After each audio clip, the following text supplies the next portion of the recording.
A very good morning and welcome again to another very beautiful morning. And I welcome you all as you join the broadcast. Continue to not just share the page, also invite your friends. Mo kí gbogbo yín pé ẹ káàárọ̀ àkúdàjí. Bá tún ṣe fẹ́ bẹ̀rẹ̀ ètò láàárọ̀ yìí, a dúpẹ́ fáwọn tó nílẹ̀, a dúpẹ́ f'Ẹlẹ́dùmarè. A dúpẹ́ fún bàbá tó ní wá. A dúpẹ́ fún àwọn tí wọ́n fi àdúrà ràn wá lọ́wọ́. A dúpẹ́ fún àwa táwa náà ń fi àdúrà ràn lọ́wọ́. A dúpẹ́ pé ohun tá fi ń sọ̀rọ̀ yìí, tá fi ń sọ òtítọ́ lórí nǹkan ṣoṣo náà la fi ń jókòó sí bíbáyìí lójoojúmọ́. Kò ṣe nǹkan méjì nítorí pé kí ni gbogbo àwa ọmọ káàárọ̀ òjíire a sọ pé àsìkò tó ká gbòmìnira nítorí pé kí ni oko ẹrú láti wà láti bí 60 years. Wọ́n dẹ̀ ní tí èèyàn bá wà ní oko ẹrú, èèyàn wá sọ pé èèyàn á pe àwọn tó yẹ kó pè, àwọn tó ti ń ṣe àdúrà ní ọ̀tún lósì, àwọn tó ń ṣàdúrà ní ti kiriyó, àwọn tó ń ṣàdúrà ní ti mùsùlùmí, àwọn tó dẹ̀ ń ṣe ti ìṣẹ̀ṣe. A dúpẹ́ lọ́wọ́ bàbá, a dúpẹ́ lọ́wọ́ yín pé ẹ̀ ń ṣe ó ń bọ́ sí bá ṣe wá ń gbé ohun náà tí a fi ránṣẹ́ sí gbogbo ibi tí àwọn ọmọ káàárọ̀ òjíire wà ní orígun mẹ́rin ayé. A dúpẹ́ pé àdúrà náà tẹ̀yin ṣe lé wa lórí, Ọlọ́run á jẹ́ kó múṣẹ. Èyí táwa náà ṣe fẹ́yìn náà, Ọlọ́run á jẹ́ kó múṣẹ. Tó bá wá jẹ́ pé lórí òtítọ́ là ń jókòó sí bíbáyìí lójoojúmọ́, tó bá yẹ pé lórí òtítọ́ ní tá à ń sọ, láìpẹ́ láì jìnà gbogbo ẹni tó bá sọ pé ànírọ́nà lọ, Elédùmarè á bá wọn ká kúrò ńlẹ̀. Tó bá jẹ́ pé lórí òtítọ́ là ń jókòó lórí bíbáyìí pẹ̀lú gbogbo àwọn ẹgbẹ́ mi tó kù tá à ń sọ pé a fẹ́ Oòduà la fẹ́, nítorí pé kí ni àwọn ọmọ káàárọ̀ òjíire a ní ọpọlọ, a ní ìmọ̀.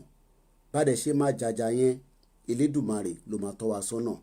Ẹ̀tọ́ wa là ń tọrọ fún kí Elédùmarè kó jẹ́ kí ọ̀nà yẹn kó kọjá lọ. A tún máa bẹ̀rẹ̀ nísìn. Mo kí gbogbo yín tẹ̀ ń wọlé lọ́kan méjì mẹ́ta. Bá tún ṣe fẹ́ bẹ̀rẹ̀ nísìn. Mo dúpẹ́ gan fún àlàáfíà ara. A dúpẹ́ fún ohun tá fi ń gbé gbogbo iṣẹ́ náà lọ́tùn lósì. Èyí tá à ń ṣe lórí afẹ́fẹ́ àti èyí tá à ń ṣe lẹ́yìn tẹ́yin ò mọ̀. Tó bá wá jẹ́ pé lórí pé àwa ń parọ́ ni, kí bàbá lókè Elédùmarè kó dájọ́ fún wa. Tó bá jẹ́ pé a tún ń sọ nǹkan míì ju eléyìí tá à ń sọ lọ lẹ́yìn tẹ́yin ò sí níbẹ̀, kọ́ Elédùmarè kó dájọ́ fún wa. Bọ̀ tó bá jẹ́ pé lórí òtítọ́ là ń dúró lé o, lórí òtítọ́ là ń dúró lé. Èmi mọ̀ pé gbogbo àwọn tó so wá ní ọkùnrin ní obìnrin, gbogbo àwọn tó so wá ní ọkùnrin lóbìnrin tó mú wa ní bondage, láìpẹ́ láì jìnà a máa rí ìyàtọ̀. Ìyàtọ̀ yẹn máa wá, a máa jẹ́ kàyéfì òfẹ́ lòmíì. Ẹlòmíì á ní ẹ má jẹ́ kó yà yín lẹ́nu nítorí pé kí ni ìdájọ́ ń bọ̀. Ìdájọ́ lọ́lọ́run wí. Ìdájọ́ yẹn ó pẹ́ lójú ni, bọ̀ ó ti dé tán báyìí nísìn. A dúpẹ́ lọ́wọ́ bàbá. For the benefit of those of you joining us, I say a very good morning and welcome again. What we started was just a prayer to the gods, a prayer in our tradition, a prayer in our own local dialect, a prayer for those that are Christian, a prayer that those that are Muslim, because as Yoruba people, as Oduduwa people, we have our tradition, and we have our religion, where those that are Muslims and Christian. But one thing you have to always remember, this platform is meant to deliver a message to those of the Oduduwa. When I mean the Oduduwa, I'm talking about the Yorubas. I'm talking about the Yorubas at home and the Yorubas outside. And sometimes, I have said it so many times, if you don't understand a little bit of the Yoruba, you have to be patient. You have to be patient. My callers will not be told to speak English when they want to speak their own local dialect. We have a reason. Our message has to go to every four corners of the world where all the Yorubas are. We got to wake up their spirit. We got to tell them that is a danger looming, and that danger is the Fulanis that have been in the control for the 60 years, that have deprived them of so many things. You will listen to some of the voice note this morning, and you will understand where the pain is. So don't tell my callers or those that want to speak in our local dialect to speak in English. And I'm talking to all my friends and family that are not Yoruba. All hail Biafra. We appreciate you for joining us all the time. But this platform, I've dedicated my brand to fight it to the end. It doesn't matter how long it takes. It might be 10 years, it might be 20 years, it might be sooner. But one thing I could tell you is I have decided to transform my own brand, my company, which is KOIKIMEDIA, to fight the injustice and to make sure that we work collectively with every other individuals, professionals, non-professionals, people that are illiterate, people that are educated, so that we can deliver our people from the mess that they've been in for the last 60 years. Share the broadcast. I'm doing the same thing as well.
Good morning, Chidi. Good morning, Bolatito, Aderinto, Oshatola. Good morning and welcome on board.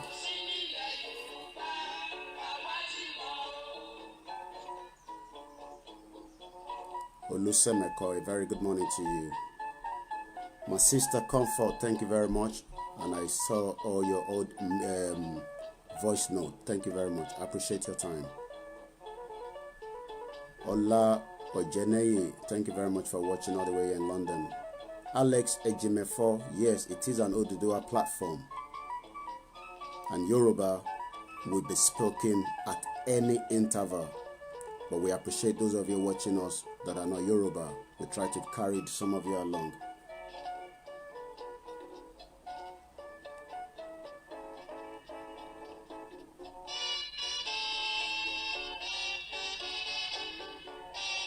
Jimo, calling from Lagos, be patient. We're just starting the broadcast. We're not picking calls now. Princess Adebisi Bello Wahab, good morning, my sister. Omo Yoruba. Joseph Richard, all the way from Lagos, Nigeria, good morning. Ẹ má tí pè mí sìn, ẹ jẹ́ kó ṣe díẹ̀, gbogbo yín la máa gbọ́ kọ́ọ̀lù yín.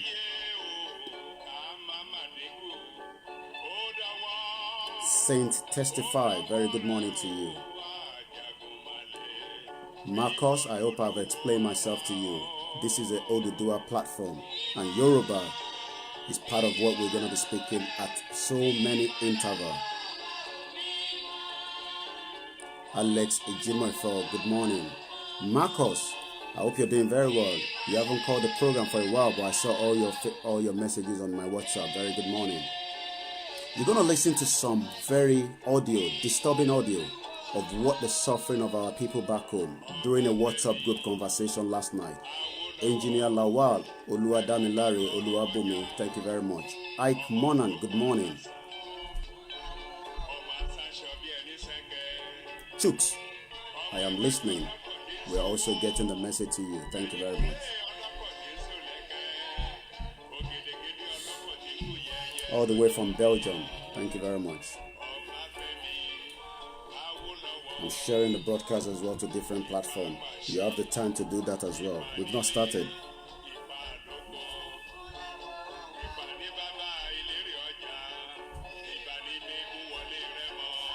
What happened? Yeah. Can you sleep with your brothers and sisters, please? Thank you. Close that door for me. Yeah.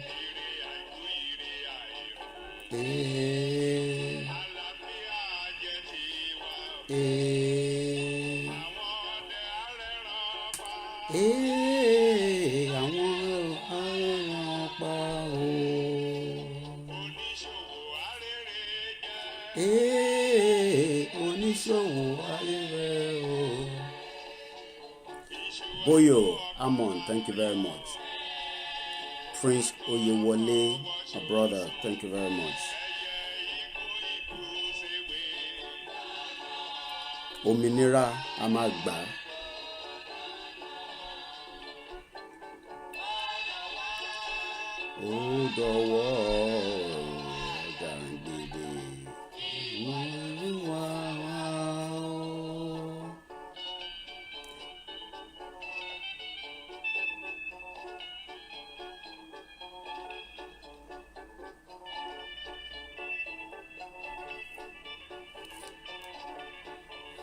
I say good morning once again. Welcome on board. Tijani Abdul Rashid, thank you very much. Adekonya Olanrewaju, thank you for joining us this morning. Ẹ káàárọ̀, ẹ pín káàkiri, ẹ pè ara lé wa, ẹ pè tó wà níta. Ẹ jẹ́ ká tún bára wa sọ̀rọ̀ láàárọ̀. Ẹ jẹ́ ká fúnra wa ní ìṣítí. Bá ṣe fi rọ́nà kọjá, òun là ń sọ lójoojúmọ́.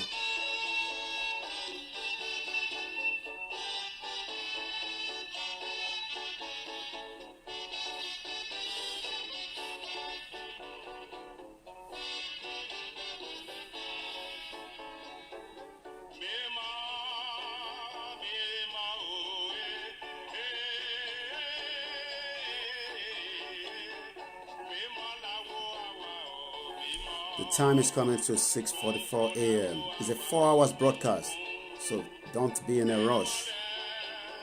Oluwatoyin Alaka, Karo. I used to know some Alaka when I was in phase 2. Yoruba, very powerful people, sophisticated. We will bring this government down with every options on the table.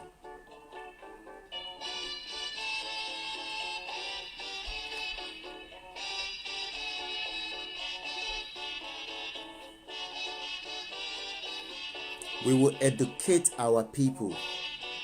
We will bring them to the level of the same IQ that we are at the moment. Thank you very much. That was Ogunde, and that was for late Chief Obafemi Awolowo. I welcome you once again, and as you join the broadcast, there's a lot of petition that is out there. Ismail Onikoyi from Lagos, thank you very much. Don't call yet, everyone. We are just starting the introduction. It's a 4 hours broadcast. Get a cup of tea. I have my water with me all the time. We will have the phone line open. You will be able to add your voice. But let us just kick it start bit by bit. Gbogbo wa la ní ipa láti kó lórí tó ń ṣẹlẹ̀ ní location 9. Tó bá ní kò kún ẹ́, tó bá ní pé kò kún ẹ́,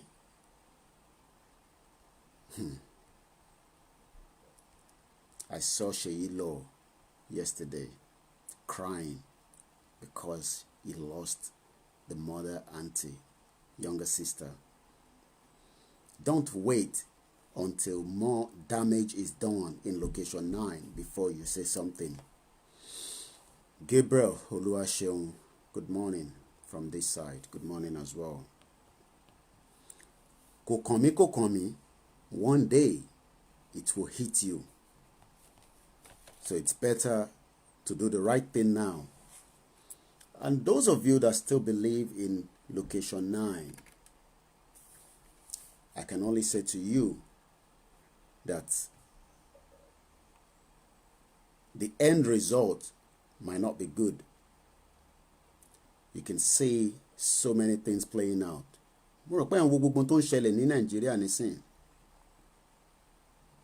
There's a lot happening. And some of them are in code. And some of them, we will try to bring it out the way they've coded it. There was a message on the Instagram page of the daughter of the vice president yesterday. There's a lot of code in that message. And I'll explain that in details in due course. There's so much happening. There is so much happening. What part, what role are you going to play? Are you going to be a spectator? Or you're also going to be an active individual to make this dream to come into reality? That is the topic this morning. What part are you going to play? Or you're just going to sit down and watch KOIKIMEDIA? Or you're going to sit down and watch Olayomi Koiki and Citizen AY? Or you're going to sit down and watch David Hamilton, Concern Yoruba? You're going to sit down and just watch Odua TV? Or you're going to sit down and watch Bedu Ire and Oshatola? Or you're just going to be a fan and friend of Mayegun because he speaks the kind of what you want to hear? But what part are you playing? We are already playing our own part. And without us working collectively, playing your own part, the dream might be delayed. But if everyone tí gbogbo wa bá dúró tá ń play role wa lẹ́yọ kankan single-handedly, we say we have close to how many millions of Omokaro Jire? Fraction of them still don't believe. That's fine. But the ones that know that Oduduwa is what we are discussing. So you are still talking about politicians. You're talking about APC. You are still discussing about PDP. Then you don't know what you really want. You look like you're a lost person because you are just waiting for them to pull up their own billboard and then you can start running after them to collect the stipend. But you are not thinking about the actualization of a nation that can support you day in, day out. A nation that can help and guide and make sure that your life change forever. Ó ṣì ń dúró pé kí wọ́n gbé ìgbà pé election ń bọ̀. But ó kàn ń fi Oòduà ó fi ń bojú ni. Ó ṣì ń sọ̀rọ̀ APC, ó ń sọ̀rọ̀ PDP. Ní gbogbo tó wà nílẹ̀ yìí. That means you're a confused person. You don't know what you want. And that is the topic this morning. What part or what role do you want to engage in? The video I'm going to play now, which is like an anthem, was designed by someone I don't even know. And it was sent to me. That is part of your role. You don't have to tell us what you are doing. But you know whether you are doing something or you just wake up at 6:30 a.m.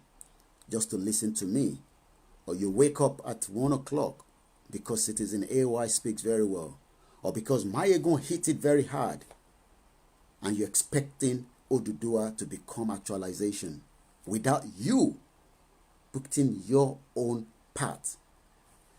Very good morning, Ajia, Jibike, Okonlawo.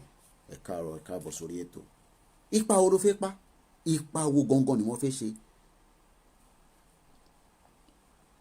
You want freedom.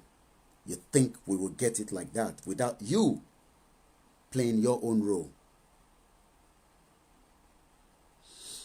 This video, I don't even know who have done it, but it was sent to me. We can do so many things. A lot of you, for you to be on a Facebook, that indicates to me that you are exposed and you are educated. But sitting down on Facebook and expecting me and others to continue to talk about it without you taking something out of the conversation and start implementing it, you don't have to be doing what we are doing. There's a lot of roles that everybody will play. Gbogbo wa la ní role tá máa play. Some of us will be vocal. Good morning, Christy Amulu, JP. Welcome. Afonso Felix. Everybody role will be different. Some of you will be as simple as just talking to one person a day about Oduduwa. Some of you will be as simple as rebroadcasting the program again and again on your timeline. Some of you will do street evangelism. Yes. You have to go on the road. You have to talk to people.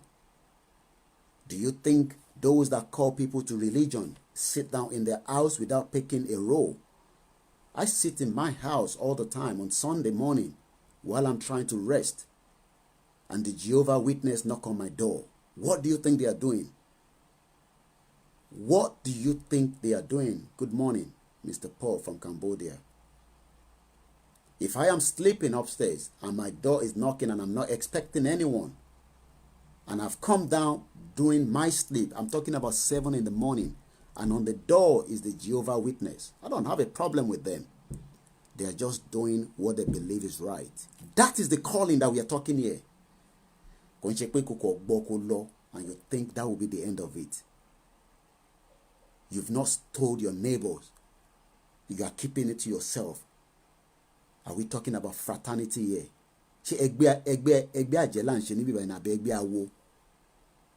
We are talking about something that is the most important thing to mankind as Yoruba people.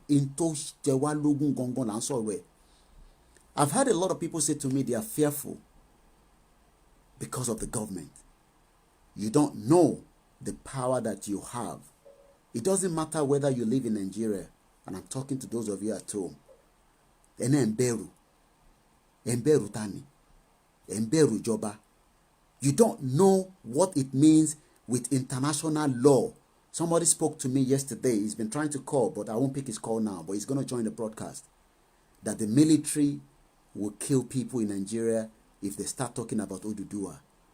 The policeman will kill you. You don't know what that means. You are literally going to give room for the government to shut down quickly. Oh, you've not been watching what is happening around the world. We're going to tell you that the power is in you, not the same power that the nasty, wicked, devilish politicians have made you realize that you don't have the power. We will start telling you that the power is in your hand.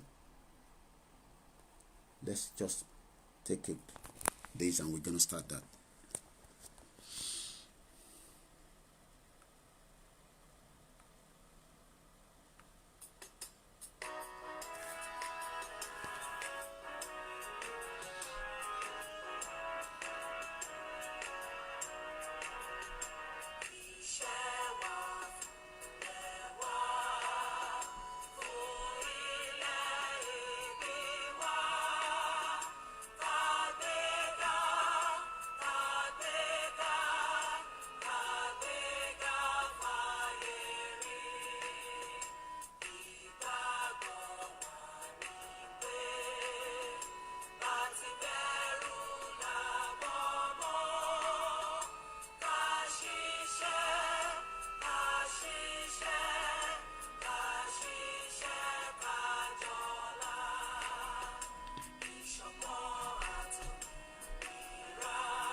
And I say thank you to my brother that sent that to me yesterday.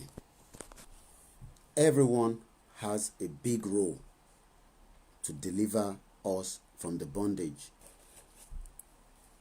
Everyone has a role to play. And some of those roles will be different. Some of you will write articles. Some of you will have to give us the reason why we must move into a new nation and come out of the contraction that we've been in for so long. Some of you will have to go back and dig history and tell us the reason why this government and this location 9 has killed so many people, and we have to present that. I'm going to show you something that we've started, but we need to unlock that to give us another 10,000 people to continue to sign that poll. That is part of what you can do as well. We need multiple of that. If we talk about millions of people, we need to do so many of it. So when I show you something, doesn't mean that is the end of it. No, we need repetition of so many things. We need more people to come out and talk. Don't leave it to us alone. Why not? What's up? I better start it. Watch. I better Akonji Odewumi. Good morning. Watching from Kenya. I can tell where people are now because I communicate with so many of you. Till midnight, we are reading messages. I will respond to every messages you send to me. That is part of me engaging you. Sometimes it's about 1,500, 300 messages. I will respond to it personally.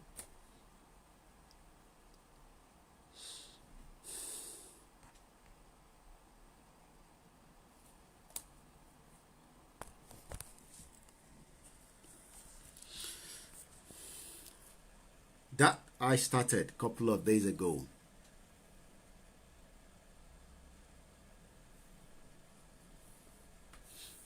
And the result has been so far very good. But to get into having 1,000 more people, or 10,000 rather, we need to unlock it. It's a poll, and it's a simple yes or no. These are part of what we are going to be presenting to people. These are part of what we're going to be presenting to international community.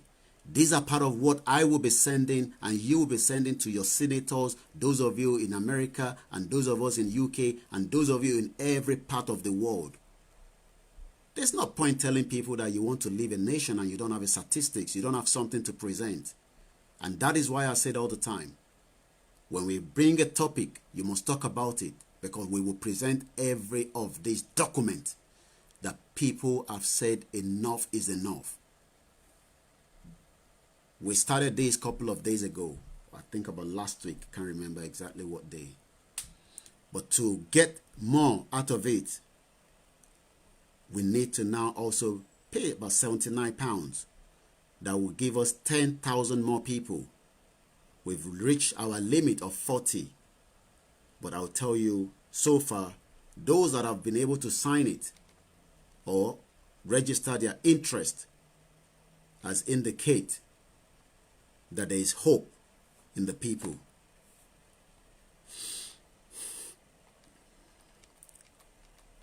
We need to upgrade it. And to upgrade that, that means myself and you have to get involved. £1 each will give us £80 with 80 people watching. And we can unlock this tonight or this morning.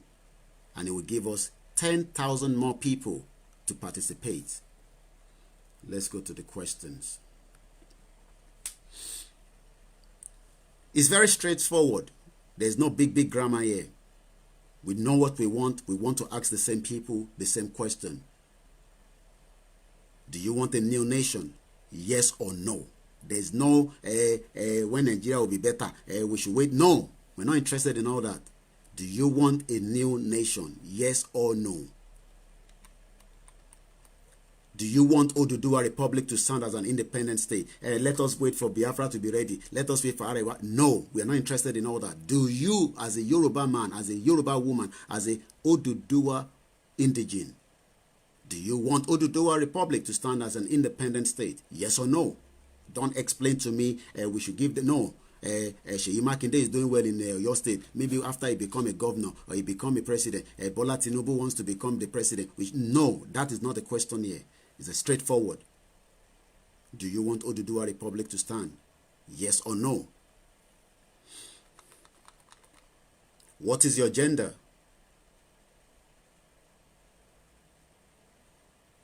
Male or female? Good morning, Sister Buki. You might prefer not to tell us. That's fine. But the more we know who you are, by the time we are presenting some of these, it will go a long way. Which local government area do you come from? Even if you are not from Nigeria where they gave birth to you, you know the local government that your parents.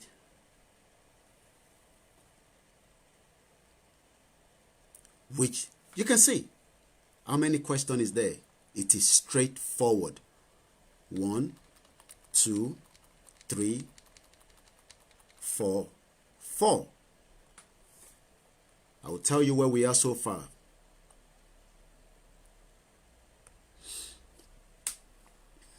It can be edited if you think we need to add more to it.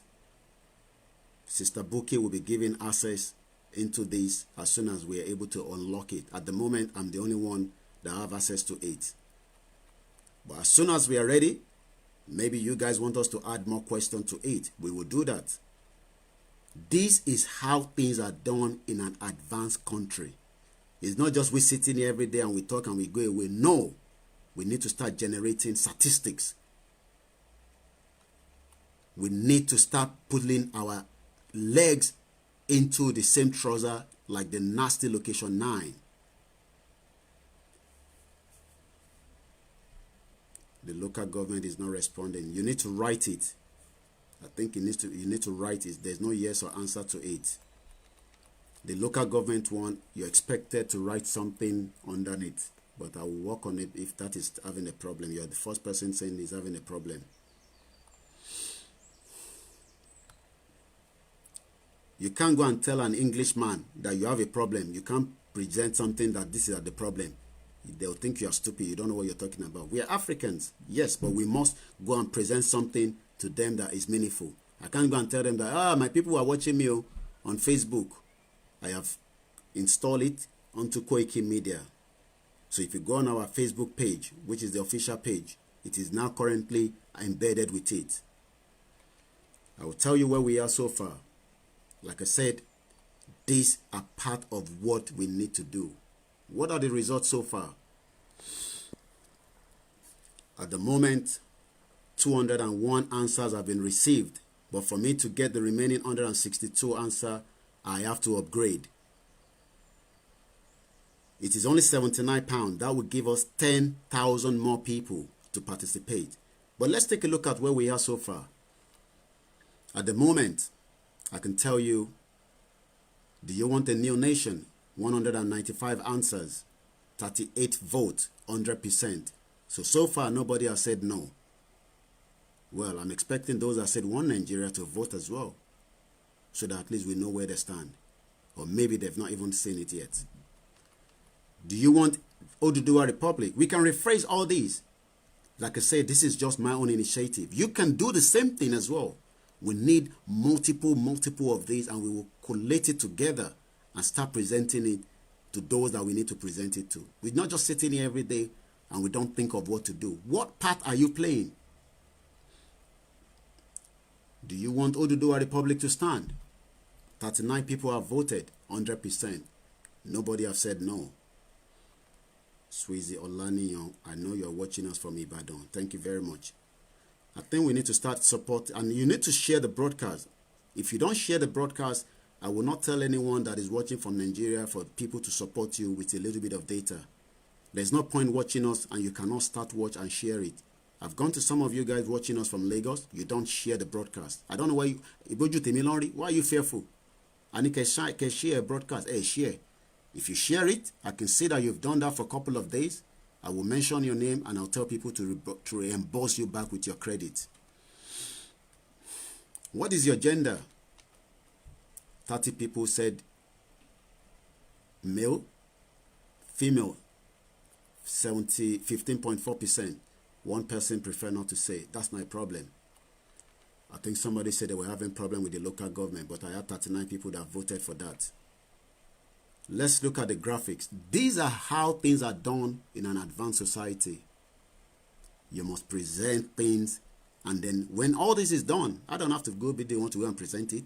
We have a lot of well-educated people that we will give this to, and they will take it to Good Morning Ayodeji, and they will then take it to where it needs to be presented. Kí là ń try láti ṣàlàyé fáwọn tó gbọ́ èdè tá à ń sọ látàárọ̀. A ní láti máa bẹ̀rẹ̀ sí í ṣe àwọn nǹkan báyìí. Nítorí pé kí ni tá a bá ní nǹkan tá a fẹ́ present fáwọn tá a fẹ́ lọ sọ fún pé a fẹ́ kúrò nílẹ̀ Oòduà àbí nílẹ̀ location 9 rather, gbogbo nǹkan báyìí la ní láti present fún wọn. Ẹ máa sign ẹ̀, àwa máa wá ṣe kí ni, a máa gbé lọ síbi tó yẹ ká gbé lọ. It also tells us where people have been able to sign, what kind of device they've used. Like I said, you can do the same thing. I am just telling you what we have started. But we need to upgrade this so that it takes us into 10,000 people. It only costs £79. And I expect us to unlock this before the end of today. And I'll come back and explain to you that it has been done. It tells us that the average person that signed it is about 50 seconds. It doesn't take more than a minute. But it goes a long way when those that are working behind the scene gather all this. It can be presented to any part of the world that people are tired. Imagine if we have that same 40 million Yorubas signing these. Those that have participated so far, 56.7%. Participant by invitation, 25.4%. Participant by post, 17.4%. It tells me where people are signing. It looks like we're getting more traction from Kaduna. Do we say that people in Kaduna that are Yorubas are ready to leave? Let me take a look at this. United Arab Emirates. We have a lot of Yoruba people working there. 3%. Those in Canada, 3.5%. France, 3.5%. United States. And I can tell you the biggest number has come from Nigeria. 48%. That tells you that people are tired of that contraction. If we have 48% of people that have done their cast in this poll, this is how things are done in an advanced country. Good morning, David Aliu. Olawale, thank you very much. Let's go back again. People that have used their phone. You can use your phone. You can use your tablet. You can use your laptop. 98% of you have done it through your phone or tablet. I won't be surprised. A lot of people in location 9 have access to mobile phone and a bit of tablet. And some of you have been able to use the posted the poll on their timeline. That is very good as well. But you can see that that is not very encouraging. If we have 7% of you, that means you're just sitting here watching me and you're not doing the role that we want you to play.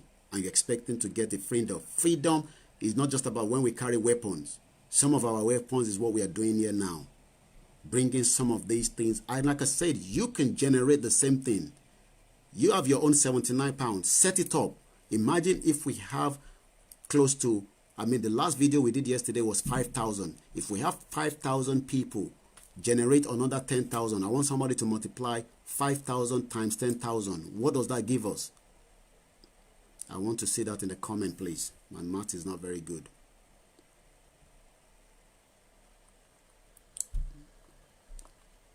$5,000 of us watched the broadcast yesterday. Imagine if we're able to get 5,000 people register, have the same thing set up. paid £79, and then we have 10,000. I think that will give us about 500,000. Imagine we have 500,000 of people that have voted around the globe.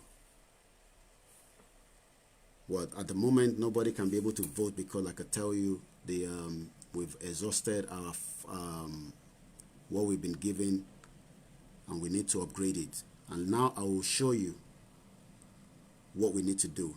No, it's more than 50K. Pedro, I think your math is not very good. What I've said is, let me bring you to my face. I'll show you what that unlock is, and I'll show you what the price is. What I was explaining is, we need 10,000 people for £79. I'm not talking about the money yet. I'm talking about the numbers. Yesterday, we had 5,000 people watch the broadcast.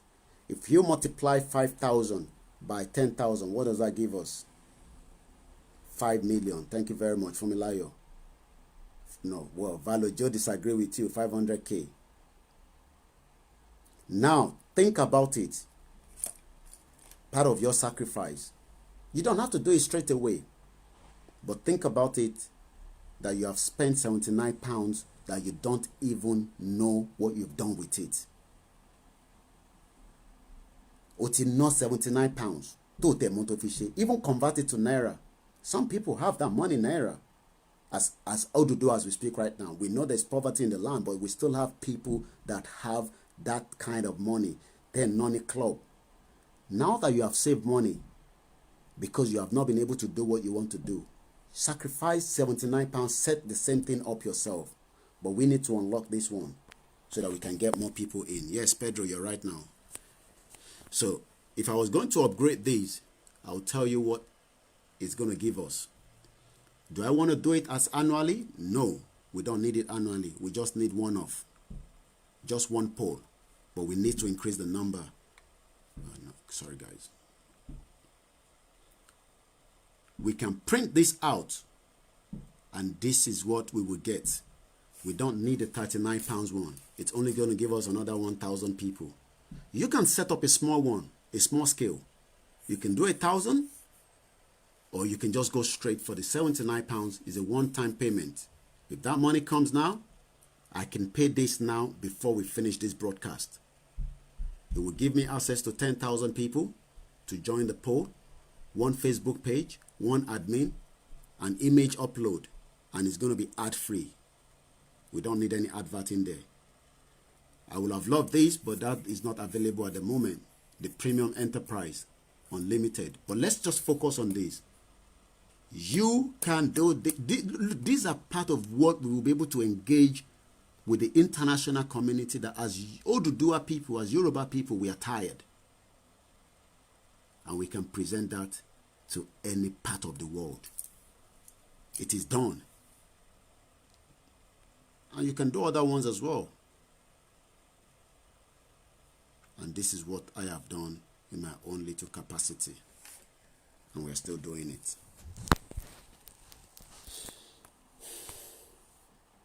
There's a lot of other works going on. When we need that support towards it, we will bring it to the fore. There will be a football tournament. It's being planned at the moment. And it's going to take place in location 9.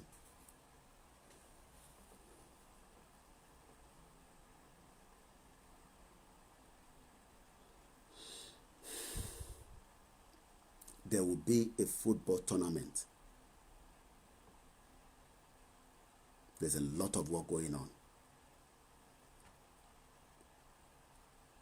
Just waiting for something to load. Don't attempt to truncate what we have started. These are not our fathers in the 60s, in the 70s, in the 80s, in the 90s. This is 21st century. We will use everything within our means. But the most powerful things is our mouth. Ibe la shewa. Toba sọ pé ibi tá shewa, ibi by gongon la shewa. Orí àwọn. Only if you are speaking the truth. Tó bá yẹ pé lórí òtítọ́ ló dúró lẹ́ni o. Kò ṣe pé Oduduwa ni o. And you are now doing something to truncate it behind the scene. I appreciate every one of you. I'm just going to play that audio from one, because we need to appreciate those that are sending us materials. That music that we played yesterday. If you want it, just send me an inbox and you will get it. Spread it around. There's a guy gonna give us a rap music very soon in Oduduwa language. He's working on it. He's already in the studio. You think we are joking? We will wake up this. Ṣé rap lọ fi ṣé orin lọ fi jẹ́ kí agbọ́n kan tó máa sọ àjẹkọ̀ fún orin gbọ́. Ṣé football la fẹ́ kọ́ gbá wàá gbá football. Ṣé concert ni wàá ṣe concert. We will do the same thing, just like to make sure the awareness get to your own local government. We will do everything. You think I am sitting here every day? I just had my hair cut this morning. You can see skin. Because some of you have got brilliant ideas. Wahid Wasiu, good morning. Brilliant ideas we get every day. And thank you to those of you that have been pushing it from Kenya. Guys, you don't know what the Yorubas are doing. Play your own role. Don't just say you want to watch Yoruba people talking. No. We had a man that called us from Ekiti yesterday, said he's doing what they call evangelism. He's working to start telling people. We are talking about Oduduwa. Your neighbor in your own house in Lagos, in Akure, in Ogun State, in Oyo, in Ondo, in Oshun, doesn't know that we are talking about Oduduwa. You know because you are already on Facebook. Then what? Why are you talking about Oduduwa then? At least if you tell your neighbor, they won't go and tell police that you are talking about. This is what we are doing is not anything like a criminality, or we are working against we're not working against the government. Nigeria is built on fraud and lies. It's not the guy I spoke to yesterday. I'm going to call him back. He's been trying to call, but I'm going to pick a call now because I need to get to a certain stage of the presentation before I because the moment I release the phone line, people will start calling. I missed your program yesterday, but I started. Sometimes you miss people's program, you do a start watch again.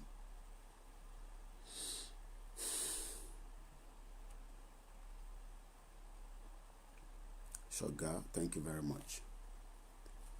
People want us to talk about what really matters to the people. You will hear some voice note this morning and you will feel pain that those at home are ready. And they are ready up to the extent, I will say it, to carry weapons. I'm not shy to say that. The Fulanis are all got different weapons ready to fight. But we will not fight until we exhaust every opportunity that we present. Part of that is the poll. Part of that is you sharing the broadcast. You will hear some voice audio in a group that I was yesterday. I'll play this audio. That people are not ready to fight. You think people are coward.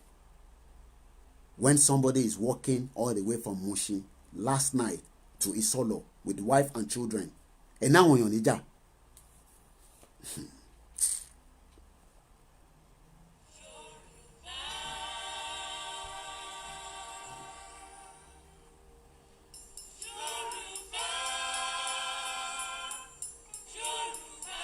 Walking with the wife and the children from Mushin to Isolo because they don't have money to pay for transport.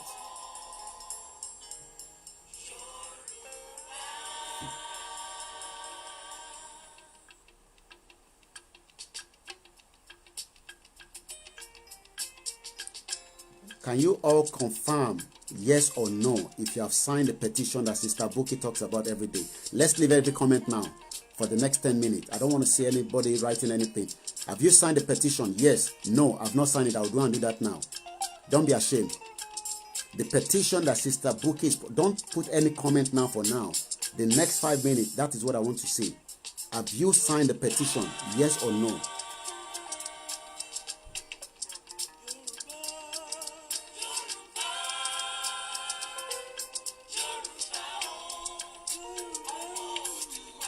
putting mine there as well. Yes. No comment for now. Don't be ashamed. If you have not signed it, just say no and then you go and sign it. Don't put any comment until we see how many of us. We have 121. And this petition is even including the Biafra. Yes or no. No explanation.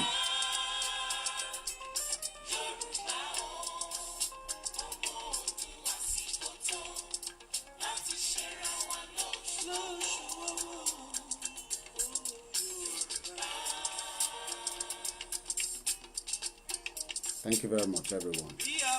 Don't be ashamed. If you have not signed it, they will just know that you haven't signed it. They will send it to you and you go and sign it. This is not to bring anybody down. Let us be realistic here. This is an interactive platform.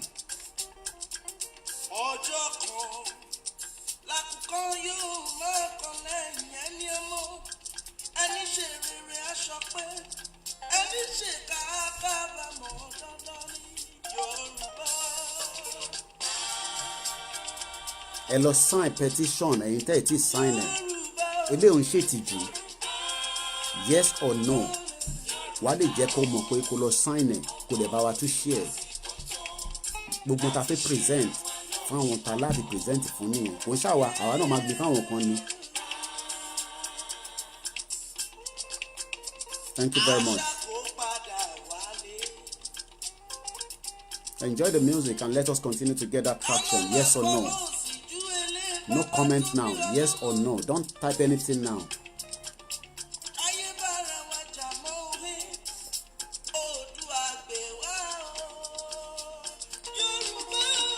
The PayPal email is musakalam1@yahoo.com.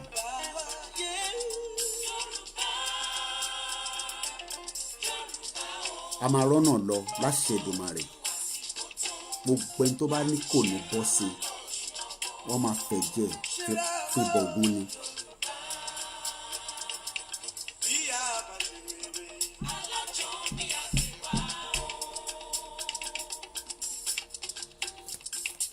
Get water, get tea, get coffee. It's a 4 hours broadcast. When we're getting close to closing, that's when I push. But for now, we're relaxed. Don't be ashamed. A lot of you are not putting yes or no. We need to see that. Even if you have not done it, just say yes or no.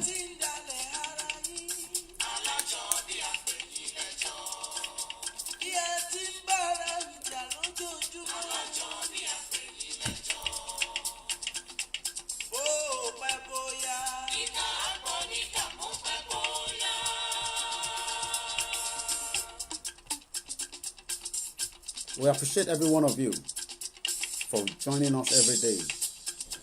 But everybody has a role to play.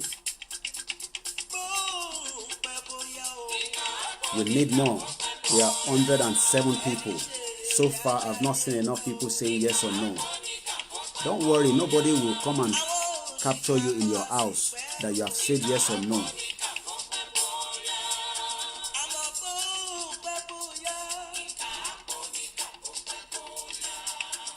Ẹ má bẹ̀rù.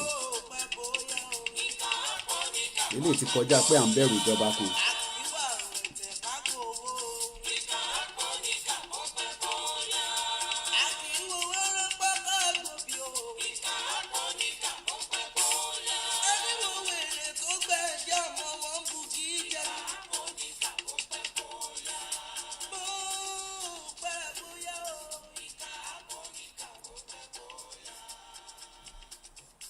People are suffering at home, guys. It's not a joke. There's poverty at home. Let's play the second part of that audio. Then I'll start playing. I don't want to use the speaker now, but I want the voice to come out very well because I want you to hear the pains of the people inside. I'll get a speaker, but let me just play the next audio. No, it is musakalam1@yahoo.com. Not Musakalam. It is Musakalam1. You need to put 1 next to it. We must activate that so that it gives us 10,000.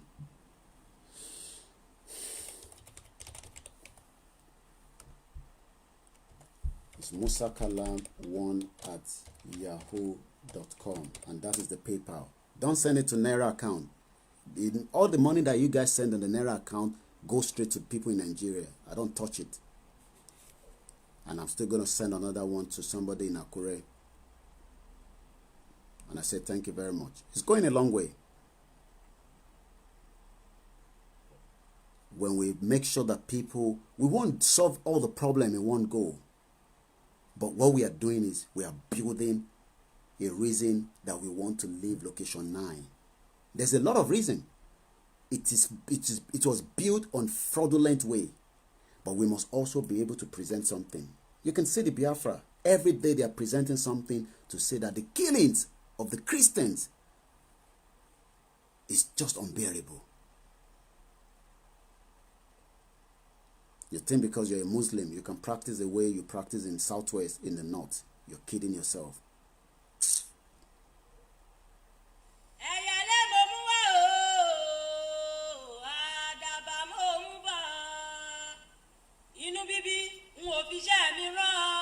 Unity, love is the only way we will be able to find solution to some of the problems that we have.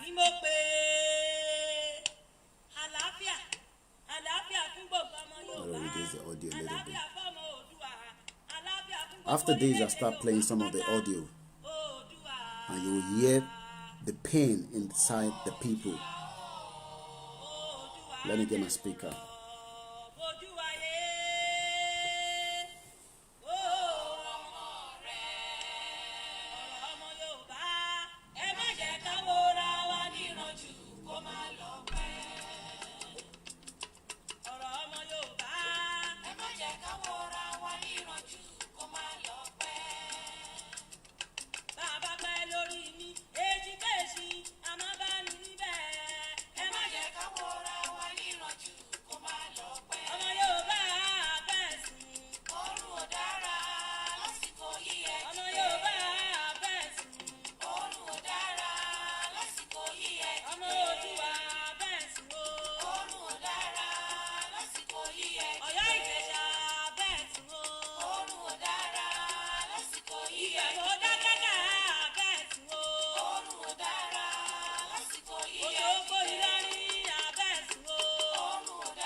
My speaker is at the back of my laptop and I've gone looking for it upstairs.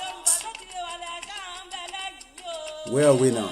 Okay, let the music finish and I will start playing the audio. Bluetooth mode will be on.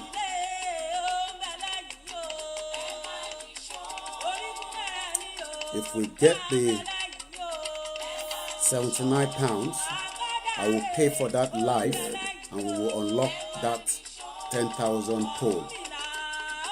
I will monitor the PayPal. As soon as I hit £79 that we need, we will unlock it. We will unlock it live. I will pay for it and it will give us 10,000 and the link will start we start sharing the link again.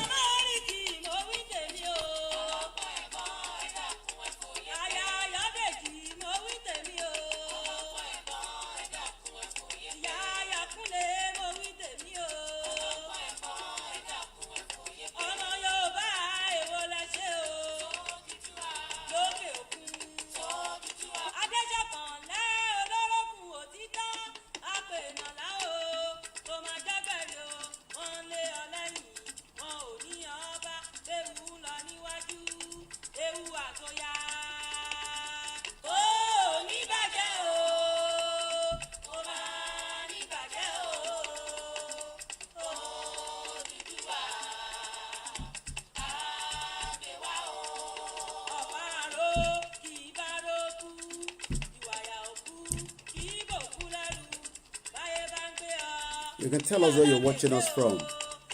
It kind of give us understanding where our message is. Thank you very much, Olabode. I will monitor the PayPal. As soon as I see £79 exactly inside, I will show you and I'll make the payment.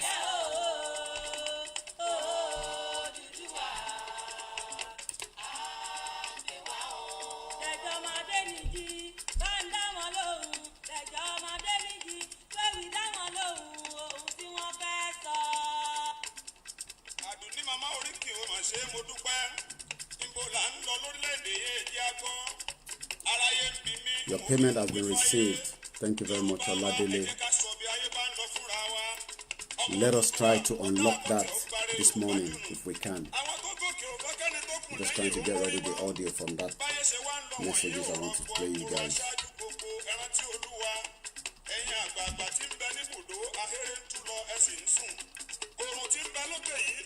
Those of you asking for the link of that, until we unlock it, we cannot have any more people watching from Lagos. Thank you.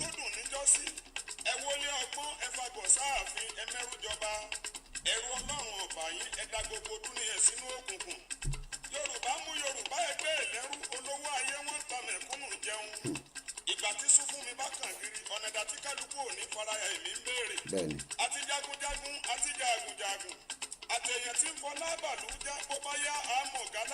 Bẹ́ẹ̀ni.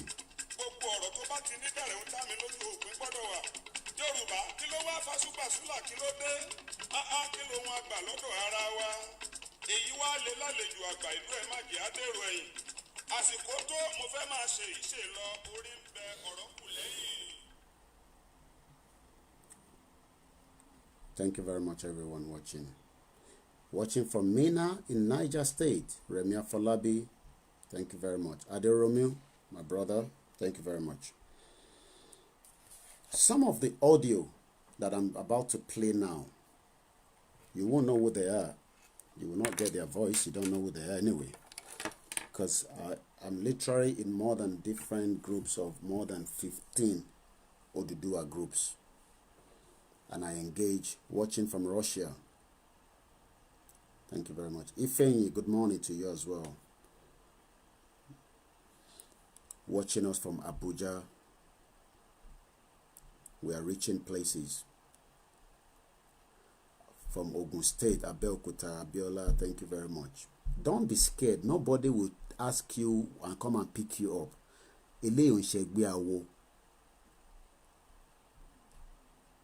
We need to remind you guys that all the time.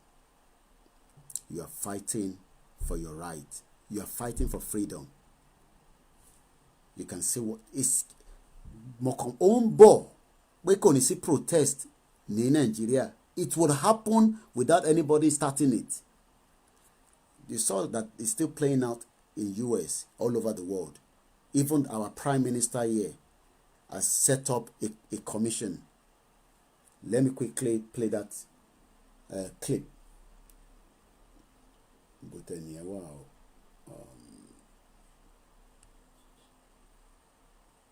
No, let's do one at a time.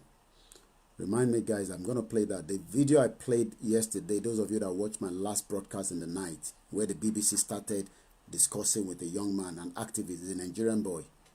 You think I'm the only one that's an activist. I am not an activist, but I am a media personnel.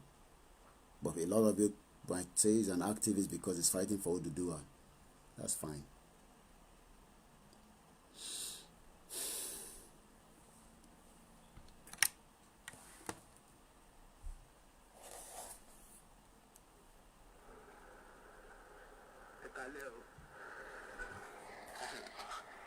Okay, 1 minute. I want to put it on the speaker, so I don't know why it's not connecting yet. Make sure about 9. Okay, it's meant to be connecting. Let me try the YouTube first. That will then pick, then it gives me room to connect.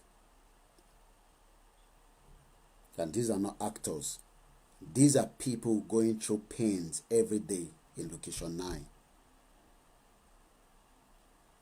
I want to try something to get the speaker working first.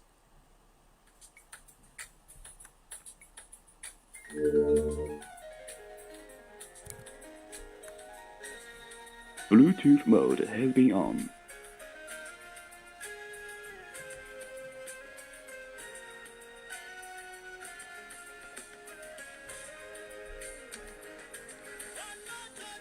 Paired.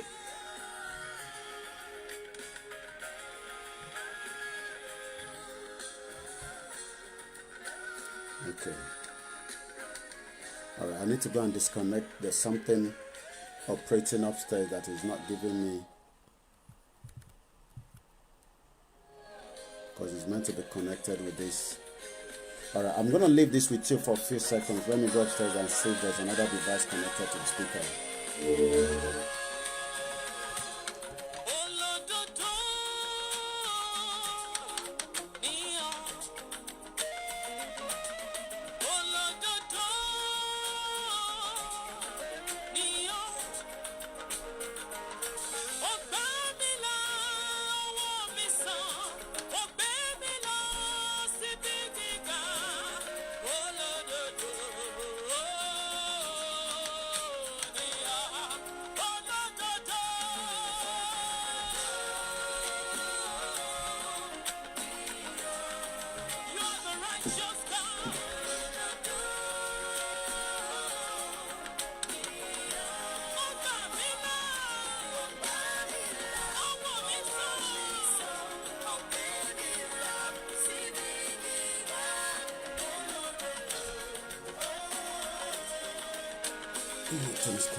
Bluetooth mode has been on.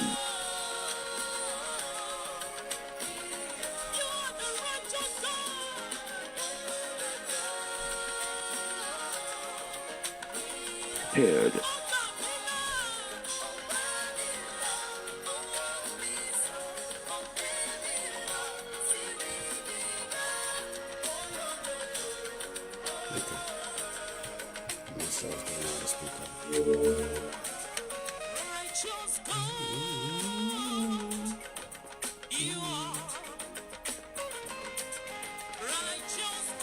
Bluetooth mode has been on.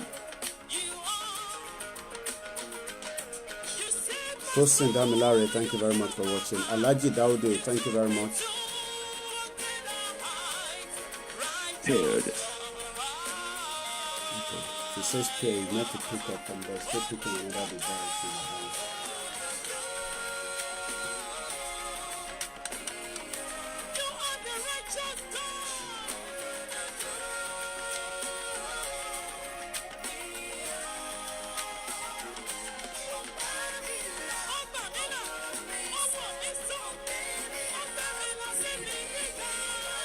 I've disconnected the phone that was connected to the speaker, so I should get the speaker out now.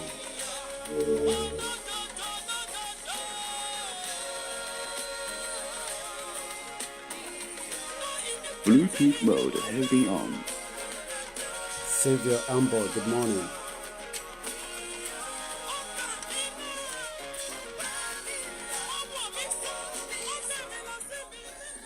Paired.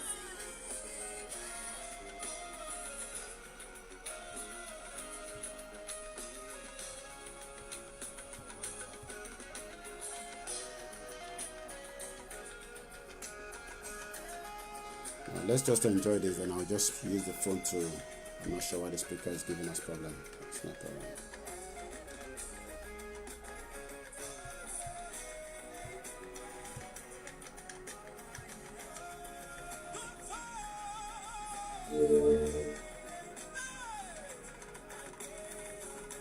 Bluetooth mode has been on. Okay, let's do something. I think I need to search for it again so that we can pair with Paired.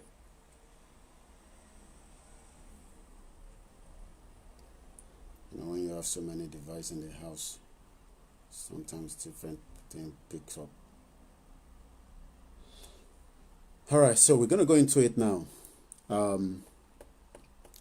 We're gonna go into it in a minute.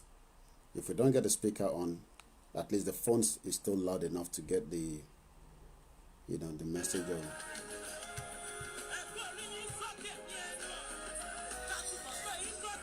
All right, let's go into some of the audio, and this is just what an average person, HRH, good morning, can support you there.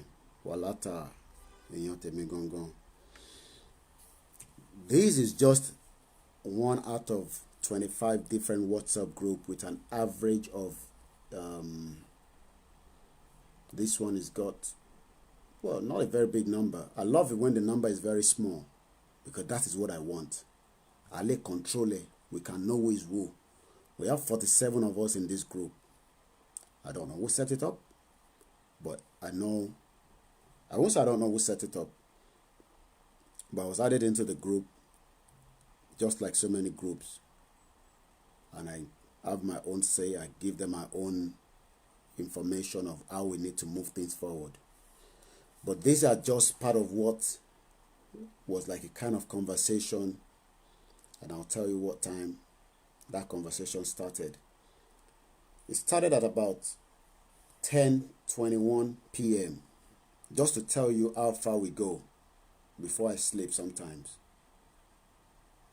But I still have time for my loved ones, I can tell you that. Let's enjoy it.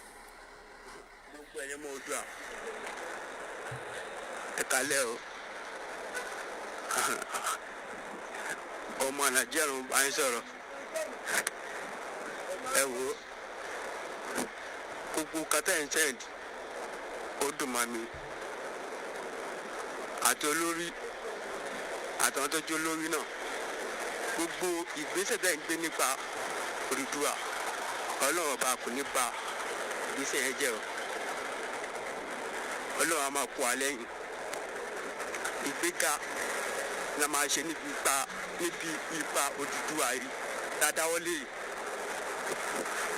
Ẹ wo èyí títí mo wà báyìí tẹ́ bá mọ̀ kẹ́sà ń fèsì báyìí lọ́nà báyìí mo ń fẹsẹ̀ rìn báyìí ni èyí tí mo ń rìn ọmọ ìyàwó lájọ fẹsẹ̀ yín báyìí nǹkan tí ò ṣẹlẹ̀ sí ilé ayé ó ti ṣẹlẹ̀ báyìí o ṣáájú àwọn tó sọ pé òun ayé la wà yìí ó pọ́sibù ó ń ṣẹlẹ̀ kò sí pé ó pọ́sibù ó ti nǹkan tó ṣẹlẹ̀ ní láàrin wọn náà wò tó pé kò sínú kan tó pé àwọn èèyàn máa káǹtẹ̀ láti sọ mọ̀ pé kò ṣẹlẹ̀ yìí nǹkan tó ṣẹlẹ̀ gẹ́gẹ́ ni o ó ti yẹ yín ẹ jọ àṣẹ ọmọdé tèmi mọjọ ìbú kú mọjọ yẹn gbẹ yìí ẹjọ tó lọ nǹkan tó ṣẹlẹ̀ ó ti ṣẹlẹ̀ báyìí ó ti yẹn mo fẹ́ ká fi àmọ́ ìmọ̀ràn àtẹgbẹ́ tẹ jálẹ̀ yìí ká fi ṣọwọ́ pọ̀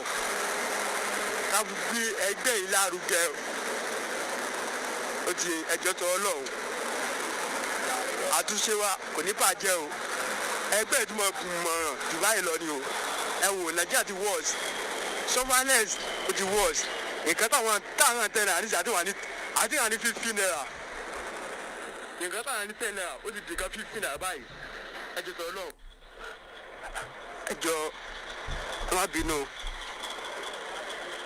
gbogbo ọmọdúà gbogbo ìmọ̀ràn àti ṣíwá kò ní dìbàjẹ́. Gbogbo ọ̀tá dáwọ́lé ńlá ayé yìí Ọlọ́run ọba yóò wà lórí pé ọjọ́ ajé Monday nílùú Nàìjíríà yìí a máa ju wa ṣe. Ìkẹta bá dáwọ́lé kò ní dìbàjẹ́. Gbogbo ọ̀tá bá dáwọ́lé ayé yìí a máa yọ sí rere. Ọlọ́run ọba yóò wà lójú òní. Ìkẹta bá dáwọ́lé báyìí a máa yọ sí rere ni. Gbogbo àwọn ọmọ Oòduà ni o. Gbogbo àwọn ìbànújẹ́ ìbàyíjẹ́ tó wọ́n wà ní ẹgbẹ́ yìí.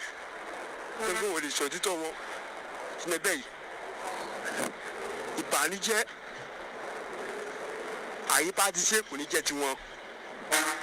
gbọ̀wá tá a bá ti jẹ́ pé òtítọ́ àti òdodo la máa ń ṣe ọlọ́run yóò wọ́ lọ́jọ́ òní báyìí ọmọ àjọ wa ṣe o àmọ̀yọ́ ṣe rere o gbogbo ọmọ àdúrà látòrí ọ̀gá òkè pẹ̀lú àwọn ọmọ iṣẹ́ bàbá ti ń dáwọ́ lé báyìí àmọ̀yọ́ ṣe rere o tó gbàdáwọ́ lé wa ní ayé yìí kò ní dìbànújẹ́ ẹ̀tẹ́ tẹ̀wọ́ lókè àtàwọn àǹsálẹ̀ bẹ́ẹ̀ ṣe ń bọ̀ iye tó wà lọ́hùn ẹ máa kó bọ̀ wá lé iye tó wà nílẹ̀ yìí náà tẹ́tẹ́ kó lọ sọ́wọ́n náà kò ní dìbànújẹ́ àtàwọn àlẹ́ yìí náà gbogbo nǹkan tá a máa ń dáwọ́ lé láyé àmàjọ sọ pé ẹ jọ̀dọ̀ ọlọ́run àti ọmọdé tèmi kò ní jù báyìí lọ ẹ jọ̀dọ̀ ọlọ́run ẹ fi ẹ bá mi gbà bẹ́ẹ̀ kó ti mọ̀ aṣọ níwà tèmi kọ́sì bó ṣe ń gbẹ́lù mi tó bá gbọ́n fi sọ̀rọ̀ ẹ bẹ́ẹ̀ kó máa bàjẹ́ nǹkan máa bàjẹ́ o ṣùgbọ́n bó ṣe ń gbẹ́lù tèmi tí bá rí èèyàn tó lè fèsì tó bẹ̀ ṣe wàánu tèmi ìkan máa bàjẹ́ máa bàgájẹ́ ní nàìjíríà lèmi wà o èmi máa bàgájẹ́ o èmi máa bàgájẹ́.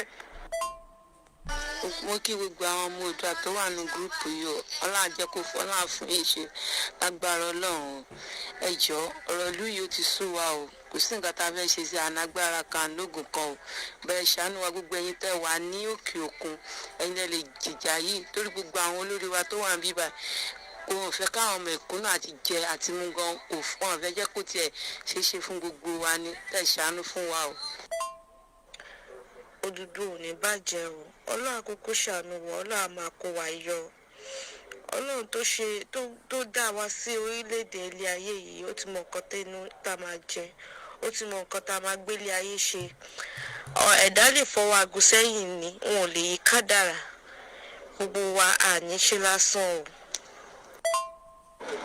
mo dúpẹ́ fún ọ̀rọ̀ tí mọ́mí wa sọ gbogbo ọmọ Oòduà ẹgbẹ́ yìí onídẹ̀ẹ́gbẹ́ ìbànújẹ́ ẹgbẹ́ tẹ̀ dídì dálẹ̀ yìí ẹ̀gbọ́n tèmi ló dágbẹ́ ẹ̀gbọ́n tèmi ló fi mí sínú ẹgbẹ́ yìí bọ́dẹ̀ tí wàá lọ ẹgbẹ́ mo ti wọnú ẹgbẹ́ yìí náà ẹgbẹ́ tí mo wá wọnú ẹ̀yìn náà kò ní di ẹgbẹ́ ìbànújẹ́ kò ní di ẹgbẹ́ àfọwọ́fàsẹ́yìn mo ti wọlé ẹ̀ náà Nàìjíríà lèmi wà ẹjọ́ tó Ọlọ́run sẹ́rí gbogbo tẹ̀ ń dáwọ́lé lókè lọ́hùn yẹn Ọlọ́run ọba yóò wọ́ lọ́jọ́ òní àmàjù wa ṣe ẹgbẹ́ tá a wá dá sílẹ̀ yìí gbogbo yóò wọ́lá tó nílẹ̀ gbogbo àwọn tó nílẹ̀ ayé báyìí ń dáwọ́lé àmàjù wa ṣe àjùlọ gbogbo tó máa ń dáwọ́lé ọmọ Ọ̀yọ́ ìṣeré kò ní di ìbànújẹ́ máa lọ́wọ́ ẹ jọ̀ọ́ gbogbo ẹ̀yin tẹ́ máa lágbára láti ṣàánú ẹgbẹ́ yìí. It's a conversation in a group I'm playing just for you to understand the pains of the people. Ẹ̀yin tẹ́ bá mọ̀ pé ẹni lágbára yẹn ni o àwọn lágbára yẹn Nàìjíríà wà ojoojúmọ́ Nàìjíríà ojoojúmọ́ là ń sọ́fà ojoojúmọ́ là ń lẹ́kẹ̀ẹ́ lọ everybody lọ sílé nǹkan tó ń pẹ́ ní fífi nà báyìí ó ti tẹ̀ kọ́ wọn fi fi ìrìn níbẹ̀ láfi ṣe ó ti gbó bí amáyà ó ti access ó ti bí amáyà àmùgbá ti bí amáyà ready ẹ jọ ẹ pùtẹ́yìn bá lè gbà láti rí olórí ẹbí wa ládòkè ẹ̀yin tẹ́ bá ti súnmọ́ ọ̀gá wa ládòkè náà àgbà tẹ́ bá ń lágbà láti sà fún wa ẹ jọ tọ̀ Ọlọ́run bọ́wọ́ yìí ṣe ká mi lára lẹ́yìn mo jọ tọ̀ Ọlọ́run mo fún ọ kẹ́kí bó ti wà yìí sọ́fánẹ́sì ti pọ̀ jù ìnira ti ọlọ́mọdé ká rí ìnira wọ́n lò ní jẹ́ ká rí ìnira yẹn tí bá rí kí n sọ̀rọ̀ yẹn tí bá rí ìbọn ọmọ ìyẹn pa má pa yẹn jù because nǹkan tó ń gbẹ́lù mi ọkọjá gàtà lè mọ fẹ́ ni sọ èyí títí mo wà mo fẹsẹ̀ ẹni báyìí ni mo fi pariwo léyìí títí o léyìí Nàìjíríà nìkan tó ń tà ń fèsì jù wọ́n pariwo kòró sí Nàìjíríà òsì kòró nǹkan tó kan malaria ló pọ̀ jù Nàìjíríà wa yìí wọ́n pariwo kòró ó fi méje wọ́n ẹ máa wúdà òsì kòró kò sẹ́ni tì àwọn tó bá ní malaria ilé irun typhoid ibà wọ́n ní nǹkan tí wọ́n wà ní kòró wọ́n máa tọ́jú wọn ní kòró lónìí gbẹ̀gbẹ̀ lónìí àwòkọ́ ló ṣe wọ́n ẹ wò sáyìn àwà yìí náà kò sí àsínú ayé mi àwà yìí ayé burúkú ní àsínú ayé mi o àsínú ayé dáadáa ayé burúkú àwà yìí ẹ jọ ẹ bá bọ́ọ̀gọ̀ wa tó lékè rẹ tó jọ̀gà tí yín èmi sẹ́yìn jọyìn ẹgbẹ́ yìí ẹ jọ̀tọ̀ ọlọ́run ẹ ti kó ṣe àtúnṣe nínú ẹgbẹ́ yìí kẹgbẹ́ yìí kó fi mọ̀ júmọ̀ bá a ti bí gbèsè bàbá ẹsẹ̀ ẹgbẹ́ yìí láti dáadáa kójú wa ṣe ni o ẹ jọ̀ mọ́ fúnra bá bẹ̀yìn àtúnṣe yìí kò ní bàjẹ́ o ẹgbẹ́ yìí á ti máa lọ sókè ní ogun tó máa wálẹ̀ ogun àwọn tó bá dìbò kó wálẹ̀ ọlọ́run bá a máa kọ́ ọ̀rọ̀ ẹ̀sẹ̀ yìí nù ló gbọ́ ọ̀rọ̀ bó ti máa rí nìyẹn ìgbéga la máa rí ní ẹgbẹ́ yìí ọlọ́run máa fún iṣẹ́ o. There's quite a lot of them, but you've been able to capture the picture of what an average Yoruba man is facing at home.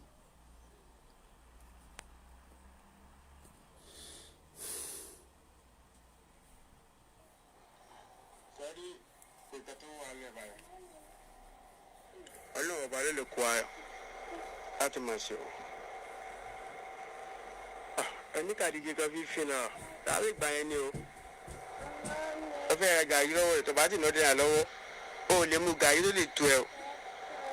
ókè ìwà àtìyàwó àtọmọ ẹ fẹ́ jẹun fẹ́ mu ọ̀sọ̀ pé ní fífi hàn lọ́wọ́ ọmọ sọ́fà ni èyí tẹ́tà kò lè gbégbá bára ẹ̀sọ̀ pé fífi náà ayé ìgbà yẹn ni ayé ìzìlè tàrí fífi náà ọmọ ayé ìyá fífi náà kò lè rí because wàá ti ṣe kó tó jẹ wàá dẹ̀ tó mọ kọ́kọ́ sọ́fà gbogbo kan tó yẹ kó fi behave nínú ẹgbẹ́ èmi àti mami mi àrí jẹ ìwà àti bàbá ẹ ò rí jẹ káwọn ètò lè fẹ́ ní fífìlà káwọn èmi tó wá fẹ́ ní fífìlà tó máa fi kó fà ọmọ ìyá ọmọ ó ti yẹ yín nǹkan ti ṣẹlẹ̀ nàìjíríà o ẹ má jẹ́ pa ọ́ tàn yín o tẹ́rẹ́ ẹgbẹ́ yìí wà òkè o because everybody bá lè máa sọ ẹ̀dọ̀ ọkàn wọn ní bàbá yìí bá a ṣe dá lẹ́bàá yìí ẹgbẹ́ ṣe wà ń lẹ́bàá yìí everybody bá ń sọ ẹ̀dùn ọkàn wọn ọmọ ìlú ìmọ̀ ti wọ̀ ọ́kè jù tó ṣe pé àwọn olórí ilé burúkú ni o kò sí àwọn olórí nàìjíríà àwọn olórí nàìjíríà náà mọ̀ pé àwọn ilé burúkú ni wọ́n ilé burúkú ó rí pé ibikíbi tó bá wà àtàwọn àtọmọ wọn ẹ̀gbọ́n tó bá fẹ́ nu bèpè fún wọn kò ní jábìrì fún wọn ìbúrú burúkú ló máa jẹ́ because bó ṣe ń gbénu mi ó máa gán máa bàjẹ́ tí bá ní kí n yẹn tà láti máa sọ̀rọ̀ jù ẹ jọ ẹ̀yẹ ẹgbẹ́ yìí tẹ̀lé agbára láti ṣètò ẹgbẹ́ yìí kó já sí bíire ẹ jọ ẹ̀yẹ bù wá ìyà ti pọ̀ jù wọ́n máa gàrí 700 ike kan 700 gàrí ike kan 700 ó ti pọ̀ jù náà ókè ìmọ̀ àti ìyáwó tó mọ mi ìgbà mélòó ló jẹ gàrí ike kan láti gbé mi kan tó bá tó kó ti gàmà múnilẹ́dẹ̀ ìyà ti pọ̀ jù náà ẹ ṣàánú wa ẹ jẹ́ kí ìlú yìí kó ṣe kó bí gbogbo wàhálà ti pọ̀ jù nàìjíríà kọ́ ẹyẹ mọ Odùduwà ẹ jọ agbára tẹ́bẹ́lẹ́ ìsà ní ìlú yìí ẹ ṣàgbára yẹn ni o ẹ ṣàgbára yẹn kàtà kó kí ìlú yìí kó ṣe yọ síbi rè sẹ́rí gbogbo àwọn ọmọ yẹn gbogbo yẹn dá àmọ́ lọ́hùn o àwọn ọmọ yẹn tó bá ti gbé mo sọ̀rọ̀ ẹ sí ọ̀dàdà kìíní o tọ́bẹ̀ ní agbára tẹ̀lé tí ma pa wọ́n dáhùn kó ṣe kú dànù ẹ má bínú sẹ́gbẹ́ yìí bí mo sọ̀rọ̀ yẹn gbogbo ọmọ tó bá yẹn sọ́fà táwọn ọmọ yẹn gẹ́gẹ́ bá mi pé agbára kan bá wà tá a lè fún mọ́ àmọ́ yẹn tí tó gbé ìyẹnu yẹn ìṣòro sí nàìjíríà táwọn ọmọ nàìjíríà àwọn ọmọ Odùduwà táwọn go through nípa ẹ̀ táwọn ọmọ wọn náà tó ń fìlì ẹ̀. I'll just leave it now and then can continue with the broadcast. That is what people are discussing every day while you are still playing around, that people at home are waiting for us. They are ready.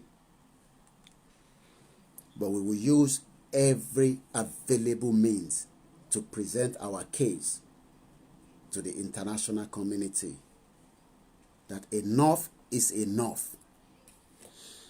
Let me show you a video.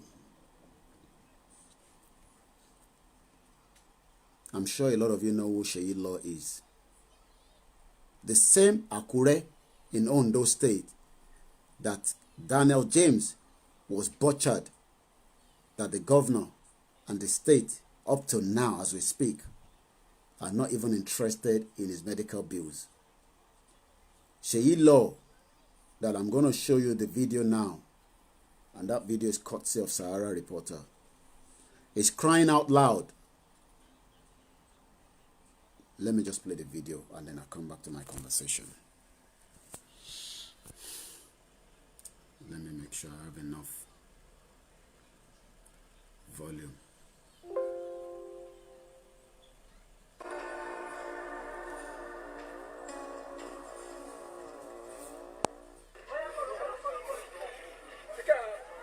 Your Excellency,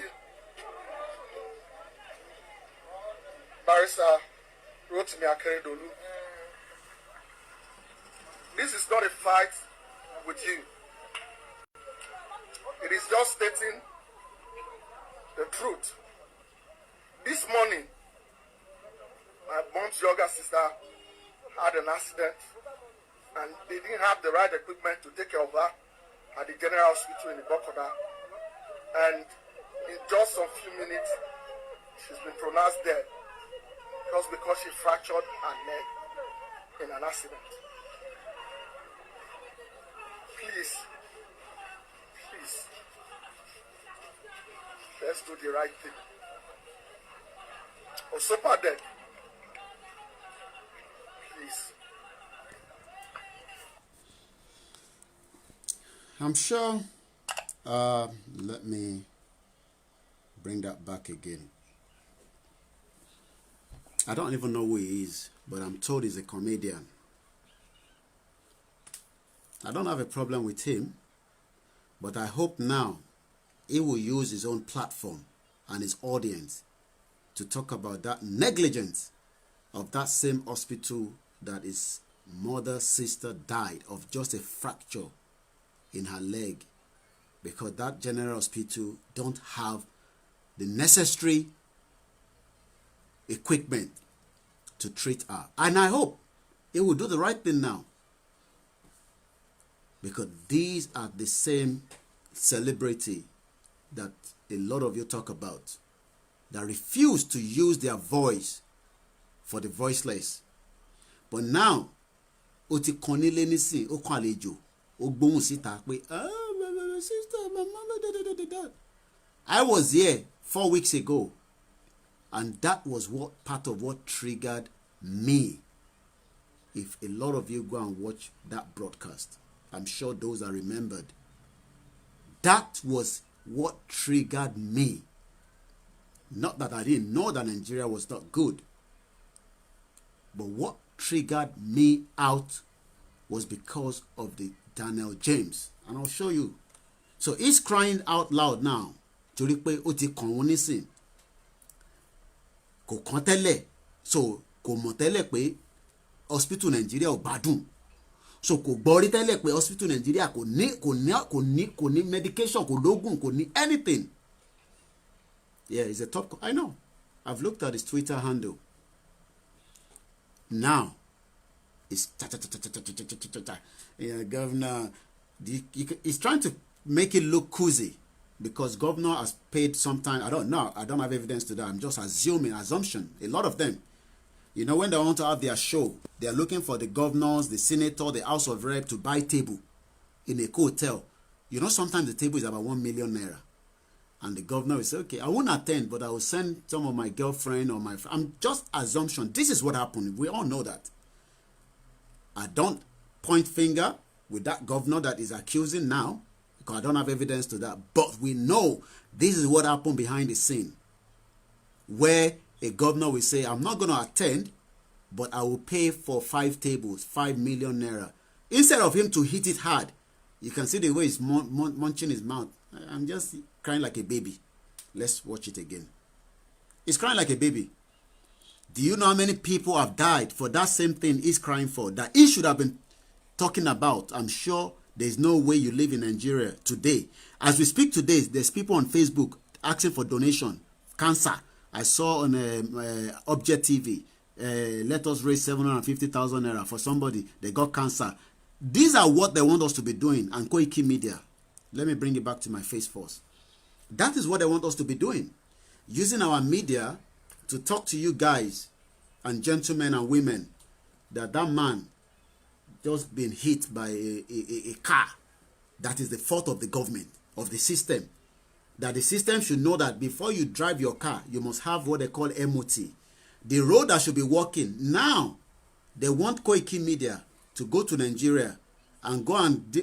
I can stay in one location in Nigeria. You will see all kind of people that you can bring on Facebook, and you guys will pay money. I can tell you that somebody called me, is watching, and said, I won't mention the name because I'm not here to destroy anybody's brand. But Owulo Kewasita, and as a journalist, we would examine that and use that as... I said every day I come and sit here, I will use the bad situation in location 9 to prove to you where Oduduwa is the only way out. Non-negotiable. He is crying out loud. In that same Akure, I will show you Daniel James. What Shaori Daniel James more? I don't know Daniel James. Daniel James is not an Yoruba man. He's not an Oduduwa man. The media man that picked up Daniel James' story, Fumilayo, does not know Daniel James from no place. He picked it up because he believed it's the right thing to do. Even those media that you saw, sometimes people see stories on Sahara Reporter, they are young boys that give them the story. I hope they are paying them. I just hope that people like Sahara Reporter and all the other media, this boy was the one that put that story to me. I was the first person he spoke to of Daniel James. And I'll show you Daniel James again. Emini Okoko Sofun. After I picked up that story, that was what triggered me to say that another beast have been opened. That if is what you want KOIKIMEDIA to be bringing people on Facebook all the time and say, he need help, he should go to India, he need leg fracture, things that should be available for the people. That is what changed me to start saying that enough is enough. I'm going to play that video again of this man. Then I will show you the damage of Daniel James. After that, I want one person to call after I play this video and show you Daniel James so that I can take care of the little one with his own. That is what a family wants in location 9. Where your children wake up in the morning, you can go into the kitchen and do the simplest thing, Milo with milk, and give it to them. You can't hear the sound.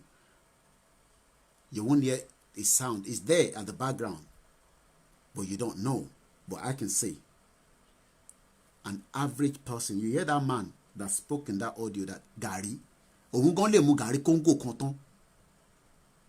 that is the damage at home. Make una hear this one again from this same Sheyi Law.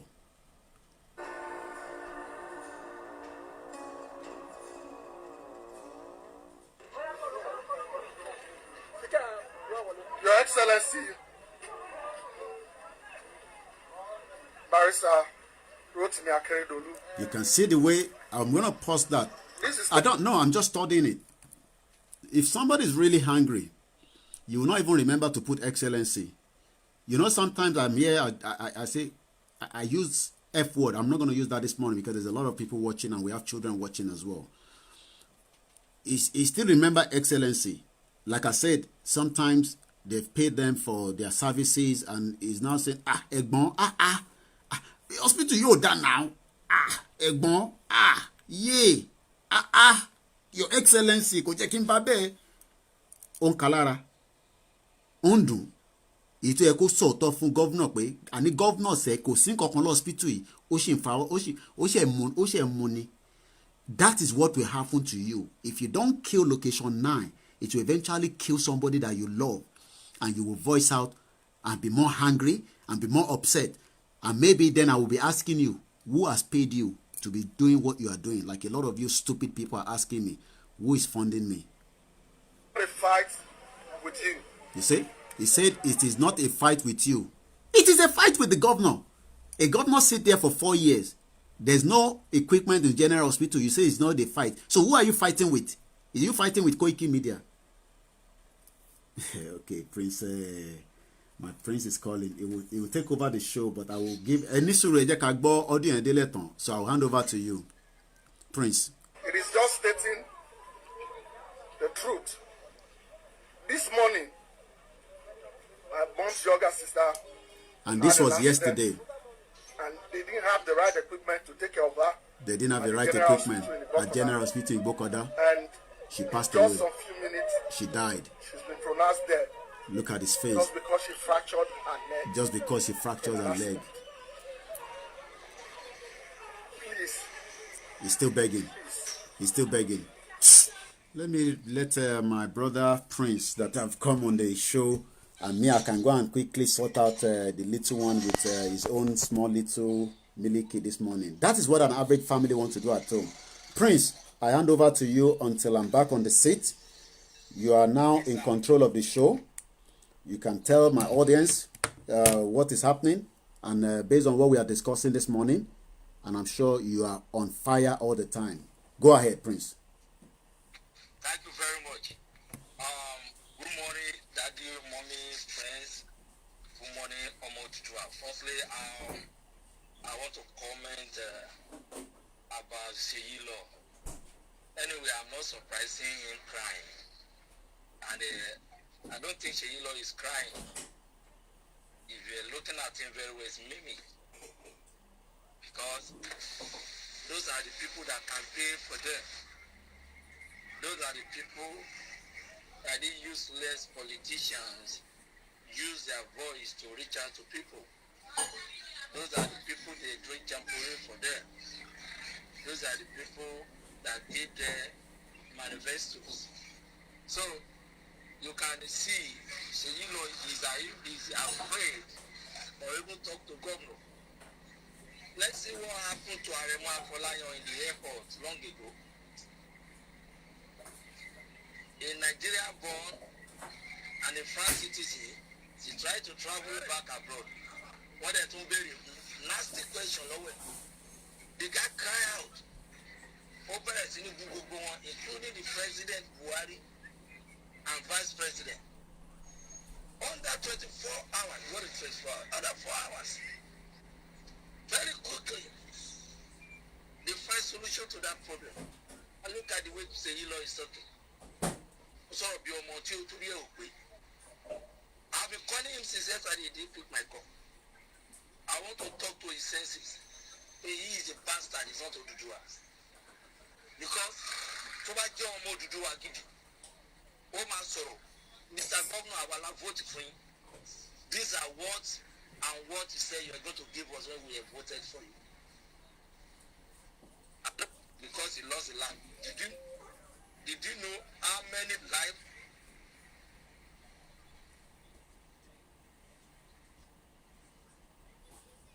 How many people lost their life every day? Look at the man on the street. Man to pay 700 naira. Only one family, they cannot afford it in a day. I want you to say, 1 million naira, 10 million, 5 million table. 1 for 10 million, 1 for support. Nígbà yẹn, àwọn máa fi governor náà máa praise. So, mo gbàdúrà pé lẹ́yìn àṣẹ Ìdùmarè, irú ẹ̀ làwọn máa rí sí gbogbo wọn. Bẹ́ẹ̀ni. That is number one. Number two, we are 114 online now. One pound is less than 500 naira. If truly we want this movement to continue, I don't think 500 naira is too much for us to pay a pound for yourself, for your wife or husband, and for your children, so that we can bring in more people. This is only the evidence we have now that we are tired of Nigeria. Yeah. Yes, we are tired. As I'm talking, the last man is looking at me. What they have. ṣé òun náà táyà ni bẹ́ẹ̀ ni ìyá ni. ìyà burúkú gan sef. Wọ́n sanwó. Ẹ̀rù ń bà wọ́n, wọ́n fẹ́ sọ̀rọ̀.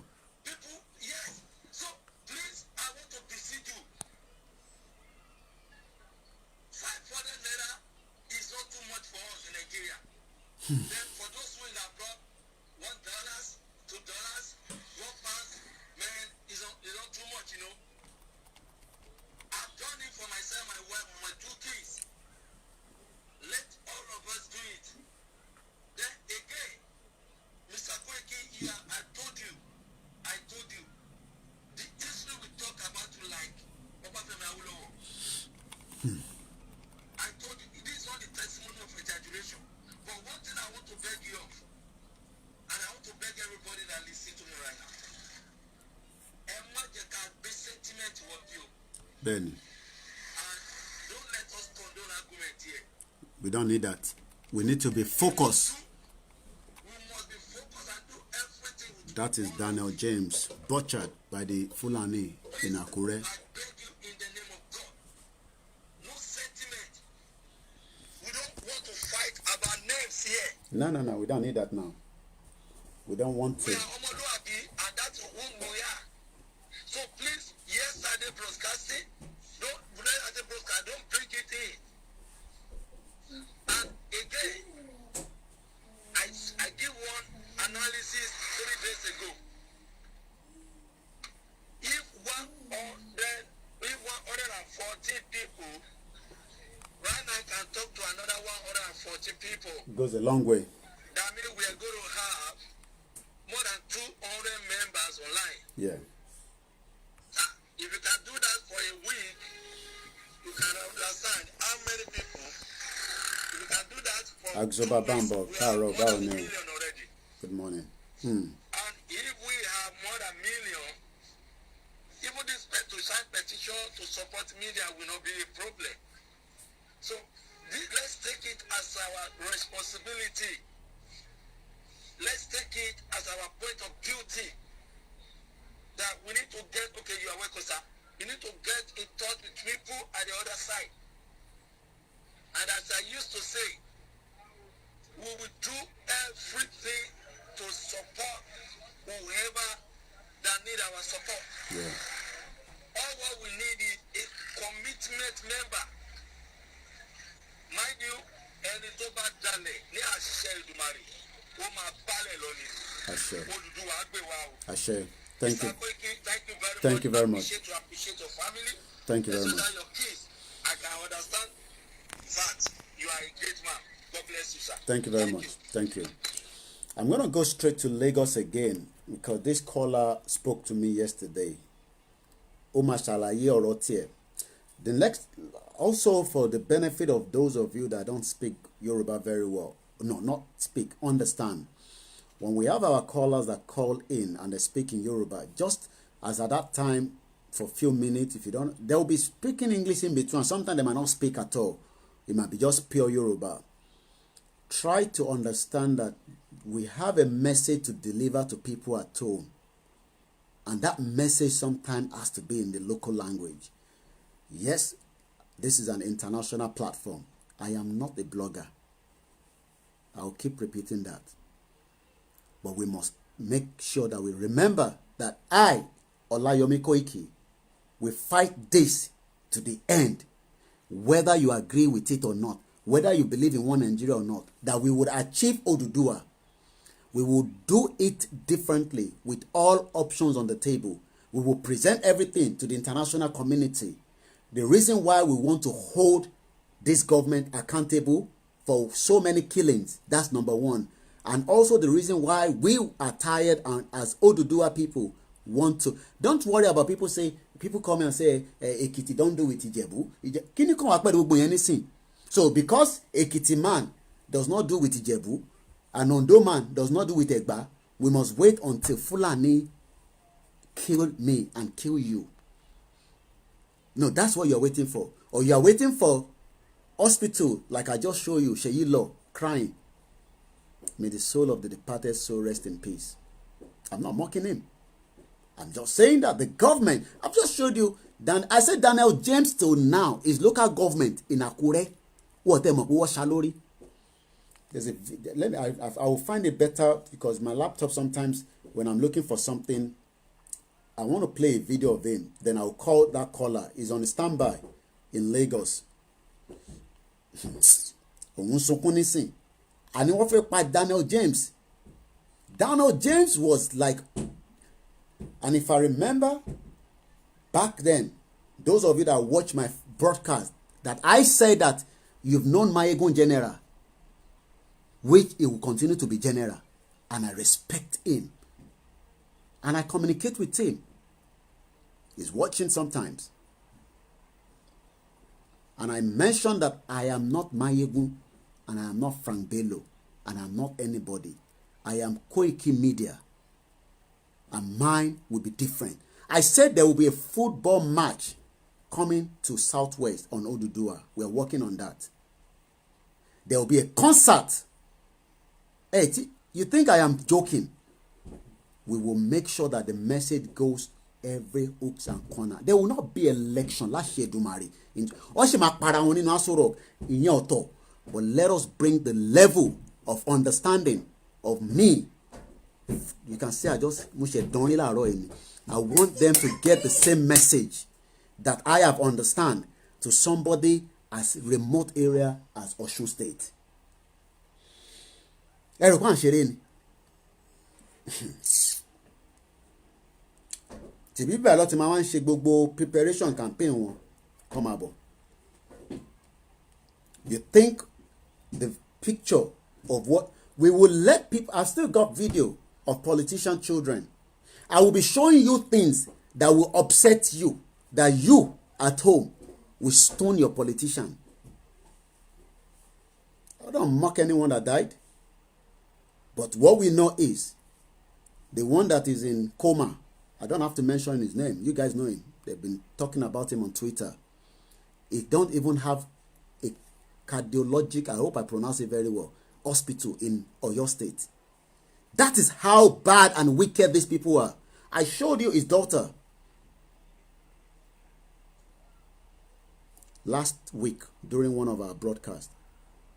Tó bá tẹ̀ ní nínú pandemic ṣó yẹ kó máa display wealth when èèyàn kan sọ pé gàrí Congo òun ò rí jẹ ọmọ tiẹ̀ wá gbé rẹ̀ sórí Instagram ó gbé bag, even if those bags are fake, an average of it, because people like that, they dupe them as well. They think they're buying original. You don't know that. Ọmọ olówó ló stupid jù.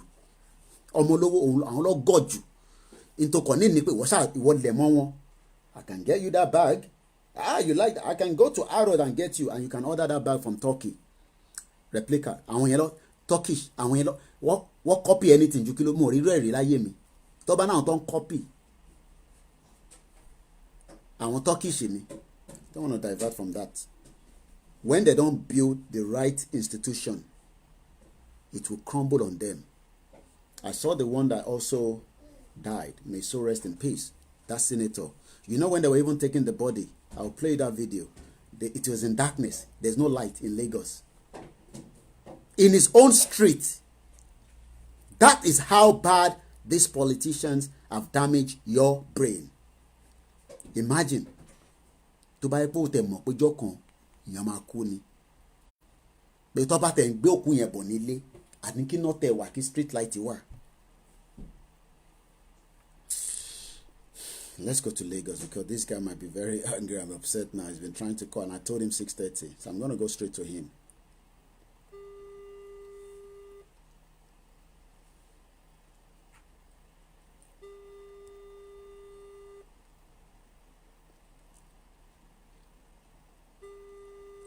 Sometimes it's network. Yeah, no street light. Ó lè ti pa fóònù wọn because Nigeria wọ́n máa ń ṣọ́ íńtánẹ́ẹ̀tì lónìí. Wọ́n máa ń ṣọ́ lónìí. Wọ́n máa pa bí ìgbà tẹ́ pé wọ́n pa tó bá pa báyìí wá tó tàn.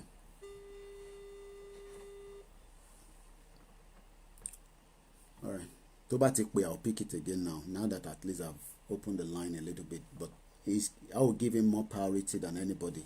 I spoke with him for 11 minutes yesterday, and I want him to say what he want to tell us. Nísìn ló wá mọ̀ pé ẹ̀sìn ó sàn jù kú lọ. Refuse, ṣe the right thing. Let me roll this. I just go on YouTube this morning. I've not looked into details of it, but I guess it must have a conversation. Okay, it's calling us back. Ṣó tó pa internet ẹ ní àbí báwo? Mo ní ṣó pa internet ẹ ní káàárọ̀. Okay. All right, ó ti wà lórí afẹ́fẹ́ báyìí. Àwọn èèyàn dẹ̀ ń gbọ́ ẹ ní gbogbo orígun àgbáyé. Èmi ni Ismail Oníkòyí tí ẹni kí ní sùúrù kí n máa pè mọ́ yẹn. Èmi mọ̀ ẹbí mo ti save orúkọ ẹ hotel orúkọ stupid man ni mi ni tèmi save orúkọ ẹ látànà. Contribute kí ni nǹkan tí ẹ ń di pẹ̀lú láàárọ̀. Róòlù wo ni olúkálùkù róòlù wo olúkálùkù máa play nínú afẹ́ actualize Oduduwa ìyẹn kan. Then èkejì, kí ni ìwọ wà lẹ́kọ̀ọ́ ó ní nǹkan tá a sọ lánàá o lè mẹ́nu bà tájọ sọ lánàá nígbà tó ń sọ̀rọ̀ NPA Nigerian Port Authority. Èmi dẹ̀ ń sọ fún ẹ pé anyway màá fẹ́ kí ìwọ ni kò fẹ́nu ara ẹ kó sọ ibi tí ọ̀rọ̀ bá ti fi bẹ̀rẹ̀ látọ̀dọ̀ tiẹ̀. Nítorí lè ṣẹlẹ̀ ní wípé sẹ́rí mistake tí àwọn bàbá wa ṣe báwọn bàbá wa dẹ̀ la máa pè wọ́n ni kò ní wù mí kí àwa náà ṣe. Mistake tí mo mẹ́nu bà ní wípé ká máa believe pé ìwé ló ṣe gbogbo nǹkan. Àmẹ́wàá ní Nàìjíríà ń sìn ìwé ò ṣe gbogbo nǹkan o. Opportunity tó bá ti ní godfather láti ní kó máa nìṣó ibi tó bá wù ẹ́ kó fẹ́ dé wà á débẹ̀ ìyẹn bẹ́ẹ̀. Ìkejì mistake tí àwọn bàbá wa ṣe ó ní pé àwọn ń push àwa pé a gbọ́dọ̀ ní kinní kan dé kinní kan ká tó lè ṣe kinní kan. Àwọn tọ̀hún yẹn lọ́wọ́ yẹn bẹ̀ ni àwọn ò nídìí gbogbo grade tí àwọn wá kiri. Wọ́n máa apply wọ́n dẹ̀ máa mú wọn. Bí èyí tí mo sọ fún yín lánàá ọ̀rẹ́ mi dandan wà ní school. Ìgbà tí everything rí sì fẹ́ mi mọ́ ni mo kó school. Ọ̀rẹ́ mi yẹn òun ti wà ní NPA secondary school ló fi wọ̀ school start. Nígbà tó bá ní ọ̀rẹ́ àwọn èèyàn ọmọ ọ̀rẹ́ tó ń sọ yìí ọmọ bo lọ̀rẹ́ ẹ̀. Ọ̀rẹ́ mi yẹn tí mo sọ yìí Haúsá ni Wákàsí ló pẹ̀. Àgbọ́yé. So mistake tí mo tún mẹ́nu bà ní wípé kí a má jẹ because àwọn táwọn ò ní leader wa lónìí problem ni wọn. They are the problem we are facing. Ẹ má jà parọ́ tara wa, let's be realistic. Hausa ni problem Hausa fún Hausa. Yorùbá ni problem Yorùbá fún Yorùbá. Igbo ni problem Igbo fún Igbo. Because Hausa represent Yorùbá, Yorùbá represent Hausa. Yorùbá represent Yorùbá nílẹ̀ Yorùbá ni. Gbogbo wọn jọ lọ sí Abuja láti lọ máa pín owó wa ni. Can you believe ọba kan ṣẹ̀ṣẹ̀ jẹ́lé kó báyìí? Wọ́n ní ọba elect ní ìgbọ́rú ẹ̀ mi. Níbo náà ti ń ṣe irú ẹ̀? Ṣé wọ́n tún máa ń dìbò ní ọba ni? Ọba. So many things going wrong. Many things go wrong. That need láti yí padà. Tàbá believe pé a fẹ́ gba òmìnira Odùduwà, a fẹ́ ṣe gba fẹ́ ṣàwò. There are some political barons, political dons tí ó yàtọ̀ fáwọn bàbá Tinubu kankan àwọn tó kọ wọ́n àwọn ọkọ ní political dons o àwọn underground political dons kan wà tí wọ́n bá sọ pé ó ní wọ́n bá sọ pé bàbá ni and àwọn pípù yìí ni wọ́n ní wá lára kò sí àwọn táwọn ń wò lókè yẹn because as a senator olẹ́ni tó gbọ́dọ̀ tọ́nu ó ti rẹ̀ sí kéré jù monthly salary ẹnìyẹn látọ̀dọ̀ $5 million. Ẹ sọ fún mi basic salary senator is $750,000 gbogbo aláwí nǹkan kan ló fi jẹ́ 30-something million. Ẹ̀yin náà wo orú nǹkan báyìí. Ká má rò pé a fẹ́ dá Odùduwà kalẹ̀ ká tún wá gbélé àwọn tó ní wá lára London Nàìjíríà ká tún gbélé wọn lọ́wọ́ oko ẹmọ́lẹ́mọ́ lọ o. Hello. mo ń gbà ẹ́ mo ìsúnmọ́ abẹ́ níbèrè à ń gbádùn ẹ̀ à ń gbọ́ nǹkan tó ń sọ. oko ẹmọ́ òun lẹ mọ́ ń lọ. so àgbọ́yé. because can I believe pé okay àti ń dá Odùduwà kalẹ̀ okay Ọlọ́run fún wa ṣe ó ṣẹlẹ̀. nílàkà àwọn kankan wà tá a lè máa release lórí afẹ́fẹ́. ó bẹ́ẹ̀ ni dẹ́fẹ́ àgbóṣogbó kọ́lá máa sọ lórí afẹ́fẹ́. àwọn kankan wà tá àgbóṣogbó kọ́lá máa sọ lórí afẹ́fẹ́. kò parọ́. so many things wà. ìntẹ́mi fẹ́ bí ẹ́ nísìn ni pé kí ni ìgbésẹ̀ ta láti kọ́ á gbé nígbà tá a ti rí gbogbo in tó wà níwájú wa nígbà tí mò ń ṣàlàyé fún ẹ lánàá pé mo fa àwọn kankan sọ fún ẹ pé. ìgbésẹ̀ tí èmi rò pé a lè gbé. àgbọ́yé. ó ní pé ká kọ́kọ́ ṣiṣẹ́ lórí àwọn àtàjẹ́ ọ̀dọ́. àwa youth. tẹ bá wà Nàìjíríà tẹ bá dé Nàìjíríà ẹ máa rí pé Nàìjíríà ò ní future. kí ló dé tó ṣe sọ bẹ́ẹ̀. ẹ wá wò wọn ní nǹkan tí wọ́n wá ń fi ọjọ́ ayé wọn ṣe ìfàkúfà ìmúkúmu lọ. irú ẹ̀yin àtẹ̀mísì ẹ ti ní fámìlì tí ẹ̀yin jù mí lọ dáadáa èmi náà ti ní fámìlì mi mo ti bímọ. àwọn tó ṣì wá ń gbòòrò bóyá àwọn tàjọ jẹ́ ìjìnlẹ tàbí àwọn tó kéré sí mi tí wọ́n sì ń useless ọjọ́ orí wọn ṣérú àwọn ìyẹn ni future leader tá à ń sọ. tẹ bá wá sí Nàìjíríà bíbá yìí out of 100% of youth ta ni tipátipá lè máa fi rí 3% of future leader o. a ní pọ́blẹ́mù láti grade 0 wa a gbọ́dọ̀ ṣiṣẹ́ lórí àwọn ọ̀dọ́ wa. The living standard of our youth are very poor. Apart from their living standard, their thinking mentality is 0. They think everything upside down. Ìjọba òkú fún wa ní kankan, ìjọba òṣègbà fún wa, ìjọba òṣàwò fún wa. The next thing tẹ́ bá rí wọn tí máa ṣe ni pé ká máa destroy social amenities infrastructure tí àwọn tó yẹ pé wọ́n ti jalè rẹ̀ tẹ́lẹ̀tẹ́lẹ̀ láti gé sí mẹ́jọ ìwọ̀nba díẹ̀ tó wá gbé síta gbókèrè ẹ̀yin náà máa fi lá àwọn máa tún máa bàjẹ́. I'm living around Apapa. Can you believe government do street light on the bridge? If you know Apapa very well, from Apapa to Costain to Lagos Island, can you believe they have successfully removed all the cables sold out to aluminium or those so-called condemn aluminium. ṣé kò ṣe pé poverty ló ń fà yẹn ni ṣèbí poverty ló ń fà. poverty ló ń fà tí a bá ronú pé ìjọba ò ṣe nǹkan fún wọn pa tẹ bá wo àwọn tí wọ́n ṣe kínní yìí ṣé ń gbọ́. à ń gbọ́. tẹ bá wo àwọn tí wọ́n ṣe kínní yìí tẹ bá wo àwọn tí wọ́n ṣe kínní yìí dáadáa wọ́n sá kúrò nílé wọn ni. Kí ló dé tó fi sá kúrò nílé wọn. Kí ló fà tó fi sá kúrò nílé wọn.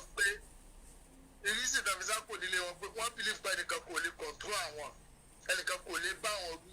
mo mọ mẹ́nì ládùúgbò wa nígbà yìí. nígbà tí gọ́ọ̀mẹ̀ntì ò fún wọn education kí ló expect ṣèbí yẹn ló fa gbogbo àwọn 1 million boys wọn káàkiri lórí títì.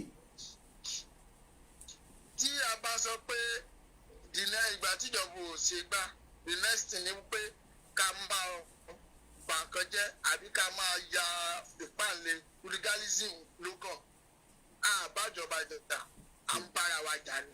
ìbí nǹkan táwọn politician náà fẹ́ nìyẹn ìbí àwọn náà ló ń lò wọ́n. mo kàn wádìí ọ̀rọ̀ lẹ́nu ẹni o mo ń gbọ́ máa sọ̀rọ̀ lọ. ìrísí tí mo fi sọ pé à ń bára wa jà nìyẹn ẹ má jẹ ntọ́ yìí táwọn bá láwọn hooligans àwọn tó provide nǹkan tó yẹ kó provide fún ọ táyé ẹni tí wọ́n provide nǹkan fún lòwà tí ti ti bá ìgbà tí wọ́n ti ṣe báyìí fún mi yékè mi náà ronú pé nǹkan tí mo fẹ́ fọjọ́ ilé ayé mi ṣe kí n ronú tó bá pa báwì ló gbà jẹ́ kí n máa gbà báwì mi 1 naira 2 naira kí n máa fi maintain ara mi for better future. àgbọ́yé. àwọn yẹn máa wá they will use their gun ẹ má jẹ́ nǹkan yín politician kò lè àdá wọn lè àbọ̀lé ẹ̀kọ́ lọ́wọ́ láti kọ election kódà after election kó lọ jalè táwọn ní báwo ló ṣe gẹ̀ẹ́sì mọ́ sínétọ̀ ọ̀nàrẹ́bí lágbájá wọ́n ná tiẹ̀ bàjẹ́. fún alówó mọ́ náà kó tiẹ̀ sọ gbàtọ̀ rẹ̀ fún alówó mọ́ àánú rẹ̀ ní ìjọba bá fi máa make àdẹ̀rọ̀ pé sísè pé pọ̀ wà lọ́wọ́ wa ká máa fi ṣe gbá lókù ká máa fi ṣàwó lókù wọn ní lọ mú sínétọ̀ lágbájá àti ọ̀nàrẹ́bí tàmẹ́dó ìwọ tó káwé pọ̀ mọ́ lọ́wọ́ tó lọ hùwà tí ò dáná máa mú. èèyàn kan sọ pé this guy is making sense èèyàn kan sọ pé gbogbo tó ń sọ ó make sense.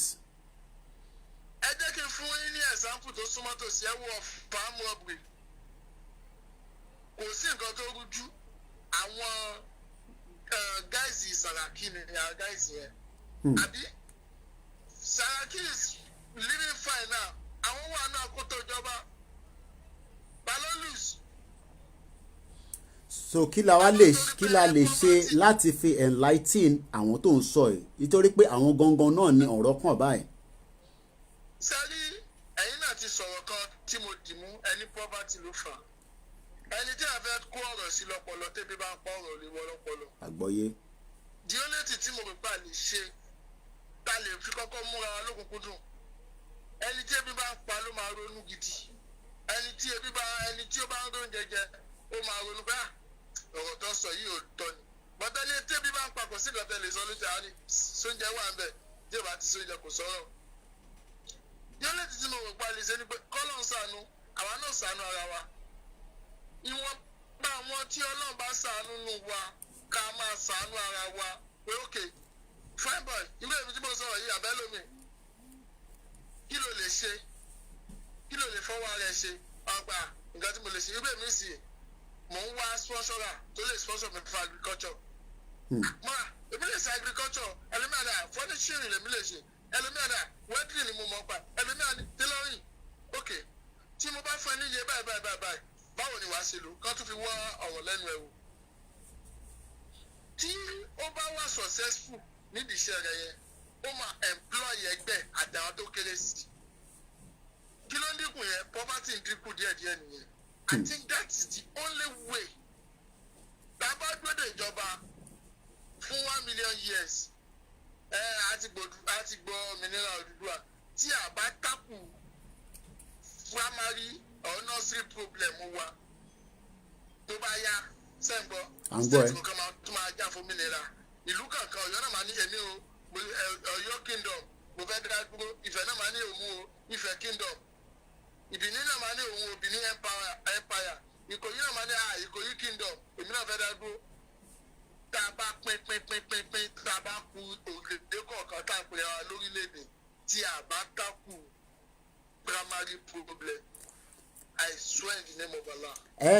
ṣèbí tábà gbogbo tó ń sọ pátápátá ló yé mi mo fẹ́ fà sẹ́yìn díẹ̀ ni àwọn tó wà níbẹ̀ ò tákù problem yẹn tá a bá gba òmìnira tá a fẹ́ gbà yìí gbogbo tó kálẹ̀ yẹn ọpọlọ ń bẹ ìwọ tó wà ń lé gan ọ̀rọ̀ tó ti ń sọ látà ọ̀rọ̀ tó nílàkàyè ni ká má ti wà sàwátà wà níta ìdí tí mo dẹ̀ ṣàlàyé fún ẹ lánàá sórí ìpínlẹ̀ location 9 àwọn ọ̀pẹ ní Nàìjíríà mọ̀ location 9 òun ni pé foundation ẹ̀ ó ti wọ́ láti ilẹ̀ àwọn tó dẹ̀ dì mú tó ń jẹ mùlá lórí ẹ̀ kò ń ṣe Nàìjíríà gbogbo tó ṣe sọ yẹn àwọn politician yẹn ìwọ̀nba kékeré nìyẹn mo fi tó ẹ létí lánàá pé epo wa fúnra rẹ̀ gan wọ́n ti tà dànù àwa gan ta jẹ́ èèyàn nú ẹ̀ wọ́n ti tà wá. so gbogbo tí wọ́n sọ yẹn nísìn kò likely kí gbogbo kinní yẹn kó work nítorí pé kí ni foundation yẹn ti wọ́ system ò work máa fún ẹ ní example fún ara mi mo ní láti lọ jìnnà kò ṣe táwa náà ti gbé wálé tàfi wá invest láti fi employ irú wọ láti fi kò nítorí pé system yẹn ó corrupt system yẹn kò lè work ẹnìkan ti kó 1 billion àríwárí ẹlòmíì ti kó 20,000 pounds orí kélébé kódà kakọ̀ sọ fún ẹlòmíì pé ẹ bá wa ra lẹ̀ bàbá wàhálà ni ibi tó ti ṣe pa ẹni yẹn gan ó dẹ̀ ń ṣẹlẹ̀ náà nínú ilé nítorí pé kí ni system ò work bí wọ́n ṣe wà nísìn kò ń ṣe pé mo fẹ́ fi sọ pé kíní kan ìwọ gan mo mọ̀ ẹ́ lọ títí for example nísìn torí pé system ò sí níbẹ̀ nísùrù gbọ́n kan tí mo fẹ́ sọ system tó sí níbẹ̀ ni pé orúkọ tó fi sílẹ̀ fún ìjọba tí wàhálà bá dé nísìn tí bá fẹ́ trace ẹ tendency pé o lè wà nínú abúlé kankan máa mọ ibi tó wà ó yàtọ̀ sí irú bíbá yìí nísìn bí ṣe jókòó báyìí nísìn tí bá sá lọ tí bá commit offence bí kódà bí bá tún gbéra ní bíbá tí lọ sí Spain wọ́n máa flag mi níbẹ̀ pé arábí wọ́n ti ń wọ ẹ̀yìn bolo wà tẹ́lẹ̀ ìtàn ń pè ní system nìyẹn gbogbo ìdí tí ó láti jẹ́ pé aláti kọ́kọ́ bring structure yẹn down yes ká tó lè come into àwọn orientation àwọn tó ń sọ yẹn nísìn iṣẹ́ wà níbẹ̀ lára iṣẹ́ náà là ń ṣe nísìn yẹn náà la ṣe ń pè ẹ̀yin tẹ́ wà nílé ẹ̀yin náà wá bá wa sọ̀rọ̀ ká lè gbọ́ nǹkan tẹ́ fẹ́ sọ ṣé nǹkan tí mo sọ yẹ nísìn máa fún ẹ lóhùn padà kó tún sọ̀rọ̀. mo ń listen. náà wọ́n fẹ́ kó respond sí nǹkan tẹ́mi sọ nísìn ni àjọ ń gbomi sọ̀rọ̀ nísìn ni àwọn èèyàn dẹ̀ ń gbọ́ wa ní gbogbo àgbáyé. nǹkan tẹ́ ń sọ yẹn ẹ̀ ń sọ̀rọ̀ bá data system àbí. Definitely yes. sẹ́rí mo ti sọ fún yín if you are not somebody or you are not èdè á ní àparò kan ò já parò kan láfi tó bá gorí ebè tó bá ti gorí ebè Nàìjíríà bíbà yìí bí location 9 bẹ́ẹ̀ ṣe ń pè there is nothing ẹ má jẹ tàn yín ká má sọ pé kinní kan sọnù Nàìjíríà ẹ̀wọ̀n rí mọ́ ẹ má jẹ tàn yín wọ́n fẹ́ wà ní.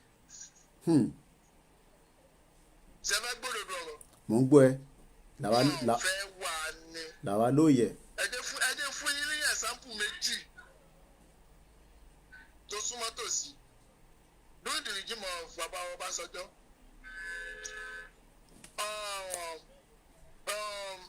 ọ̀nàdìbò Bọ́lá Ìgè lọ́lọ́n fún ọ̀hún kan ó kú l'Àbújá ní December 24 tí mi bá mi ṣe ó dẹ̀ délé ẹ̀ nìbàdàn wíwájú fámìlì ẹ̀ báyìí wọ́n ti mọ́dà máa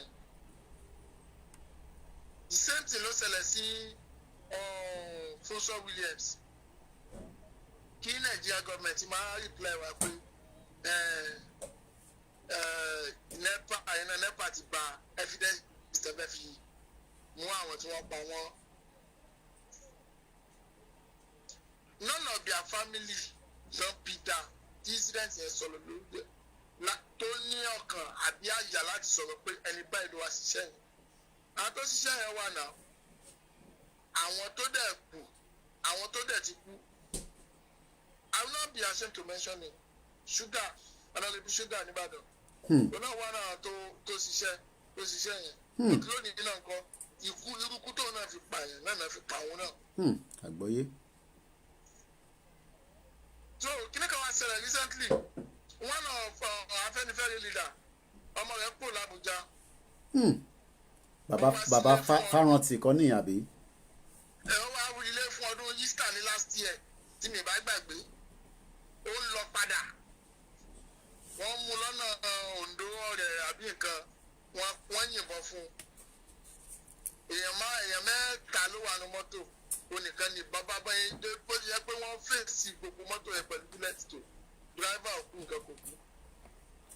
wọ́n dẹ̀ accuse Fúlàní herdsmen kẹ́bàdé mọ̀ pé most of this thing bẹ́ẹ̀ máa gbọ́gbọ́ yẹn Boko Haram ló ṣiṣẹ́ kan Fúlàní herdsmen ló ṣiṣẹ́ kan gbogbo ẹ̀ náà propaganda náà wà bẹ́ẹ̀. Àgbọ́yé. ìgbà tó máa ṣe investigation ṣẹfẹ́ gbòdòdó ọ̀rọ̀. mo ń gbọ́. inú family máa yẹn gangan náà ti pa ọmọ rẹ̀ wọ́n ní ó ti láìkì ọmọ yẹn jù pé ìyá ọmọ yẹn kú pé ìyá rẹ̀ kú omi ni pé kó láìkì ẹ̀ ju àwọn tó kù lọ. dírẹ́fà tó wà ó mọ̀ ń pa ẹ̀ àbúrò bàbá yẹn mọ̀ ń pa ẹ̀ àbí àwọn mẹ́ta ni wọ́n múnú fámìlì wọn táwọn àánú àkótó ìjọba báyìí. so nǹkan tó bá sọnù pé ẹnìkan sá nínú Nàìjíríà yìí kódà kó sá kó Nàìjíríà wọn á mú tí ọba fẹ́ mú lókù. dátà yẹn ń ṣiṣẹ́ fún àwọn tó bá lẹ́nu àbí táwọn kan bá ṣẹlẹ̀ táriwo bá ti pọ̀ jù irú nǹkan báyìí ló ṣẹlẹ̀ ẹjẹ́ tí mo fún yín lẹ́sàmpù mi sókà nìbàdàn underground tí wọ́n unveil nígbà yẹn. bẹ́ẹ̀ni. nígbà yẹn Jonathan ajímọ̀bí wa ní pókè o I want to get to the root of this thing kí wọ́n máa dígì ẹ̀ lọ gbogbo nǹkan tó máa rí kán máa unveil ẹ̀ wọ́n ní àṣẹ wá látòkè kí wọ́n stop ẹ̀. ta ló ń tọ́ra wọn. Who is fooling who? Who is fooling who? ó dà kí tó jẹ́ kó. kárí gbogbo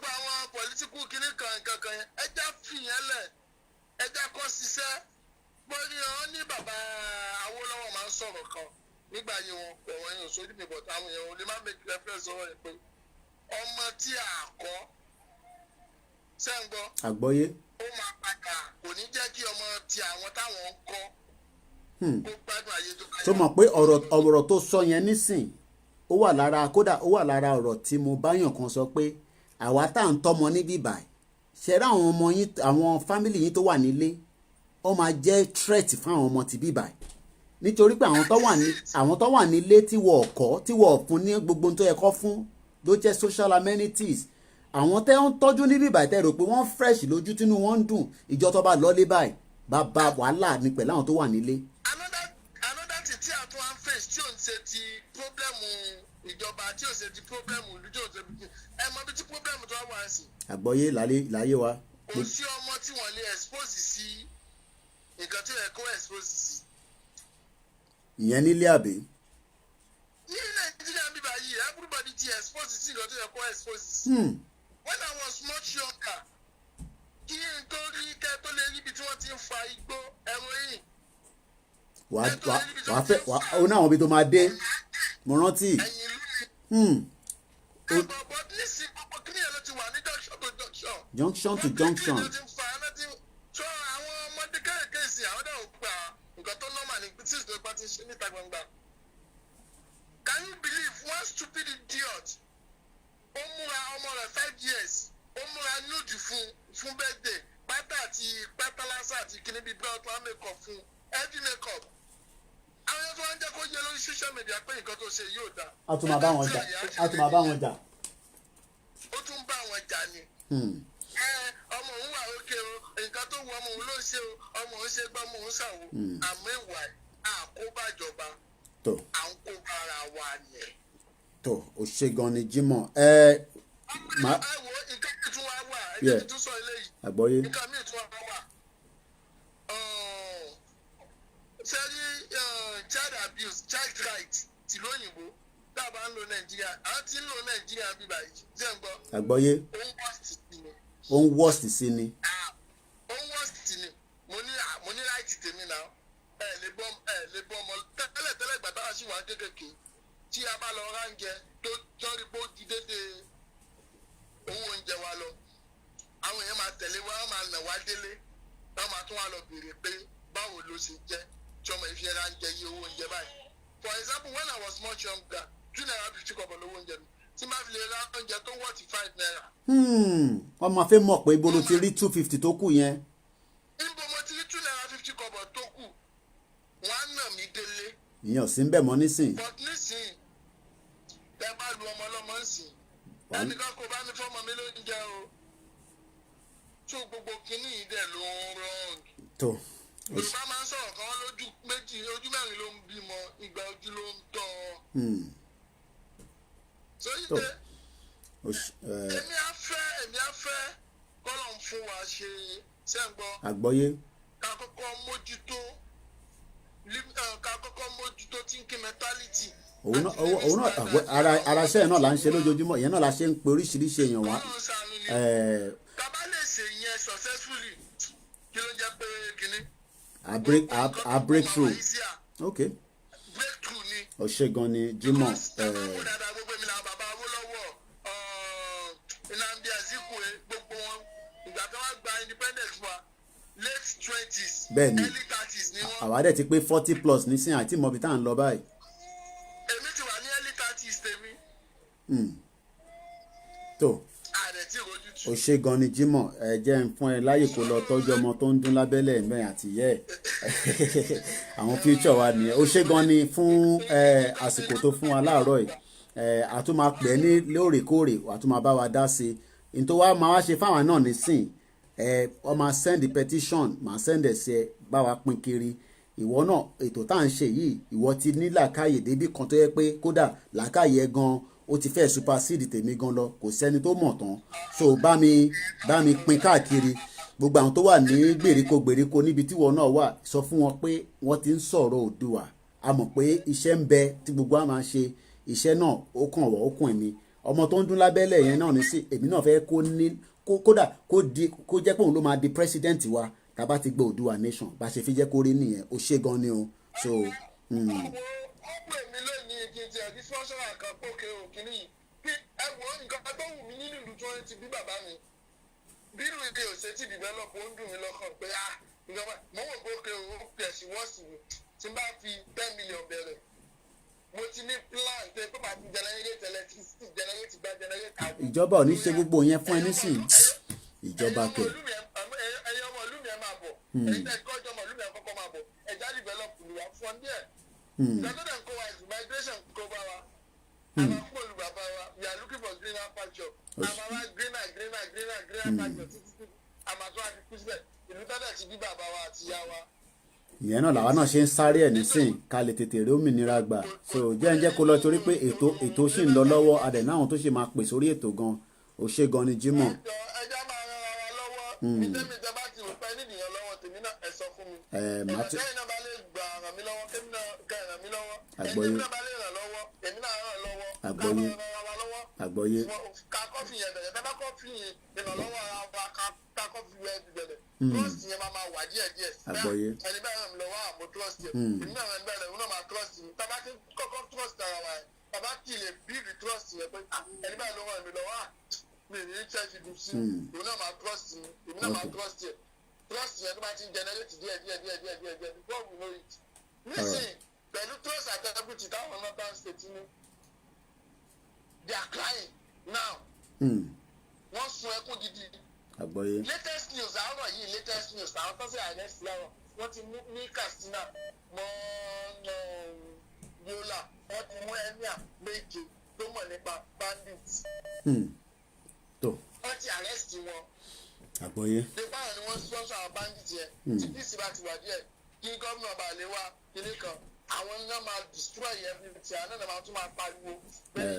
já fẹ́lómi láyè àti ní àwọn kọ́là tó ti wà lórí afẹ́fẹ́ látẹ̀ǹkan so màá pè é padà lẹ́yìn ètò. alright ó ṣe gan ni alright let's go to Marufa in Saudi Arabia. Good morning Marufa. Yeah, good morning. Yeah, morning Carol.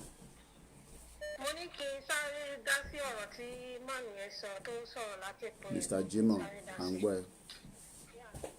ṣé rí gbogbo nǹkan tẹ́lẹ̀ yẹn sọ pátápátá bó ṣe rí náà ní Nàìjíríà nìyẹn because ẹ̀yin tẹ́tẹ̀ tó ti kúrò létí pẹ́ àwọn èmi ṣe kúrò lé ní kò tí ju bí 2-3 years. èmi ò kúrò létí pẹ́ mo ṣe wà lẹ́kọ̀ọ́ ní last year lọ cover election mo lo 5 weeks bọ́ má sọ̀rọ̀ lọ.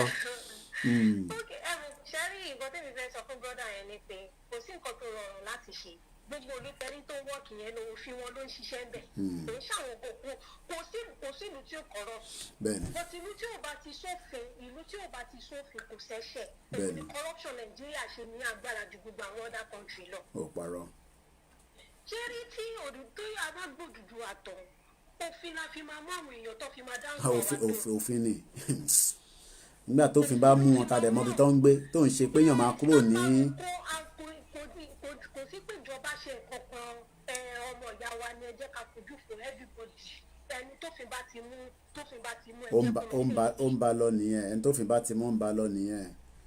nǹkan tí gbogbo ṣẹ́rí gbogbo àwọn nǹkan tẹ́ni yẹn sọ pátápátá ẹ̀rù ń bọ̀ wọ́n ní pé ṣé tó bá tọ́yìn Odùduwà bá dé tán ṣáwọn tó àwọn gàfíìsì pé corrupt mind táwọn èèyàn ti ní náà ló ṣì máa continue ẹ má jẹ́ ká rò yẹn tófin bá dégbò ní kálukú ló máa wọ́n ọmọ ìbáṣọ.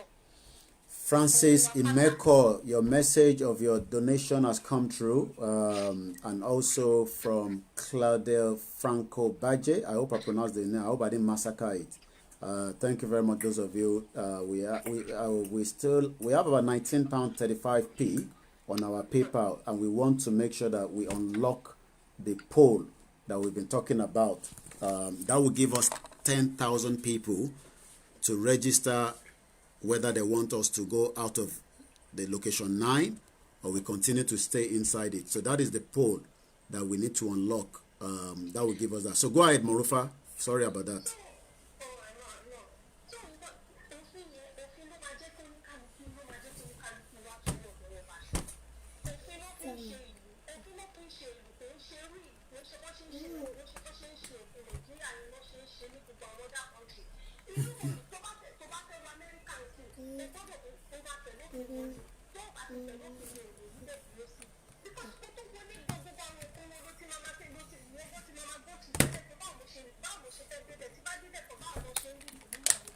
o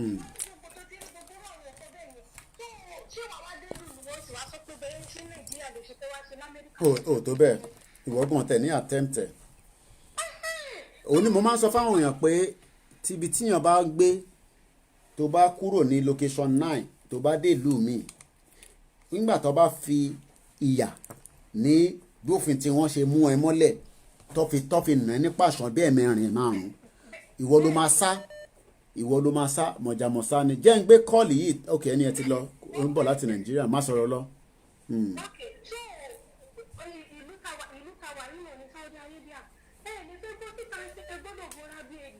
ok mọ̀rúfá jẹ́ ń gbé kọ́ọ̀lì torí Nàìjíríà ní nọ́mbà yẹn so má bínú torí kọ́ọ̀lì Nàìjíríà yẹn máa ń fẹ́ tètè gbé ènìyàn dèrè má sí Nàìjíríà. hello good morning Kọ́lá. hello ẹ káàárọ̀. àkàrọ̀ kò dájú o orúkọ yín bolẹ̀ tí ń pè wá o. látèkìtì tó ẹ bá wa dá sí o. Adó Èkìtì lọ́hùn à ń gbọ́ yín báwo ni gbogbo à ń gbọ́ yín láti Èkìtì báwo làwọn ará Èkìtì láàárọ̀ yìí o.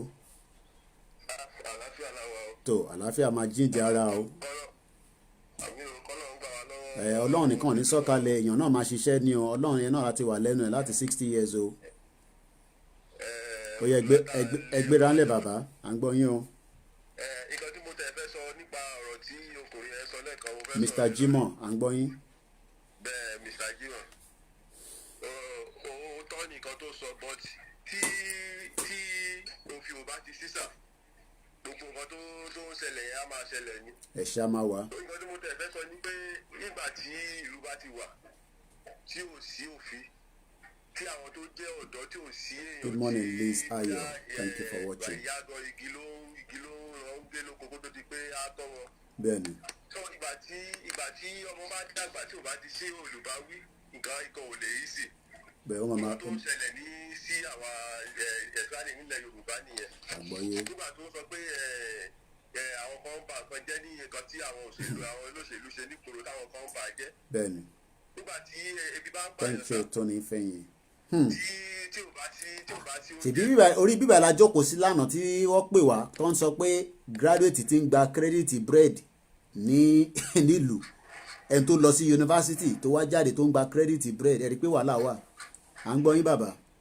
mo fẹ́ ṣe example kan sà ní nǹkan bí about 3 weeks ago or last month kí n lọ pé last month nǹkan kan ṣẹlẹ̀ ní street tí mò ń gbé ní Èkìtì ilé kan dún bẹ́ẹ̀ sà ilé ẹni yẹn close mọ́ gómìnà wa gidi o seriously ilé yẹn bẹ̀rẹ̀ ní around 1 o'clock ní òru ẹ sà àwa tí a jẹ́ youth ní street yẹn ni ò jẹ́ kí ilé yẹn burn down ilé yẹn tóbi gan nígbà ká wọnú ilé yẹn sà nǹkan tá a rí a ní láti gbé mọ́tò lọ sí iléeṣẹ́ panápaná mọ́tò náà ni ló wà bẹ́ẹ̀ kò sí kankan tó ṣiṣẹ́ wọ́n ní gómìnà ò supply wọn ní materials ẹ̀rọ sáà.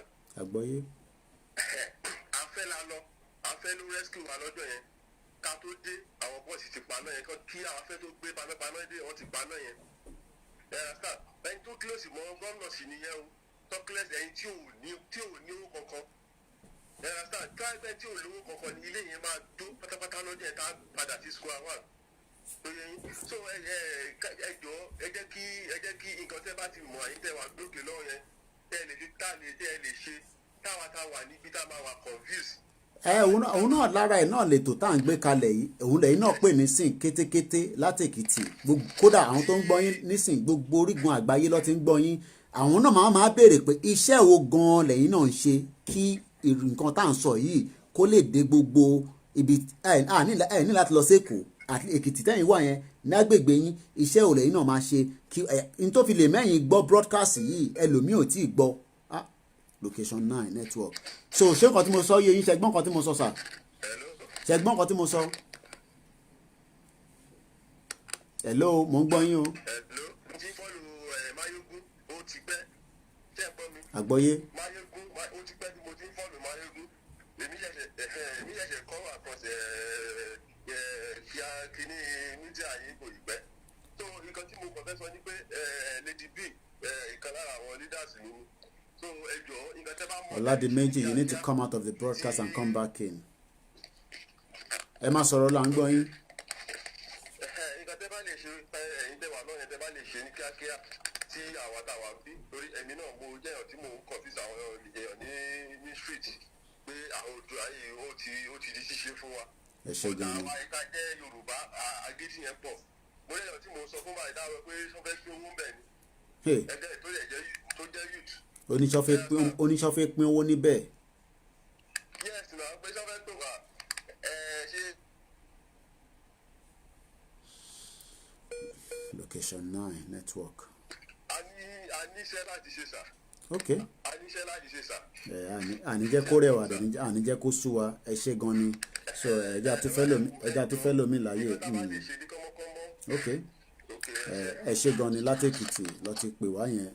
At least the message is going into the hooks and corner of location 9. I mean, if we can get a call from Ekiti, this is not America call, it's not Germany call, and this caller is now from London. Good morning, caller. Your name? Good morning, Carol. Carol, yeah, when you started your program, I was listening then, and I think you said that how far the message has been here in Nigeria, but there was a message that I read yesterday on my Facebook page that Northern Forum, they released one press congress that they are holding Nigeria.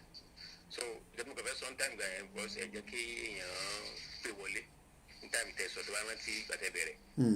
If the one people you know, Toto Alimari pay message in your lobby Cosilo, Argentine, and two fine a little so the program you pay and they can pay Wally, pay our Boni Senate. Last week, our broadcast last week was being watched inside the Abuja in the Senate. I don't know which part of the inside of the room. Yeah.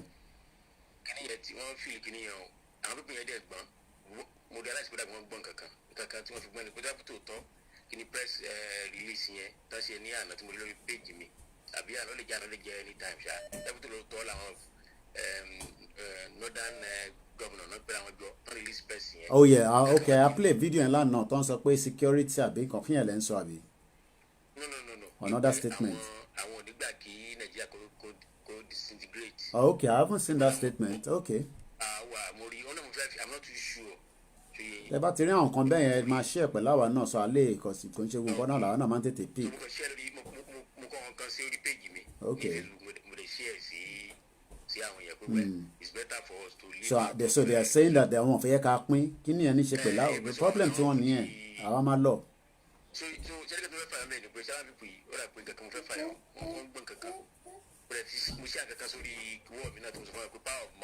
I'll call you back, Sister Buki, after this caller.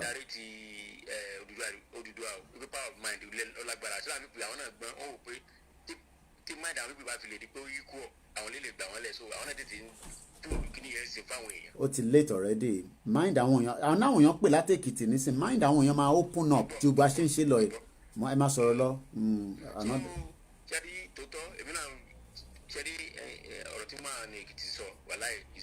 Ìyẹn náà la ṣe sọ tọ́pìkì tèmi mò ń gbọ́ yín.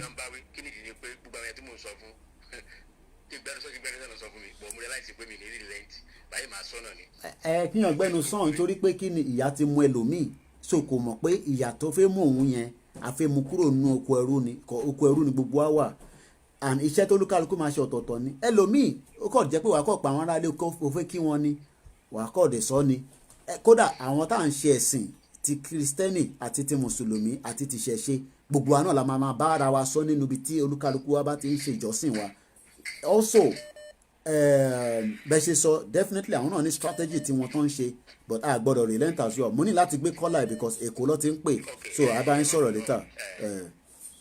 Sister Buki, I will call you back. This caller is calling from Lagos. That's why I picked it up. Good morning, caller. Location 9 network. Okay, I'll give you a few seconds if it comes back. Okay, it's back. Good morning, caller. Hello, sir. Good morning, sir.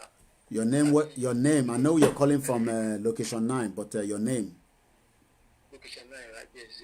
My name is Aremu Ezekiel. Go ahead, Aremu Ezekiel.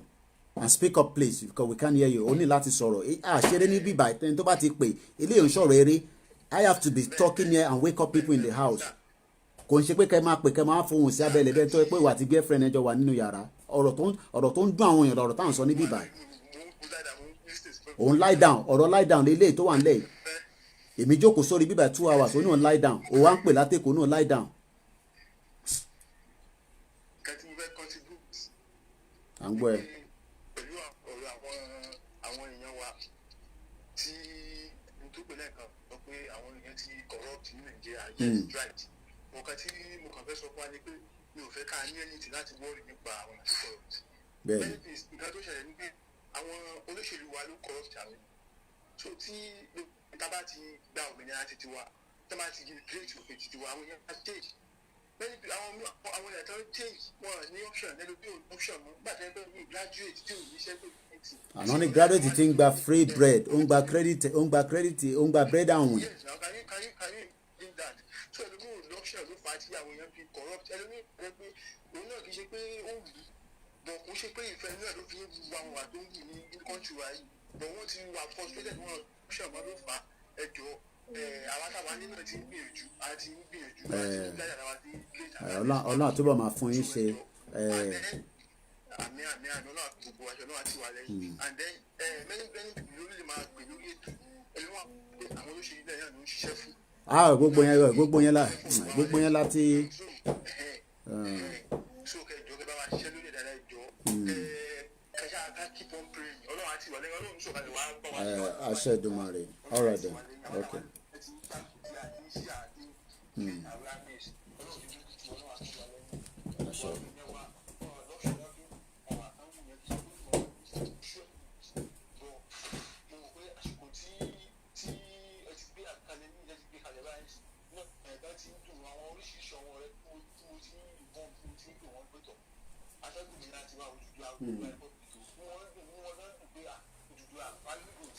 Oshegoni.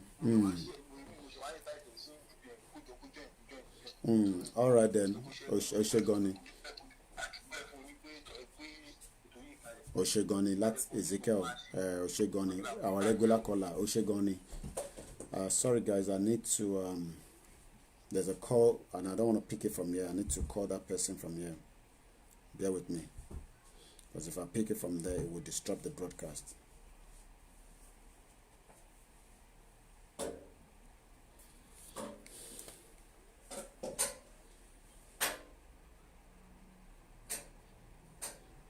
I hope Walata she were on.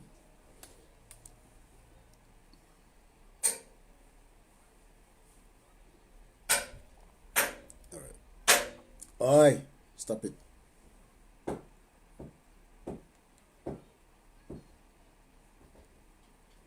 One minute, guys. Don't call because okay. More Lori live broadcast me. More. Cut. All right, later. All right, bye. All right, Mark, bye. All right, bye. Sorry, guys. All right, we've missed 2 callers from location 9, so I'm going to return their call back.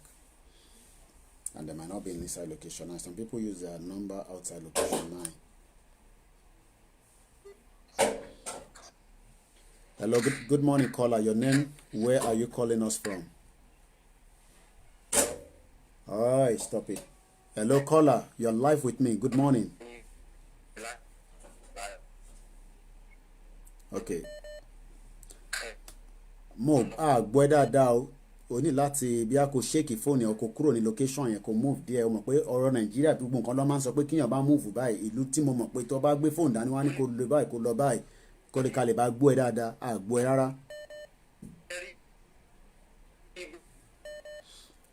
A gbọ́ ẹ rárá o máa ní láti pè padà a gbọ́ ẹ rárá.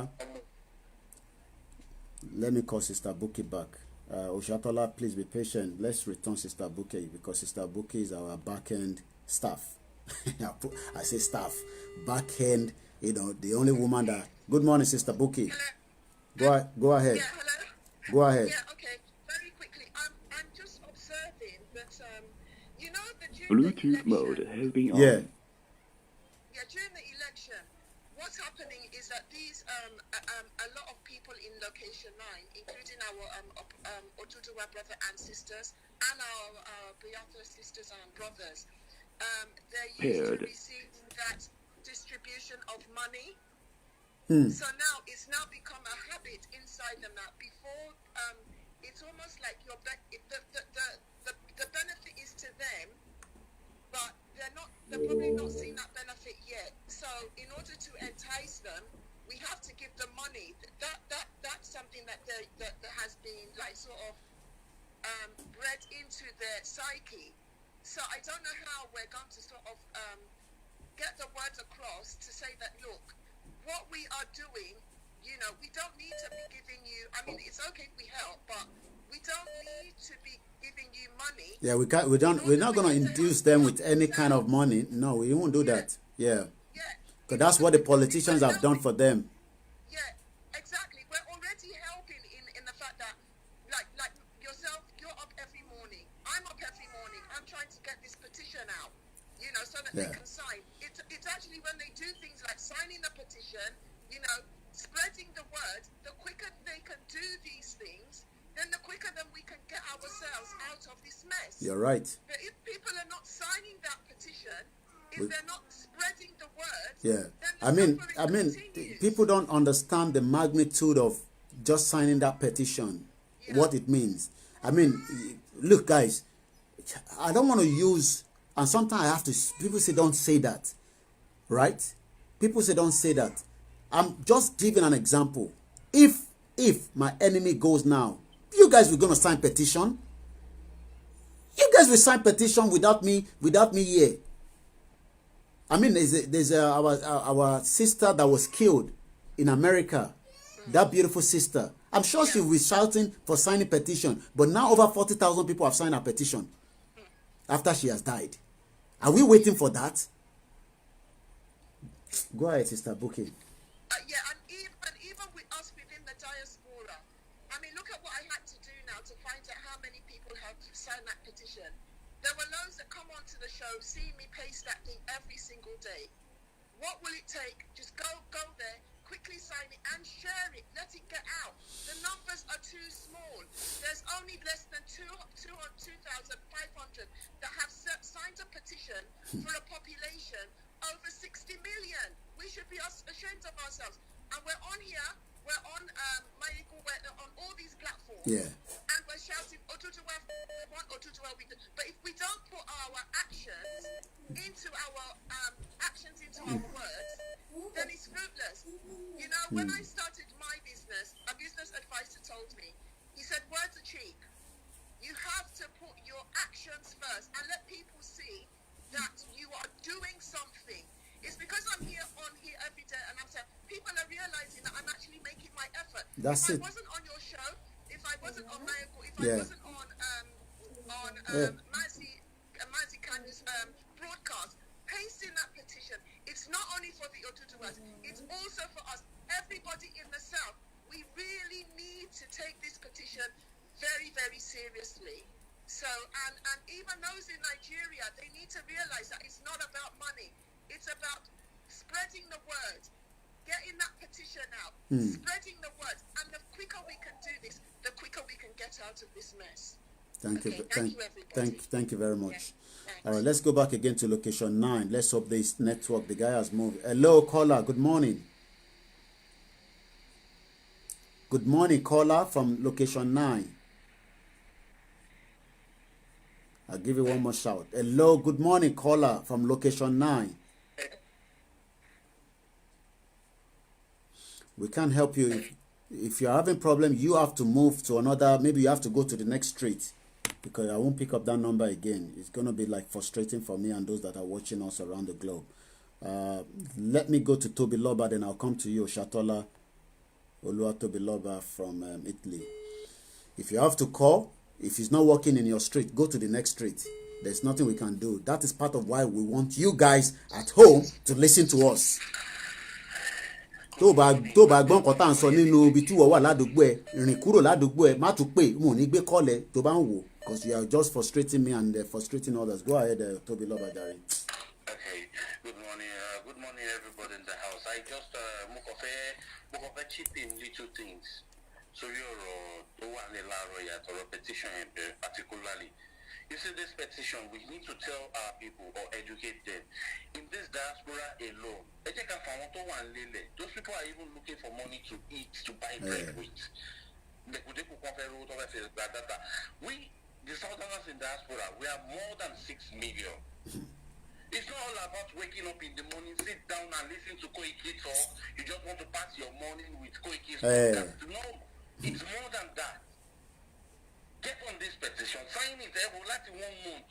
That might hit 2,000. You just want to sit down and watch. Tọ́ba pé olórin pé ó ń bọ̀ nínú COVID-19 tọ́tú gbé olórin kan láti mo ní láti mention, I'm not giving them their name here, tó gbé látẹ̀kọ́ lọ sí Àbújá. Tọ́ba pé wọ́n pé olórin yẹn náà wá sí UK lẹ́ni nísìn gbogbo yín máa fẹ́ lọ wò. Pay any amount of money to watch those people, but sign a petition to set you free, to liberate you. We are begging not to sign petition. Those people think we are joking here. We are not joking. Those people, we know that one leg, yes. But let us do this thing. At least àwọn tá a ṣá wà ní Europe ebi ò ṣáà tẹ̀tú pa wa. Àwọn tá a bá tẹ̀ náà tó wà nílé ebi ń pa àwọn tó wà nílé ebi ò ṣáà pa wa tá a wà níta. Àjò 5 million lọ́tà wà ní Europe or gbogbo wa Southerners. Why can't we just get on this petition thing and just sign it for once and see how it goes? Then the one party wants we want to do we want to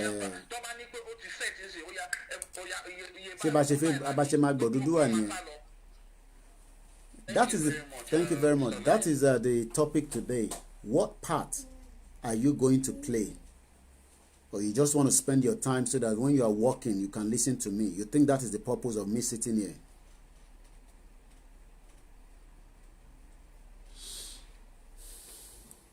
You think that is the purpose? Let me call my sister. A lot of powerful women are calling this morning. I appreciate you all. I will return your call, Oshatola, in a minute. I've got another beautiful sister that I'm calling back. I hope she picks up her call. Sister Liz Ayo, I'm calling you. I bet you love Jenny. All right? She'll call back. Maybe she's not on her seat or the phone is not next to her. So let's go straight to Oshatola quickly. You okay? I'm coming. Okay, Oshatola. Okay. All right, Oshatola, go ahead. Good morning. Hello, good morning. Yeah, good morning to you all. I'm so happy that we're turning up bit by bit. I know it's not easy to make people turn up, but it's gradual process. So what did I want to say this morning? What I want to say this morning is that we should all know and respect people's people's spirit, because we are different and opinions. I like to respect people's opinion, but not until the person's opinion is very respectful. But when it comes to fight for freedom, I don't have respect for no one. I'm sorry. Talking about people saying, Joe, let us forgive these elders. Let us, because I've been reading a lot of comments this morning.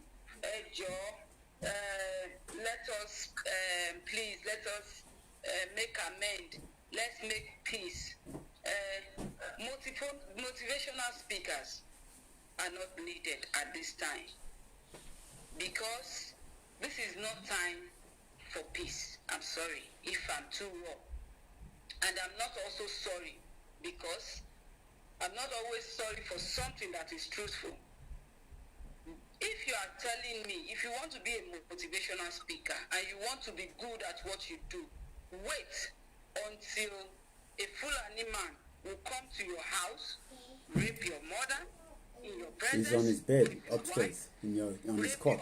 Daughter that is not even up to 18, and possibly kill all of them and leave you alive to feel the pain and agony as a man or a woman then maybe you want to choose to be a motivational speaker. You can still come up and tell me that. Well, I mean, people, 1 minute to Shatola, Olabode, Oladele, there's a section there that you can tick if you don't want your name to appear on the petition. There is a section there. All you need to do is just tick it and your name will not be displayed. Go ahead, Oshatola. So, like I was saying, if you want to be a motivational speaker, wait until a Fulani X-Men will lay you and butcher you and possibly leave you alive, if possible. And if possible, turn you to an handicap. Then let's see if you come and tell me to make peace with someone who is not even ready to make peace with you, with someone that is even ready to make war. And one thing again is that, have you seen Sheyilo recent? How he is crying, he's in agony, he's in pain, he's in this, he's in that. But when all these things haven't turned to this, haven't reached this level, that they are just... All right, Oshatola, 1 minute. I'm going to show you an image now, very graphic. And I think sometime we will do that. So that it 1 minute, my sister, please. Sorry about that. So that maybe you understand that it's coming to your doorstep. I'm going to show you those images now.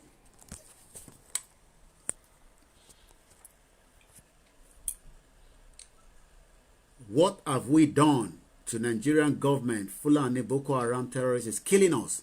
Fulani terrorists is killing us. The zoo called Nigerian government is coming in to our Biafra land. And those are innocent lives. So don't sign the petition. Don't worry about it. They're coming down close to your own doorstep. And then you will realize that these guys are ready to kill and they're not interested in your motivational talking that you're thinking you want to speak good English. This one don't understand grammar. This is all they can understand. Lay people down and kill them. Go ahead, Oshatola. Thank you for backing my point up. That is exactly what I'm saying. Excuse me, I'm just going to stand up while she continue with the conversation. The rape and video are not one, not two, not three of the Fulani men. Just imagine in your brain that they are doing this to your sister. Imagine it is your mother. Imagine you as a woman. It is you, yourself, they are raping. What would you have done? And you are telling me to make peace with somebody that is ready to finish me. You are ready to make peace with somebody that is very, very unrepentant. Because when we talk about religion, you will start shaking and talking that they are talking about your religion. Because your religion has enslaved you with peace. It has enslaved you with peace, forgetting that this same your religion talked about how Israelites fought wars, not even only one war. Your religion told you about how Muhammad died during war, even though he had fought many wars, and you still continue to preach peace. Well, all I can tell you is get well soon, because you are still mentally enslaved. But my own is that me, Oshatola, don't come to my wall to preach peace when I am angry. Because I am a mother, I am a wife, and I am a woman. And I might be wrong. I'm not better than these people that they rape every day. I am not less or more of a human to those people that are being butchered every day. I am a mother. I have gone through the pregnancy process and I've gone through the labor pain and agony. So imagine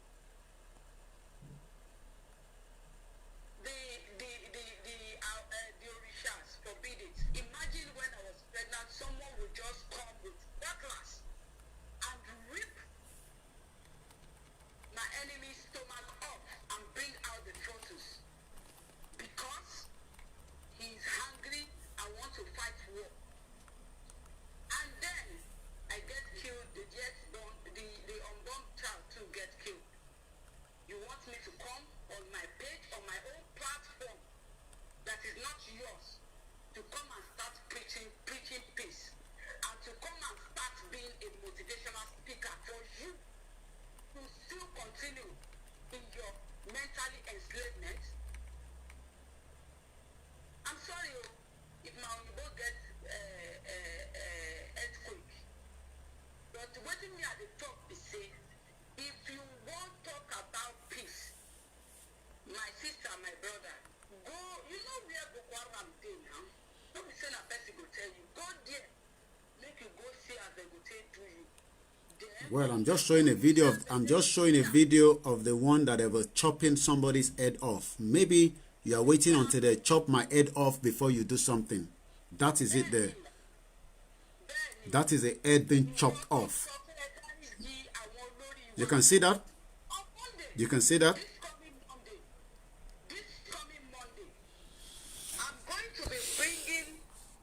That is what is coming down southwest. You can see that those guys don't have mercy. Chop the head off. They don't have mercy. That is what is coming down. You need to show them this because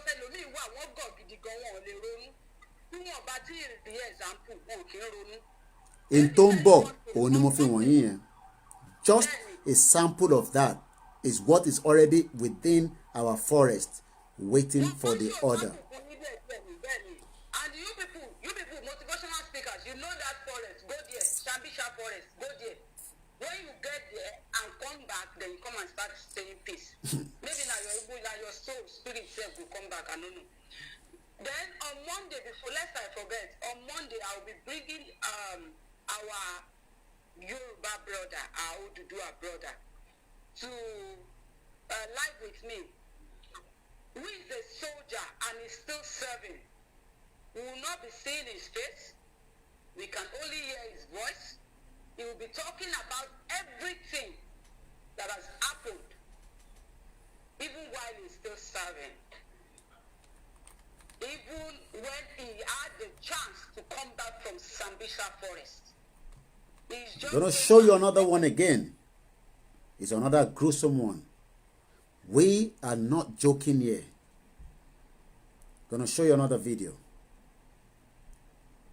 If you don't want to watch it, walk out from your computer now or your mobile phone or whatever device you're using.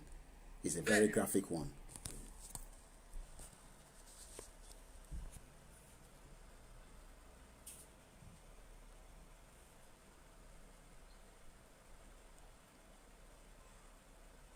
That is what is coming down southwest. That is what is coming down southeast. These are the Fulanis that will kill and maim and do those collateral damage. And as you can see there, they don't give a toss about you.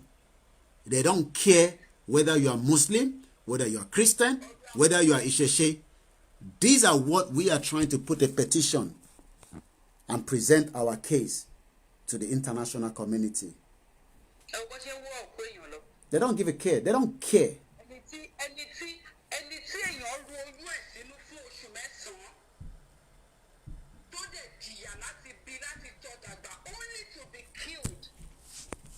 By radical Fulani man.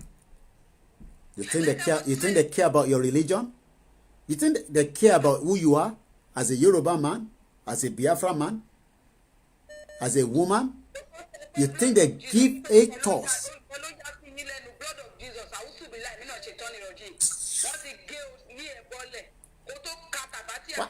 What spirit that travel kúrò níbi tó wà? Olùkọ́ lè kí àní.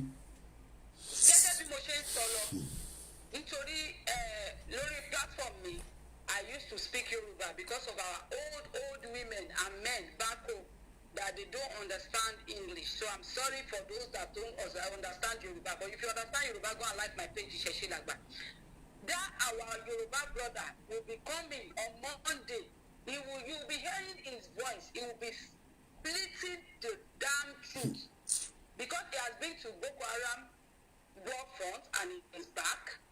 And let me tell you one thing. Going to Boko Haram war front and back, he didn't go there with Jesus. Jesus. He did not go there with Anabi. With Muhammad.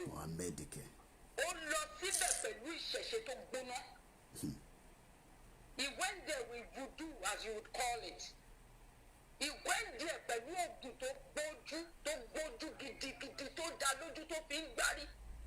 You know how many of the military guys sending us videos because we don't want to show them, and their voice note as well. You will hear from Oshatola on Monday when she bring that person.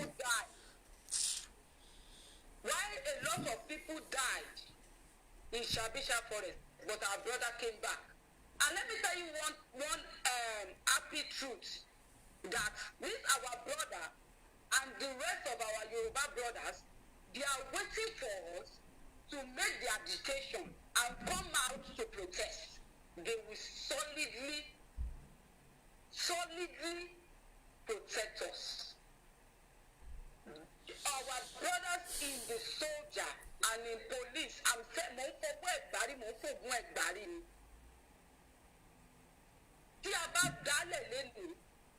you will see them in action. Thank you all. Thank you very much. Bye for now. That's Oshatola. Few calls have come in. I'll go first with the Nigerian number. Anybody from Nigeria or location 9 will give priority over others. 3347. I'm calling you back. Sometimes we have to be patient with them. The network there is not as powerful as the one here. Those are the Fulani. Hello. Good morning, caller. Your name, where are you calling from? Good morning, caller. My name is Oluwatobi from Nigeria. Okay. You got to speak up more than the way you are speaking now. I will appreciate if you increase your volume a little bit from your voice. We are discussing matters that is very, very important. Thank you very much for calling as well. Go ahead. Yes, I'm watching all these things.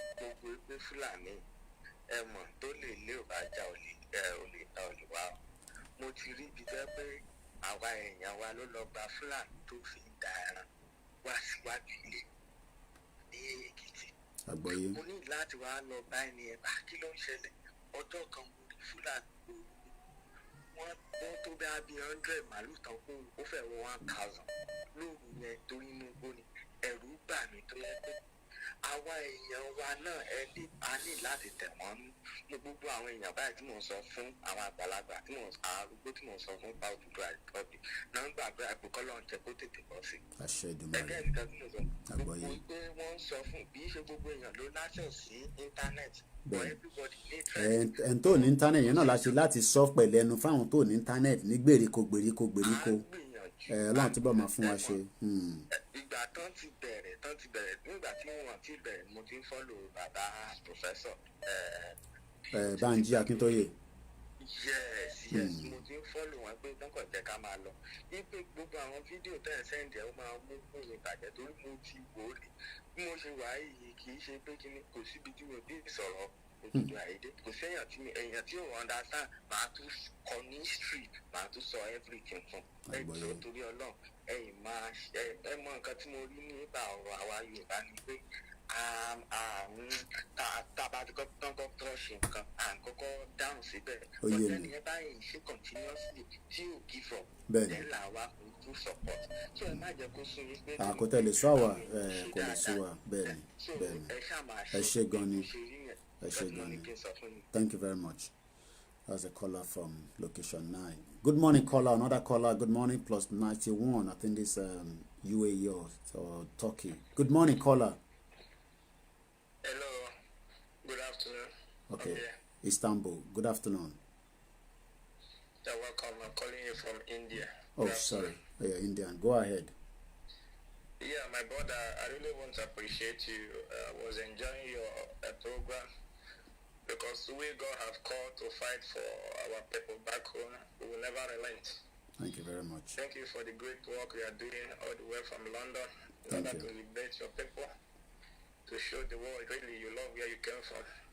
Thank you very much. But after watching what happened to the state camp president, Lawa, you just shared here, I was shedding tears because I don't know if you are a Christian. For me, I am a Christian, so I have to speak about the religion I know very well about.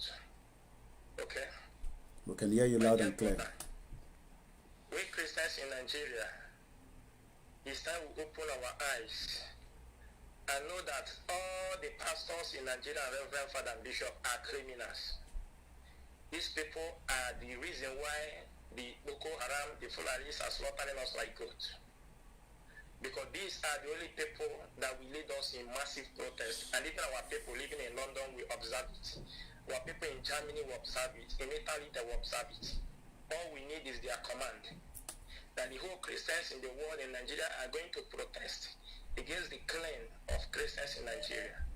But they all kept silent because of the billions they are stealing from the poor masses, purchasing private jets, building cathedral, building expensive school that the poor masses that contributed money could not attend, telling us that the world is coming to an end. Thunder will destroy all of you pastors in Nigeria, including bishops. Amen. You people are disgrace to the whole world. You people have failed to know that Christianity is a radical religion of freedom. You are here to tell us what Moses did.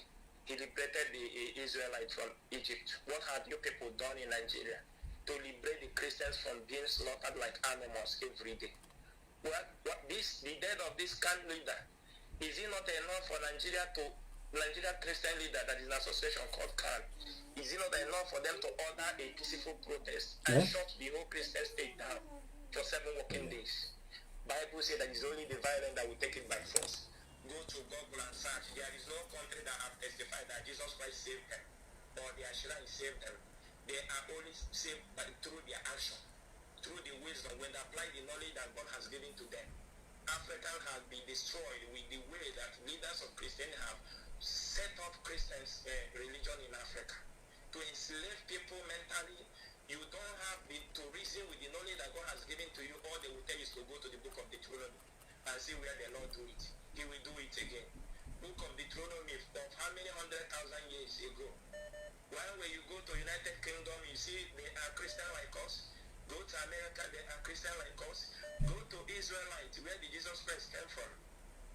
They have been battling over their capital city, Jerusalem, for years. With other country. They didn't go and kneel down in the grave of Jesus Christ and start praying, calling on Jesus to come and save them. No, they use the practical way of faith. They called attention of international human rights.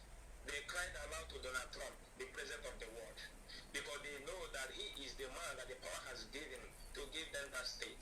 And then Donald Trump had their cry and went there and gave them their Jerusalem. It is written, it is documented. Go to Google. And African pastors and bishops, criminals in uniform, are stalking lives, killing people silently, making magic in the name of healing the sick in the television, fraudsters that cannot fight for their children to have a good medical center, where when they sick they will go and get themselves well medicated. So many people have died in Africa in the name of watching what they are doing in television, thinking is real. They are not healing anybody. It is fraud, it is lies. If they have power to heal sickness, let them go to the hospital. That is where the sick people is. Now, the whole eastern part of Nigeria, now the teaching hospital now is on strike. They started it yesterday. I think the day before yesterday, one of my worker went there to admit somebody. Yeah, the strike, medical doctors are strike, I don't know whether you are getting me. We can hear you loud and clear. Just make it snappy. You got one more, less than a minute to go. You've done almost 5 minutes. Please, permit me. Okay? Permit me. This is not a dare war. Okay? We have a lot of callers as well. Go ahead. I know. Permit me, please. I'm begging. Okay? So now, the whole eastern part of Nigeria, and I don't know about the west or not, the whole federal hospital is on strike. When one of my staff went there to admit somebody in Nnewi, they noticed that they're on strike. 14 people died in their presence there just because of no doctor, no nurses. None of the bishops and pastors, Christian Association of Nigeria, eastern part of Nigeria, could conduct a peaceful protest to tell the international community this rubbish has never happened in any war, any country in the world, that our hospitals are in strike, the body of Christ are dying. Okay, I've been asked to ask you why is it that it's just the Christian you have been mentioning? You haven't mentioned other religion. I'm coming. I said that I will talk about the Christian. All right. Okay. So let me just round up. Without action, no Jesus will come and save us. No shrine will come and save us. We can only save ourselves through our action and the knowledge that God has given to us. Go and mark my word. They have used Christianity in Africa to enslave us not to think proper like a normal human being. I have every of my evidence. In United Kingdom there, you cannot mess up. If you mess up, the authority will hold you responsible immediately. But in Africa, we are being slaughtered like animal, and they're handing everything over to God, that God will judge. God will judge. My dear, let us wake up. Religion is the most reason why we are suffering, the way we practice it. We are not the only one that are Christian. Americans are Christian. Americans are Christian. If you send anything weapon out to America, they will hand it on them. They did not wait for Jesus to come and build it for them. They did it practically to secure their city. So my people, let us also focus on our bishops and pastors. They are failure. They are demonic occultic kingdom. Very foolish people, hopeless human being in that Nigeria that cannot do anything. Scamming people, telling people that Jesus will provide money for them, without opening up to tell them that the reason why they are poor is because Nigeria lack industries where people will work and make money. Come to India here, see those clothes they wear in the name of priests, pastors. It creates more than 10 million job opportunities in every community in India here. The Bible we are reading in Nigeria, come to India here, you see the industry manufacturing Bible. They don't read it too. They send it to Africa. They generate money from the Bible. They pay their youth to reduce crime and hunger in the land. Why Africa man, the consumer will go and buy the Bible and start using Matthew chapter 10 to fight poverty? Hopeless people. Hopeless, idiotic people that will never reason like a normal human being. Right. When you talk, they say you are insulting others. Thank you very much. But we have failed to apply the knowledge that God has given to us. Functioning, our boys are dying in prison all over the world. Let me just round up. For those that are lying to you in Nigeria that Jesus will do this, let me tell you something, bro. Malaysia is one of the example. They don't worship Jesus, they believe in their charm. But they left the charm, their worship, the shrine they worship. They abandon it. They abandon all the God, even the Jesus they have. They use the wisdom that God has given to them. They came down to Nigeria and collected their palm fruit and planted in their country. Today they are sustained with the palm fruit they collected in Nigeria. Malaysia, one of the best countries in the world. Our boys are in prison over there. And the bishops and pastors in Nigeria are lying to our youth that Jesus will give them money. Jesus will do this. Instead of open up to us, condemn the politicians, rise up in protest, chase them away. We know where their students are studying. We know what we need is order from them. Let them conduct a peaceful protest. You will see all these demonic politicians in our land, all of them will disappear. So I thank you so much for the good job we are doing, but I want the world to know that Nigeria, Christian Association of Nigeria are evil. They are demons. If they could not fight for that camp president, that man was under captive for over 3 months, crying. Nobody ordered for a peaceful protest on that until that man was slaughtered like a goat. Thank you. Dear, keep it up. Thank you very much. Sometimes you have to let the spirit in people speak out. Okay, another location 9 problem. We'll see if it comes back.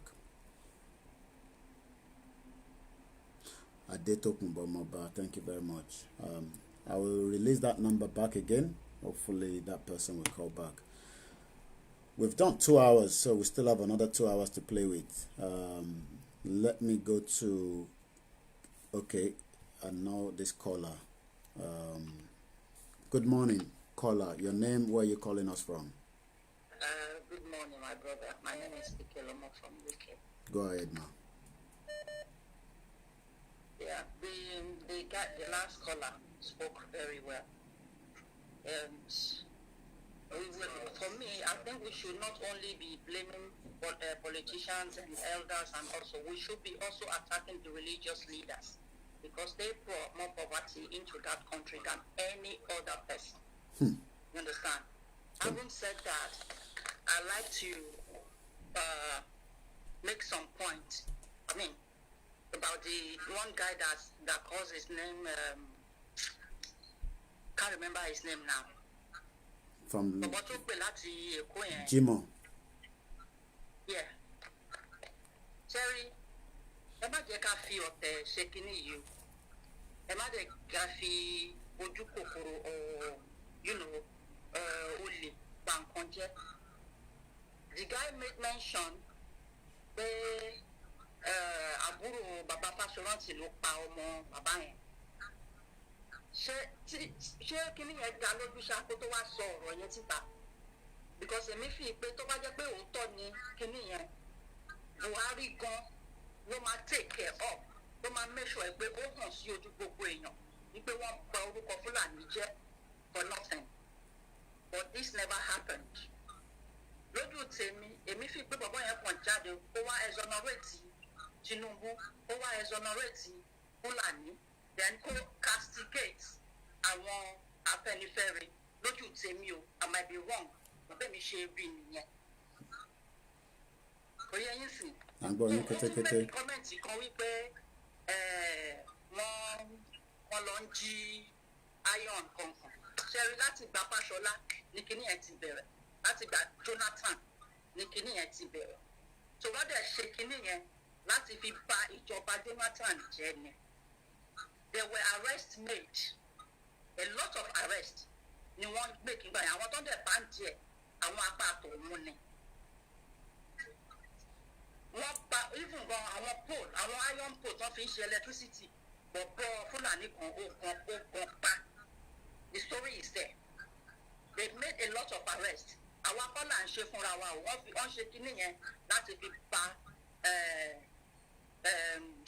táìmù Jonathan wọ́n fẹ́ fi destabilize ìjọba wọ́n ṣe kíní yẹn kò ń ṣe kọ́ ṣẹ̀ṣẹ̀ ń ṣe ẹ̀dẹ̀mẹ́pẹ́ àwa Yorùbá tábà rí pé àwọn kan ń ṣe nǹkan pé wọ́n jalè kan dẹ̀ fi mèkì owó àmàrọ́ síbẹ̀ oyè yín nǹkan tó fà táwọn tábà rí ẹni Yorùbá tó ń ṣe ń sìn nǹkan tó fà táwọn Yorùbá fi máa ṣe nìyẹn but then nígbà ayé Jonathan there were a lot of arrests made èyí tẹ̀mí sọ pé èèyàn jó mọ́ bóòlù yìí mo rí báyìí ni ọ̀pọ̀ Fúlàní yẹn tó fẹ́ lọ já iná lókè tó fẹ́ lọ bà nǹkan jẹ́ tí ó jóná mọ́ orí òkú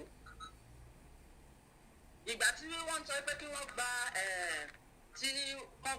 ìbọn lọ́wọ́ àwọn èèyàn that everybody should submit their weapons in southwest and south the only people that came out and condemned it was the Afẹ́nifẹ́re. I'm not in support of anybody tó bá ṣe bàjẹ́ tó bá dalẹ̀ kílẹ̀ tó bá lẹ̀ lọ that's my own. àwọn tí wọ́n sọ the only people tó sọ̀rọ̀ ọmọ ẹni Afẹ́nifẹ́re pé you cannot be witnessing this kind of killing kò jẹ́ wọ́n máa sọ pé káwọn èèyàn lọ sùwìtì ìbò wọn tí ìjà bá dé kí wọ́n fẹ́ fi jà. all the governors didn't say anything even Tinubu who was the leader in the APC didn't say anything wọ́n gba ìbọn lọ́wọ́ àwọn people yẹn tán. oye yín tó tó bá fẹ́ máa sọ̀rọ̀ pé kí wọ́n máa wá síbà ẹ̀sìkò máa exonerate Fúlàní indirectly kó máa exonerate Tinubu kó wá máa instigate pé àwọn kan wọ́n pa wọ́n gbà kan àwọn justice kan wọ́n pa wọ́n gbà kan kó máa instigate nǹkan jáde kó máa exonerate ẹ̀yàn kan indirectly yẹn kò lè pay wa o it won't pay us o because ẹni tó bá ń sọ̀rọ̀ ó rántí ẹni tó ń gbọ́ a dẹ̀ máa gbọ́ máa analyse ẹ̀ gbọ́ oyè yín tí wọ́n bá ń rán àwọn kan jáde pé kí wọ́n máa instigate àwọn kan àwọn tá à ń gbọ́ a máa analyse wọn èmi tiẹ̀ máa analyse wọn náà because I watch you a lot a mọ àwọn ìkà tó wà láàrin wọn kò jẹ́ sí bó ṣe máa ka àwọn ìkà yẹn tó bẹ́ẹ̀ ni korúkọ Good morning, Seun. bẹ́ẹ̀ ni korúkọ Adésínà sí bẹ́ẹ̀ ni korúkọ Lai Mohammed sí. oyè yín sọ gbogbo yẹn tó bá yẹ pé wọ́n rán níṣẹ́ ni àbí wọ́n gbé owó kan fún ni I think they should go and calm down because accusation to make here is a huge one. It's a huge one. Mi ò ní ó kúrò ó ní gbogbo nǹkan tó sọ o but ní pé wọ́n lọ kó ayọ̀ wọ́n lọ ń já ayọ̀ wọ́n lọ ń pààyàn lọ ń ṣe kíní kan Fúlàní kankan ló ṣe wọ́n kíní kan kìnìún kan àwọn Tinubu kankan ní àwọn àgbà kan ni wọ́n ṣe kíní kan Tinubu kan ló ń ṣe kíní kan yẹn I think you should go and calm down you should go and sit down. Agboye, Shigoni, thank you very much for your contribution. Okay, thank you very much for the contribution this morning. One thing we all have to remember is you never know who is on the other side of the line. Good morning, Oluwaseun, my brother. People will call in. People will leave comment. I read all the comment. This is an interactive platform, but the point of this platform is to educate and work towards a real actualization of Oduduwa out of the contraction that we are presently in. And in every day, we will get different colors. And that is why we have audience. I listen to them as well. Doesn't mean I will shut them down. But one thing I know is, 1 minute, Mr. Paul, 1 minute. She has said it, correct thing. Sherry, I want to walk off a sort of Lori, I want to boy and so we want to woman. Sherry, I want to walk. They said they are 5 Fulanis, more than Mumeri in one. So Sherry won't be called Tomamawa being directly Mafi supporting Numbu. Iru Wono, one Matakwani. But Sherry Bush is soaking it for say. Sherry Bukwa pastor at Bukwa, what you want in the progress in Leudwayi. Emission something about the arrange. Come be make it okeridu. Simeri be maru come baleno. Toba sheru everybody when you are sit tight. But the way when you boya won fit pay won le se nkan fa won le se kini torí ẹ ni wọ́n ṣe gbogbo nǹkan yẹn. Gbogbo ẹni tó bá fẹ́ dàbẹ́ pé ó fẹ́ sọ pé òun fẹ́ di ojú ọ̀nà káwọn èèyàn má ṣe kini. Wọ́n fẹ́ àwọn mélòó kan ṣe example nu wọn. We need to solely because you know man be I'm a radical person. I don't tolerate nonsense. We need to talk, we need to strategize. No to Aliwa far away from Nigeria. But you want bati mubale ninu won adbefun gobo ja won it's like one big dinner of progress but we will sit down and talk. That's it. All right. Thank you very much. All right, guys, I got 2 more videos to roll in. I'm sure you all don't. If anyone call, I won't pick it up until this video comes into the conversation, because we're still talking about this insecurity and what role are you going to play. I'm sure you know his face very well, both of them. Country, but it does look like things. Okay, what has gone wrong there? Come back to my screen here. Okay, what happened there? Why have I lost it? Sometimes they take down the video, Let's hope it's still there. Okay, it's still there. So what happened? The video is still there. It's to secure the country, but it does look like things are getting really worse in terms of security. Is this of a big concern to the president? And what kind of, if this is a concern to the president, what action is it taking in that regard? Yeah, thank you. Good evening. Security is still #1 in the priorities of the administration. Whenever the president lists the priorities of the government, he says, we secure the country, we revive the economy, and we fight corruption. It's always in that order.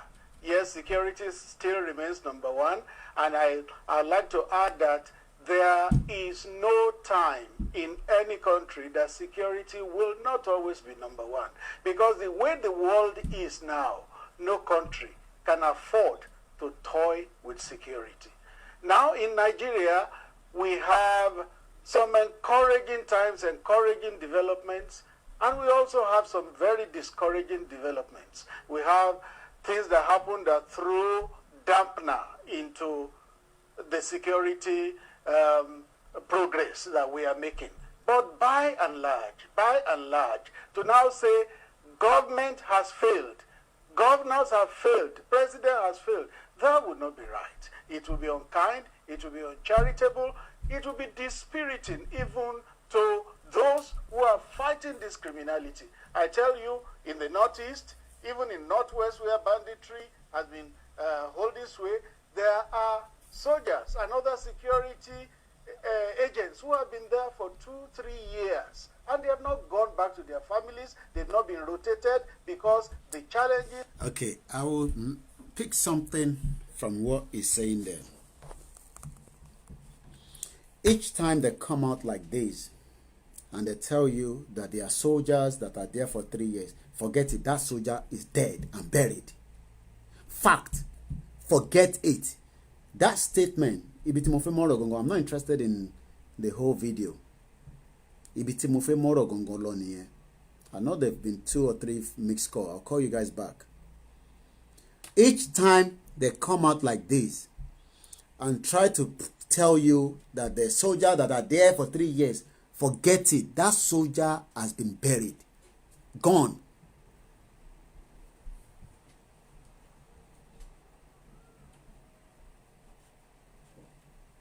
That soldier, to mention here, dead, buried, gone. And the family of that soldier believe they are still in the war front. These are evidence that we have of mass burial. I won't play those kind of videos, but we have it with us. Soldiers being buried. That is the point I want to raise there. I won't go into more details on that. I wanted to show you the picture of the vice president's daughter on Instagram. Everything that comes out now from location 9, we might not be right, but we would decode it. Let me show that video, that image. Every sentence that they write, we will decode it to our own understanding. Let me go and pick that up.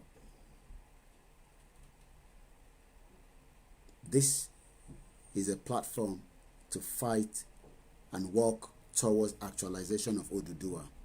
No retreat, no surrender.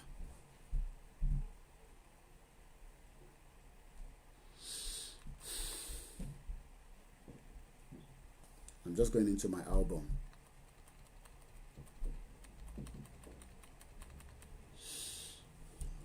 I've got it here.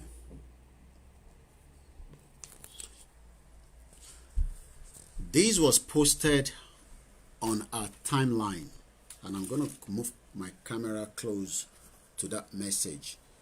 Read that message properly. Read that message properly. And the next one I'm going to show you, I have highlighted a code out of this message. Read the message properly. That is the family. That is the family. But that is the message. I will read the message out, and I want everybody to also follow me with this message. Kike Osibanjo. Today, I thank God. I am thanking God for family I was born into. Love. I can't thank Him enough. With a prayer sign. Just a handful of people can change the way you see life. With a love. Remember to thank God today. A prayer sign. No matter what you are going through. I will come to my face and then show you the next slide. There is a code in that message. I might be wrong. And I might be right. But for the situation we have in location 9, it has now get to a state that where you have to think like a madman. Sometimes I'm doing something drop. You have to think like somebody that is drunk.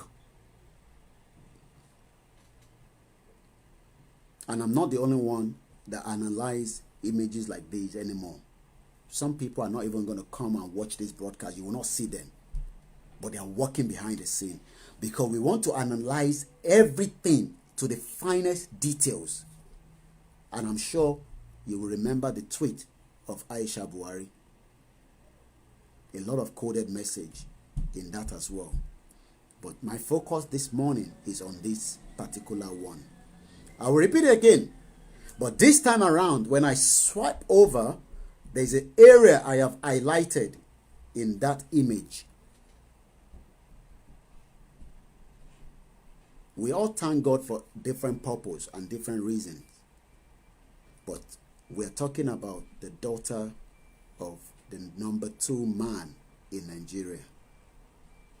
Presently, whether you like them or not, they are still the number 2. And when it comes to the family of number 2 and number 1, it is done all over the world.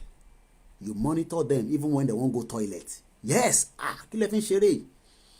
because they are in the public domain. If he hasn't put this message out, I won't analyze it. But for the fact that the message is in the public domain, gives me every right to analyze it. Shall I pick this caller or finish up with what I am saying? It would distract me. I won't do that. I'll push it quickly. I have now turned my next slide. And you also pick that area that I have. I can be wrong. But this time around, we are not inside location 9 of Aso Rock. But for everything that plays out, it is up to us to vet it. Show local. Ṣé kò ń ṣe pé ó wà induced ló fi kọ message yẹn jáde. Ṣé kò ń ṣe pé ó wà under, there's what they called ẹran mi létí ẹ̀yin tẹ́ gbọ́yìnbó dáadáa.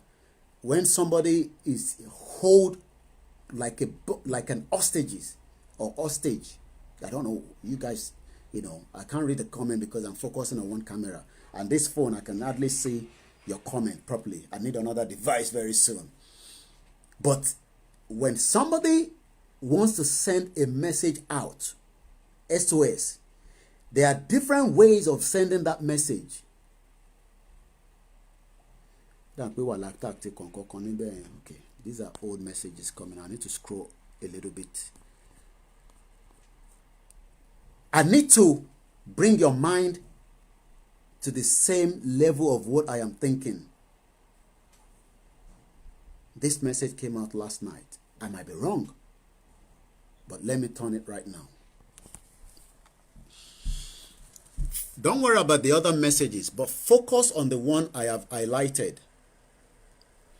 What could have changed the way you see life? Is she pregnant? Is she expecting a baby? She's a number 2 citizen. She has everything that life could give. And she said, remember to thank God today. So she's not been thanking God before?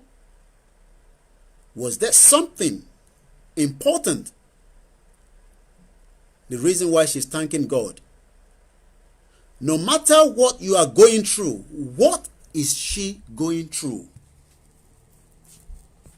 Compared to the audio I played you, that man is walking from Mushin to Isolo, saying that Congo Gari, Congo Gari Kanton. What is Kike or Kiki or Kilorukwe or Sibajo? No matter what you are going through, what are they going through that you and me don't know?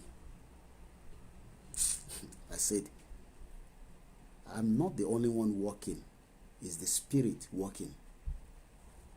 I might be wrong, but it will not be long before another message comes. There are different messages in different stages. It is how you process that message.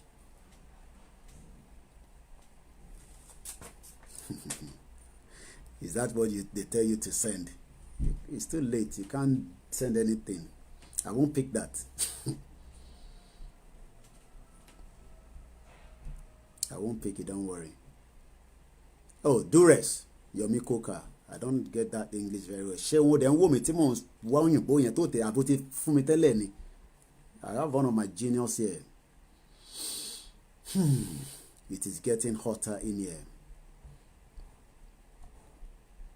The Hausa Fulani are clever, smart. They know that the ultimate power in politics is power of armed force and struggle. We don't care about her. We want to... You don't care about her. Who wrote that? David. And say what is going on. They're not bad. He will be saying rubbish to Nigerians. I don't know what you are responding to, but I hope he's not saying you don't care about the Kike Lomo. That is your own Inspector General of Police that tells us with code what is happening. She may be under duress. Okay, a lot of you are sorry. I'm just reading that now. Alex, in parables, under duress. Duress, okay. I did talk about more about duress. So everybody agrees. You are right, Mr. Koiki. May God punish Adeshina's wife. Let's leave the wife alone. I won't go into more details on that. Let's get a few callers coming through. I am waiting for the next SOS. Sorry, callers that have been trying to call. Sometimes we just have to go by it bit by bit. So I don't know who has been the last caller, but I'm calling you back. Okay, I think we spoke to this caller before. I won't call you back. Sorry. I remember your face. So let's call the new callers. Okay, I hope this one has moved to another street. You know, we had this caller that was calling from Lagos or location 9. I told him to move to another street. He's only in location 9. Hello? Ṣó ti kúrò ládùúgbò tó wà tẹ́lẹ̀ because nísìn à ń gbọ́ ẹ nísìn ó yá gbóhùn sókè kí lorúkọ ẹ bó ló ti ń pè? Kásán o. Láti Dubai. Oh, Dubai ló ti ń pè. Okay, mo rò pé Nàìjíríà ló ti ń pè ni àbí Nàìjíríà ló wà ní? Okay, mo mọ̀ pé okay network ti yín. Ṣé rí n tó ń ṣẹlẹ̀ ni pé ẹjọ́ nítorí tọ́lọ́run prógrámù yìí ẹ má gbà kí anybody kan sọ fún yín pé into any politics at all. Ṣé rí bẹ́ẹ̀ ṣe ń ṣe yìí inú mi rí dùn gan-an nítorí pé kí ni oríṣiríṣi àwọn èèyàn tó jẹ́ ti Tinubu àbí any other political system ló máa fẹ́ máa wá láti pé kàn máa sọ̀rọ̀ orú nǹkan tí first caller yẹn sọ bíi pé bí a kàn máa fowó ranra wọn lọ́wọ́ something like that lóòótọ́ ni ká ranra wa lọ́wọ́ ṣùgbọ́n owó yẹn gbọ́dọ̀ jẹ́ priority tówó yẹn bá ti jẹ́ priority. owó wo la fẹ́ fi ran anybody lọ́wọ́? Lówó kankan ta fẹ́ fi ran anybody ta ló sọ pé bí fowó kankan ran anybody lọ́wọ́? Owó kẹ̀ a fẹ́ break Nàìjíríà ń sọ̀rọ̀ pé owó a máa frustrate wọn. Mo sì máa play video Ọlọ́run fún mi láyè ká tó ṣe tán mo fẹ́ play video àwọn ọmọ politician tó ń kàwé níta tá bá ń frustrate wọn tó ń rí oríṣiríṣi àwọn ló máa jáde àyìn táwa ń ṣe ni pé àwa fẹ́ bá wọn fi epo sínú omi ọbẹ̀ tó ń sè lọ́wọ́lọ́wọ́.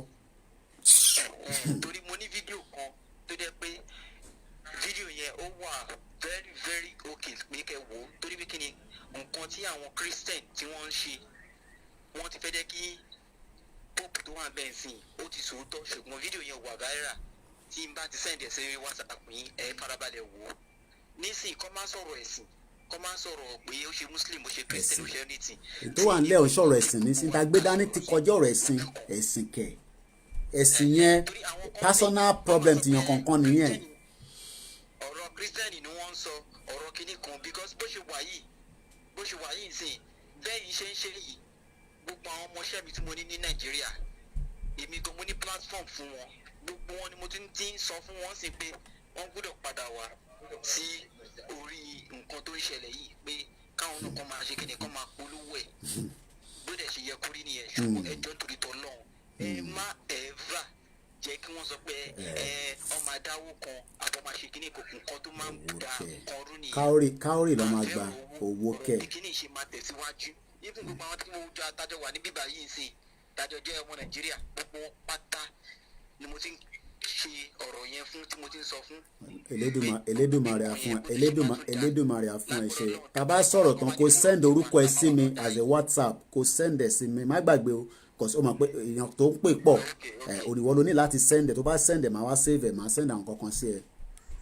Ọmọlára Ìyábọ̀dé my beautiful aunty ó ṣe gan láti Dubai. I thought it was called Dubai has problem because they control the WhatsApp but until I have a good phone. That phone I have told you guys is not as okay. Let's take caller from US. Caller already called us as well earlier on. Good morning, sir. Your live already. Good morning. Yeah, good morning. When we are calling you, you are the one that call. Are you share MOT ni àbí coffee lemon ni? Hello.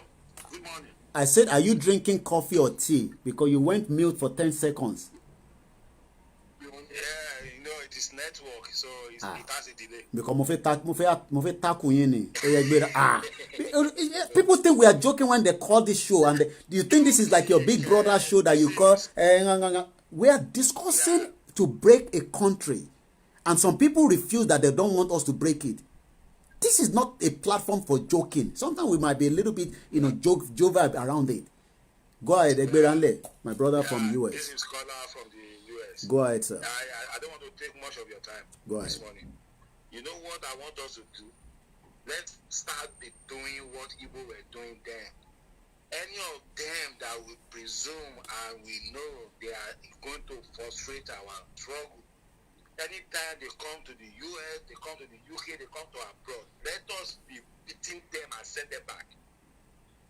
Let us be doing that now. That is what I just want to contribute. Thank you very much. Any of them, other those that we know that they are bound to frustrate us, they are bound for one Nigeria. Anytime we know they are here from the airport, even if it is Buhari himself, if he's not dead yet, let us try, beat them and send them back. That is my contribution. Thank you very much. Caller from US. We don't money to give to anybody for them to talk about Oduduwa for us.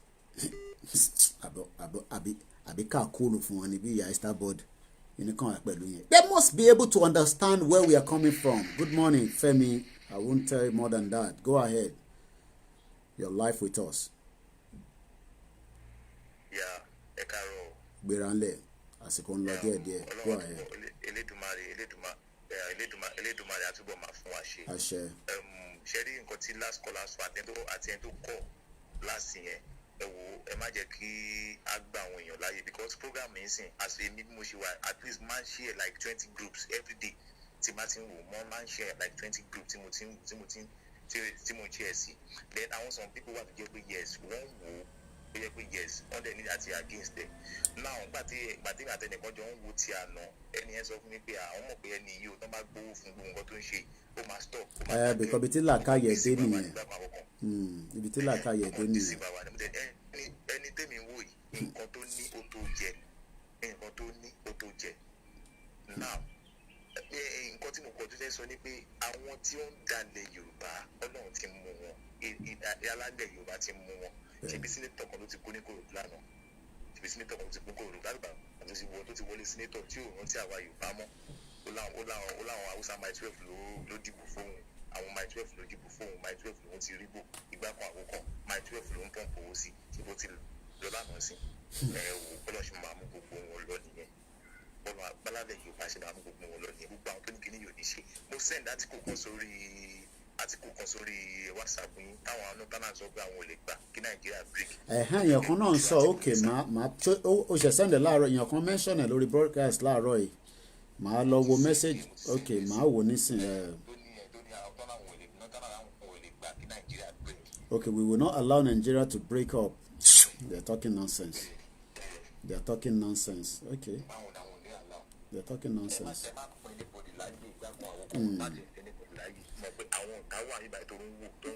Ọkọ̀ máa wò náà ni a máa forí wọn fàgbọ́n ni àwa gan jókòó lásán ẹ máa forí wọn fàgbọ́n ni ó ṣe gan ni àṣẹdùmarè ó ṣe gan ni. If you think this platform is where because we don't know who you are from the other end when you call, but you think you can come here and spill beans and talk nonsense, I have intelligent people that are watching this broadcast. This is my caller from Ekiti. I hope I'm right here. Babao. Location 9 network. Babao. Ẹ káàárọ̀ ńbẹ̀ o. Láti ojúmọ́ nìyẹn o, láti Èkìtì nìyẹn o. Yes sir. Mo try láti jọ yín láàárọ̀ but network. Location 9 nìyẹn. Location ẹ tẹ̀tí wá gbéra wọlé báyìí nísìnyí ẹ sì bá wa lórí ẹ̀ àìtí parí ètò ẹ gbéra ńlẹ̀. Inú mi dùn ṣe rí sá bí nǹkan tí mo gbọ́ tí obìnrin òrìṣà dárí àbí Òṣàtọ́lá. ẹ ń sọ láàárọ̀ yìí kán má jẹ́ kí àwọn kan kó dé kó ṣì wá lọ́nà. Kò possible. Kì í ṣe gbogbo wa la máa ṣiṣẹ́ yẹn sà. Àgbọ́yé. Kì í dẹ̀ ṣe gbogbo wa la máa ní the same vision. Ẹ parọ́. So àwa tá a gbàgbọ́ àwọn ọ̀pọ̀lọpọ̀ sọ fún mi pé bí evangelist kìíní kankan kò yẹ kí wọ́n wá níwẹ̀ẹ́. Bíbélì gan ò sọ wípé ká wà nínú ìdè. Jésù kan wá sáyé láti wá tú wa sílẹ̀ ni. Ṣé gbọ́ mi sà? Tí mi ò fi fọkàn balẹ̀, tí mi ò ráyè fi fọkàn balẹ̀ sí Ọlọ́run, tí mo dẹ̀ ń gbà bẹ̀. Nígbà tí Ọlọ́run ò dá mi wálé láti wá jíjó sí. Nínú Bíbélì gan àwọn ọmọ Ísírẹ́lì ja ogun fún òmìnira ara wọn. Ṣé gbọ́ mi sà? À ń gbọ́ yín. Ohun tó fi ń tàn wá jẹ ní Nàìjíríà, Bíbélì wípé ó ní ẹ̀yin yóò mọ òtítọ́. Ẹ ní sùúrù bàbá, mo fẹ́ fi nǹkan àwọn tó ń gbọ́ mi tó ń wò mí, àwọn tó wá kólẹ̀ wá ti wà níta. Ẹ ní sùúrù bàbá, ṣe rí onílẹ̀ ló ń lọ yẹn. Can you see? This is, let me zoom back a little bit. Can you see it? Má yẹ kí fóònù mi lọ jábọ̀. Ṣe rí àwọn onílẹ̀ nìyẹn. Ṣe rí onílẹ̀ ló wá kólẹ̀ yẹn. Ó tún wọnú area kan lọ nìyẹn. Ẹ má sọ̀rọ̀ lọ bàbá, à ń gbádùn yín.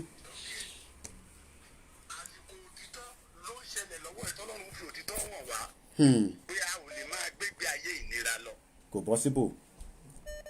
Ohun tó fi ń tàn wá jẹ ni pé Nigeria belong to all of us. Níbo No. belong to àwọn wo? Nigeria did not belong to all of us. Àwọn wo? They are just deceiving us. Yorùbá tó bá sọ pé Nigeria belong to all of us. Ẹni sùúrù bàbá jẹ́ ń dá màmá mi lóhùn ọmọlára ìyá ọlọ̀tẹ̀ ló pọ̀ ju wọn ní gbọ́ wọn ní wò nígbà tó ń ṣe pé tó bá yẹ pé mo ṣíralẹ̀ nísìn lówó òwò tí mò ń jó gógó ní bíbá internet máa ti burst látàárọ̀. À ń sọ̀rọ̀ nǹkan tó ṣe pàtàkì bàbá tó ń pè nísìn àtẹ̀kìtì làwọn tí ń pè wọ́n ti ra internet wọ́n ní ká fún àwọn lówó wọ́n fi dá sétò àwọn kan jókòó ní London wọ́n jókòó lamẹ́ríkà wọ́n jókòó ní Canada kí ló ń sọ ta ló ń bẹ̀ ń ṣẹ́ ta ló ránṣẹ́ ta ló ní kó máa lùlù ìyá máa jẹ ṣẹ̀rí tèmi sọ fún yín ni bàbá ẹ máa sọ̀rọ̀ lẹ́ máìkì tún divert conversation mo kàn rí mẹ́sẹ̀jì àǹtí mi nísìnyí màmá tó sọ pé ká wo àwọn tó ń wò àníṣe Nnamdi Kanu àwọn èèyàn máa ní kíní kan kó tó wá sórí ètò èyí tó ṣe gbẹ̀yìn 24,000 view Donald Trump tó jẹ́ powerful man US kò ní viewers tó tí Nnamdi Kanu bá ń sọ̀rọ̀ ẹni tó bá fẹ́ challenge mi kọ́ mú script èmi ti jókòó mo ti screenshot ẹ̀ so many times. Ẹ máa gbéra ńlẹ̀ jàre láti Èkìtì bàbá à ń gbádùn yín ẹ má location 9 à ń gbọ́ yín ẹ máa bá rọ̀ lọ à ń gbọ́ yín ẹ máa sọ̀rọ̀ lọ ó ń dé bíbá ẹ máa sọ̀rọ̀ lọ. Àwọn tó sọ fún wa pé Nigeria belong to all of us they are deceiving us. Àwọn tó sọ fún wa pé one nation ṣé Nigeria ṣe one nation ni access ti Hausa ní tí mi ò lórí ọ̀fẹ́ sí tí mo dẹ̀ pé dami one nation. Mo jáde lé ní àná yẹn ni mo ti ń pè yín láti fún yín ní. Ìkọ̀sẹ̀ sọ pé máa jáde ní àìpé bàtẹ́ pè wá lánàá ẹ̀ ní ẹ̀ ń ṣe evangelism lọ nígbà tẹ́lẹ̀ ní ẹ̀ ń ṣe evangelism ẹlòmíràn understand ẹ̀ bá ń ṣàlàyé fún wọn again nítorí àná yẹn à ń kán yín lójú rẹpẹtẹ ni àyè sì wà díẹ̀ nísìn Adéòtí látàgége local government máa pè é padà lẹ́yìn bàbá. Mo jáde lọ mo wá ń sọ fáwọn ènìyàn wípé ṣé bá a ṣe ń gbé ìgbé ayé wa yìí ṣó rọrùn. Nàìjíríà rèé nothing work again instead ilé tó yẹ ká máa lọ síwájú à ń lọ sẹ́yìn ní India Nàìjíríà ò lè dúró nílẹ̀gbẹ̀ẹ́ India mọ́. India kẹ èyí tẹ̀tí lọ jìnnà India lọ́hùn India tó ti ń sẹ́yìn kìíní lọ sí space àwa ò tí. mo wá bi àwọn èèyàn léèrè sá mo ní mo fẹ́ fún wọn ní 3 option ṣe gbọ́ mi sá. àgbọ̀yé bàbá. ìṣẹ́dá kan wá bá yín sí kan ní wọ́n ní wọ́n mú nǹkan mẹ́ta wá o gbọ́dọ̀ mú ẹyọ kan ló dẹ̀ gbọ́dọ̀ mú inú mẹ́tẹ̀ẹ̀ta. à ń gbádùn yín bàbá ẹ máa bá rọ̀ lọ. location 9 network. kọ́lé fún iṣẹ́ ìgbọ́ mi sá. à ń gbọ́ yín kétékété ẹ máa bá rọ̀ lọ. à ń gbọ́ yín sẹ́ bàbá yẹn máa sọ̀rọ̀ lọ tí bá ti ní kẹ́ máa sọ̀rọ̀ lọ à ń gbọ́ yín nìyẹn.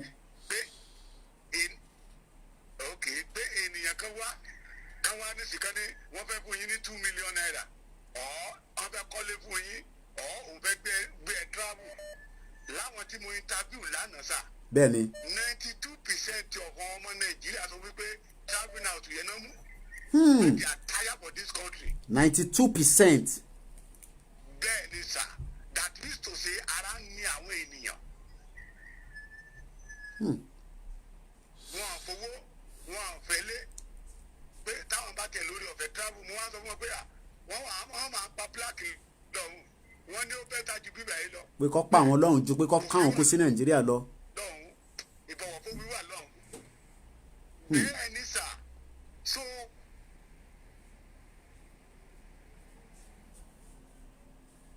Location 9.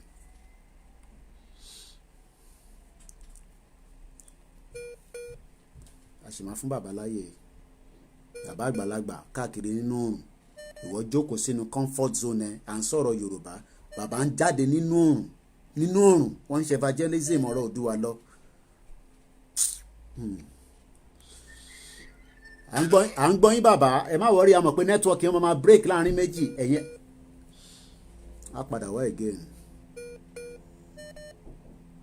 Guys, don't call. You know there's a caller on. I won't pick it until the. Am I gbárò la? I'm gbádùn yín bàbá.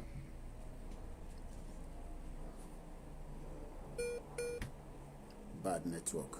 Location 9. Àwọn tá a sọ̀rọ̀ wọn yìí, wọ́n ti yí wa ká oko má dìgbà tá máa bẹ́rí wa. Tá máa pa wá nípakúpa. Kó tó dìgbà yẹn ká tó máa sọ̀rọ̀. Bíbélì ò sọ wípé ká fi iná sórí òrùlé sùn. Ẹ́sítérì àti Mọ́dékàì dìde fún ìgbàlà àwọn ènìyàn àwọn ìran wọn. Àwọn tó ń sọ wípé tá ń fi ẹ̀sìn tó fẹ́ bẹ̀ ìbojú kan lọ ka Bíbélì dáadáa. Ọlọ́run dìde ogun sí àwọn ìlú kan tó rí Ísírẹ́lì. Ẹni tí ò bá lè jáde síta kó bú bá wa gbàdúrà fọlọ́run kọ́lọ́run kó fún wa ní ìrọ̀rùn. Àgbọ́yé bàbá. Ìrọ̀rùn náà ni kọ́lọ́run kó fún wa ní òmìnira títí wa. Mo sọ nǹkan kan fún yín ní ìjẹtàsà. Ìyàwó tipátipá ogun ló máa ń dá sínú ayé ènìyàn. Ọ̀rọ̀ rẹ o. Ṣé gbọ́ mi sà? Àgbọ́yé bàbá. Bíbélì wípé ó ní àwọn bàbá yín jẹ́ àjàrà. Èyí wá ń ka àwọn ọmọ. Àwọn agreement táwọn bàbá wa ti sáà ní 1940 tó ń dìyà jẹ àwa ọmọ we have opportunity and chance láti tú agreement yẹn ṣe. Bíbélì wípé ó ní nísinsìnyí a kì yóò pa irú òwe yìí mọ́ ní ilẹ̀ Ísírẹ́lì wípé àwọn bàbá wa jẹ èso àjàrà eyín ka àwọn ọmọ ó ní oníkúlùkù ní yóò ru àìṣedédé rẹ̀. Àgbọ́yé. Ìyẹn ní pé a lè bá májẹ̀mú yẹn jẹ́ káwa náà kò wà lóbìnrin ara wa. Ọlọ́run dá gbogbo ènìyàn ṣàyè ó ní gbogbo tí mo dá ó ní dáradára ni. Àgbọ́yé bàbá. Tó. Kó tó dá Yorùbá Ọlọ́run ò dẹ̀ ṣe mistake láti dá wa sílẹ̀ Yorùbá. Ṣẹ̀rí àwọn àsopọ̀ òkùnkùn àti ìmọ́lẹ̀ tẹ́ ẹ so papọ̀ ní 1914 òun ló lógun jà wá náà. Àgbọ́yé bàbá. Yorùbá wípé tí ọmọ àlè ilé kan ò bá tí ì dàgbà ní ilé yẹn máa. À ń gbọ́ yín bàbá àfún ní ìṣẹ́jú kan ṣe kọ̀ọ̀ká lè tún dáhùn ẹlòmíì bá sọ̀rọ̀ hello bàbá. Ẹ bá wa parí ẹ̀ ní 30 seconds bàbá ká lè tún fẹ́ lómi láyè. Ókè sà in 80 in 70 àwọn Ghana ló máa ń ṣe shoemaker Nàìjíríà ń bí báyìí. But now ìlú ti yí orí ti change. N tó bá gbà lórúkálukú ń ṣe. Nàìjíríà ti ń sá lọ Ghana now. Tó ẹ ṣe gan bàbá àtúpẹ́ ká jàjà òmìnira ẹlẹ́ǹkan ẹ ṣe gan ni. Iṣẹ́ yìí iṣẹ́ gbogbo wa ni. Ẹ ṣe gan ni bàbá ẹ ṣe gan ni. Ọlọ́run á ràn wá lọ́wọ́. Okay, I've been looking. I didn't refresh my phone. Hello, good morning, caller. All right, you can't listen to yourself and listen to me. You need to mute the device you are watching us from. And there's no more time now. I just realized that I've done 3 hours. I was. Oh yeah, ìgbéra ńlẹ̀ kíákíá. Ẹ káàárọ̀ sà. Ẹ ra sà. Àkí gbogbo wa. lọ́wọ́ sí yín. àṣẹ Èdùmàrè. ọ̀tá ilé ọ̀tá òde wọ̀ ní rí yín gbèsè. àṣẹ Èdùmàrè. ṣe rí káàdì máa fọ́ kọ́mọkọ́mọ torí mo mọ̀ pé mo pọ̀. bẹ́ẹ̀ni. ó ti gbẹ́ ti máa ti ń fọ́lù yín. ṣùgbọ́n ìgbà mi ọ̀rọ̀ á wà kò ní sáyè. bẹ́ẹ̀ni. ìgbà mi àyà wà kò ní sọ̀rọ̀. ẹ parọ́. ṣe rí láàárọ̀ yìí àwọn point kan wà tí mo fẹ́ highlight fáwọn Yorùbá. ẹ ṣù ẹjẹ àgbọ̀ kíákíá. olólùgbòjì ọdún díẹ̀ lójú èrí díẹ̀ mo mọ díẹ̀ ní ọ̀rọ̀ politics Nàìjíríà. máa bẹ̀rẹ̀ láti bí ọ̀rọ̀ bàbá Fáṣọ̀nà títí èèyàn kan fẹ́ni kan lọ́wọ́ lẹ́ẹ̀kan yẹn. ẹgbẹ́ra ńlẹ̀. ọ̀bálẹ̀ ọmọ Àkúrẹ́ ní ọ̀bálẹ̀ òjìnà sákúrẹ́ 10 minutes drive. jẹ́rí gbogbo nǹkan tí bàbá yẹn tí ẹ̀gbọ́n yẹn sọ lẹ́ẹ̀kan yẹn òfò pátá ló wà nú ẹ̀. àgbọ́yé. sọ́tẹ̀ẹ́nu ilé bàbá Fáṣọ̀nà ti kẹ́rìbọ̀dì bá sọ yẹn o. àgbọ́yé. èmi ò sọpọ́ọ̀tì wọn o. ó yé mi. oníkálukú náà gbogbo èèyàn ò lè dá sọ́kó bá kù síbi kan. bẹ́ẹ̀ni. oníkálukú láti jẹ lára. ṣùgbọ́n ẹ wá wo kinní kan bọ̀dá máa ń sọ̀rọ̀ ká gba Odùduwà ìyé òmìnira Odùduwà. ìjà àwọn èèyàn mọ nǹkan tó ń pè lómìnira gan. òmìnira túmọ̀ sí pé ọlọ́pàá tó máa ṣọ́yàn ẹ̀jọ̀ máa gbé di ara yín. bẹ́ẹ̀ni. tó ọlọ́pàá bá mú ẹ nílẹ̀ Yorùbá tó bá jẹ́ Yorùbá ní tẹ́ bá jọ ń sọ̀rọ̀. ayé ẹni kété aṣọ ìdí tó ṣe mú ẹ ọ̀rọ̀ yẹn ayéra yín kétékété. ìjìyà tó fẹ́ fún ẹ pẹ̀lẹ́ sọ̀rọ̀ sí lórí yẹn á jẹ́ kó yẹ yàtọ̀ sí pé wàá di ìyàwó fi yẹn o ṣùgbọ́n á jẹ́ kó yí e pé irú nǹkan báyìí kò yẹ kó ṣe torí ọjọ́ míì. ẹ wá sọ fún mi táwùsá bá múlẹ̀ níyàn Yorùbá tọ́lọ́pàá Haúsá bá múyàn ìdó lè mọ bó ti lè ṣàlàyé fún ẹ tí ò gbọ́ Yorùbá. àná tiẹ̀ bàjẹ́. now wọ́n fẹ́ ṣòṣèlú nǹkan kan ṣẹlẹ̀ nílẹ̀ Yorùbá ayé ewé ẹ̀jẹ̀ nígbà ayé Akíntọ́lá àtàwùlọ́wọ̀ ẹ̀sùn kójú lóòdó state ní 1983 ọ̀pọ̀lọpọ̀ àwọn èèyàn mọ́rísì tó Oǹdó state fi jà bẹ́yẹn nígbà tí mo kéré ni mo pẹ̀lú àwọn tí ò láìka Awólọ́wọ̀ ṣùgbọ́n ẹ̀gbọ́n mi kan wá kàwé ó wá fún mi ní ìwé kan gbà yẹn gbà mo wá secondary school ní kí n lọ kàwé nígbà mo kàwé yẹn tí mo sì ní dáùtù ní máìlì nítorí mo believe pé gbogbo kòkó tí wọ́n fi kọ́ kòkó àwòsì síbàdàn Àkúrẹ́ ló yẹ kọ́kọ́ sí àbóǹdó àbí kíndéwéru Èkìtì àbí Ọ̀ṣun kí ẹ gbọ́rọ̀ mi báyìí. àgbọ́yé bàbá. mo wá jáde tí mo lọ tọ́kì mo wá ka ìwé kan wọ́n ti dá ìpínlẹ̀ tọ́kì orílẹ̀-èdè tọ́kì sílẹ̀ Ataturk tó lì di republican wọn against àwọn European ṣé ní nígbà tí mo kà á àwọn òye kọ̀ọ̀kan wáyé mi mo fẹ́ káwọn èèyàn wá mọ kinní kan nínú òmìnira àwọn kan wà tó yẹ pé wọ́n máa tẹ̀ mọ́lẹ̀ wọ́n máa torí wọn kàkàbà sókè ní. ìyẹn ò wá mí ní pé torí báwọn kan ṣàṣìṣe láàrin wa lọ́wọ́lọ́wọ́ yìí nítorí pé wọ́n ní àwọn Haúsá lẹ́yìn wọ́n ṣe ń ṣe nǹkan tó ń ṣe tó bá jẹ́ Yorùbá sí Yorùbá kò sẹ́ni ẹ sọ fún mi bí mo ṣe jọba Àkúrẹ́ mo mọ gbogbo àwọn tó wà lákùrẹ́ tó jẹ́ politician mo mélé tó dánú wọn mo mélé tí ò dánú wọn. bẹ́ẹ̀ni. bàbá fẹ́ sọ̀rọ̀ láwùjọ bí wọ́n bá jọba lẹ́nu ọmọ kékeré á sọ fún wọn pé bàbá ẹ jókòó kò sí kan tó máa ṣe. àgbọ́yé. ìkejì ni pé ṣe rí Yorùbá ń jà òmìnira Yorùbá ní kiri nǹkan. ẹ bá a ṣe kọ́mọ́kọ́mọ́ mi kàn mo fẹ́ lọ ságége nísìn local government mo fẹ́ pè wọ́n lágége ẹ bá ń ṣe kọ́mọ́kọ́mọ́ bàbá ẹ jẹ́ má bínú. àwọn ọkọ tí mo wá bẹ́ẹ̀ sọ ni pé ṣe rí ìjọ òmìnira. bẹ́ẹ̀ni. wọ́n jẹ́ ká mọ̀ pé àti wèrè àtàsíwín àtòlè àtẹ̀tọ́dá àtọ́bàdú gbogbo wa lájọ máa jàjà yẹn. nǹkan tó ń pè ní ìlú nìyẹn. àgbọ́yé. kò síbẹ̀ tí òpè ni ẹ ò lè bá máa gbé kò síbẹ̀ tí lè jọ ẹjọ́ gbégbé ìrọ̀rùn. ẹ jẹ́ kí n fi sílẹ̀ because màá láti púṣì àwọn tagége nísìn ẹ ṣe gan ẹ bá mi dá sí lọ́la ní aago 6:30 títí dago 10 ẹ jẹ́ ń lọ sí Agége. I have to push Agége again this morning but I will hope to get through. Adeoti ìwọ ni mò ń pè nísìn.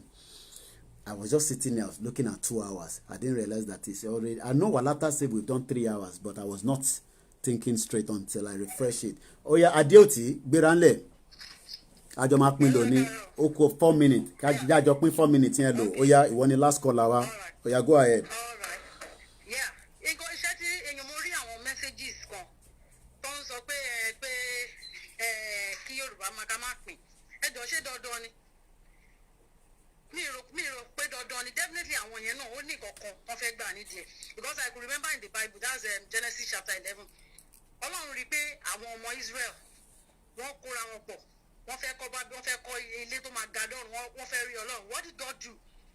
ó disorganize wọn ó da èdè wọn rú they couldn't hear each other so tá bá rí i pé àwọn nǹkan tó ń ṣe ó ní wá lára let's divide. Definitely, I want to come and divide. There is something behind it. Because I have to go back. I don't know why people want history to repeat itself. Because nítorí program here, I have to watch that Verge again. That's what we have so far.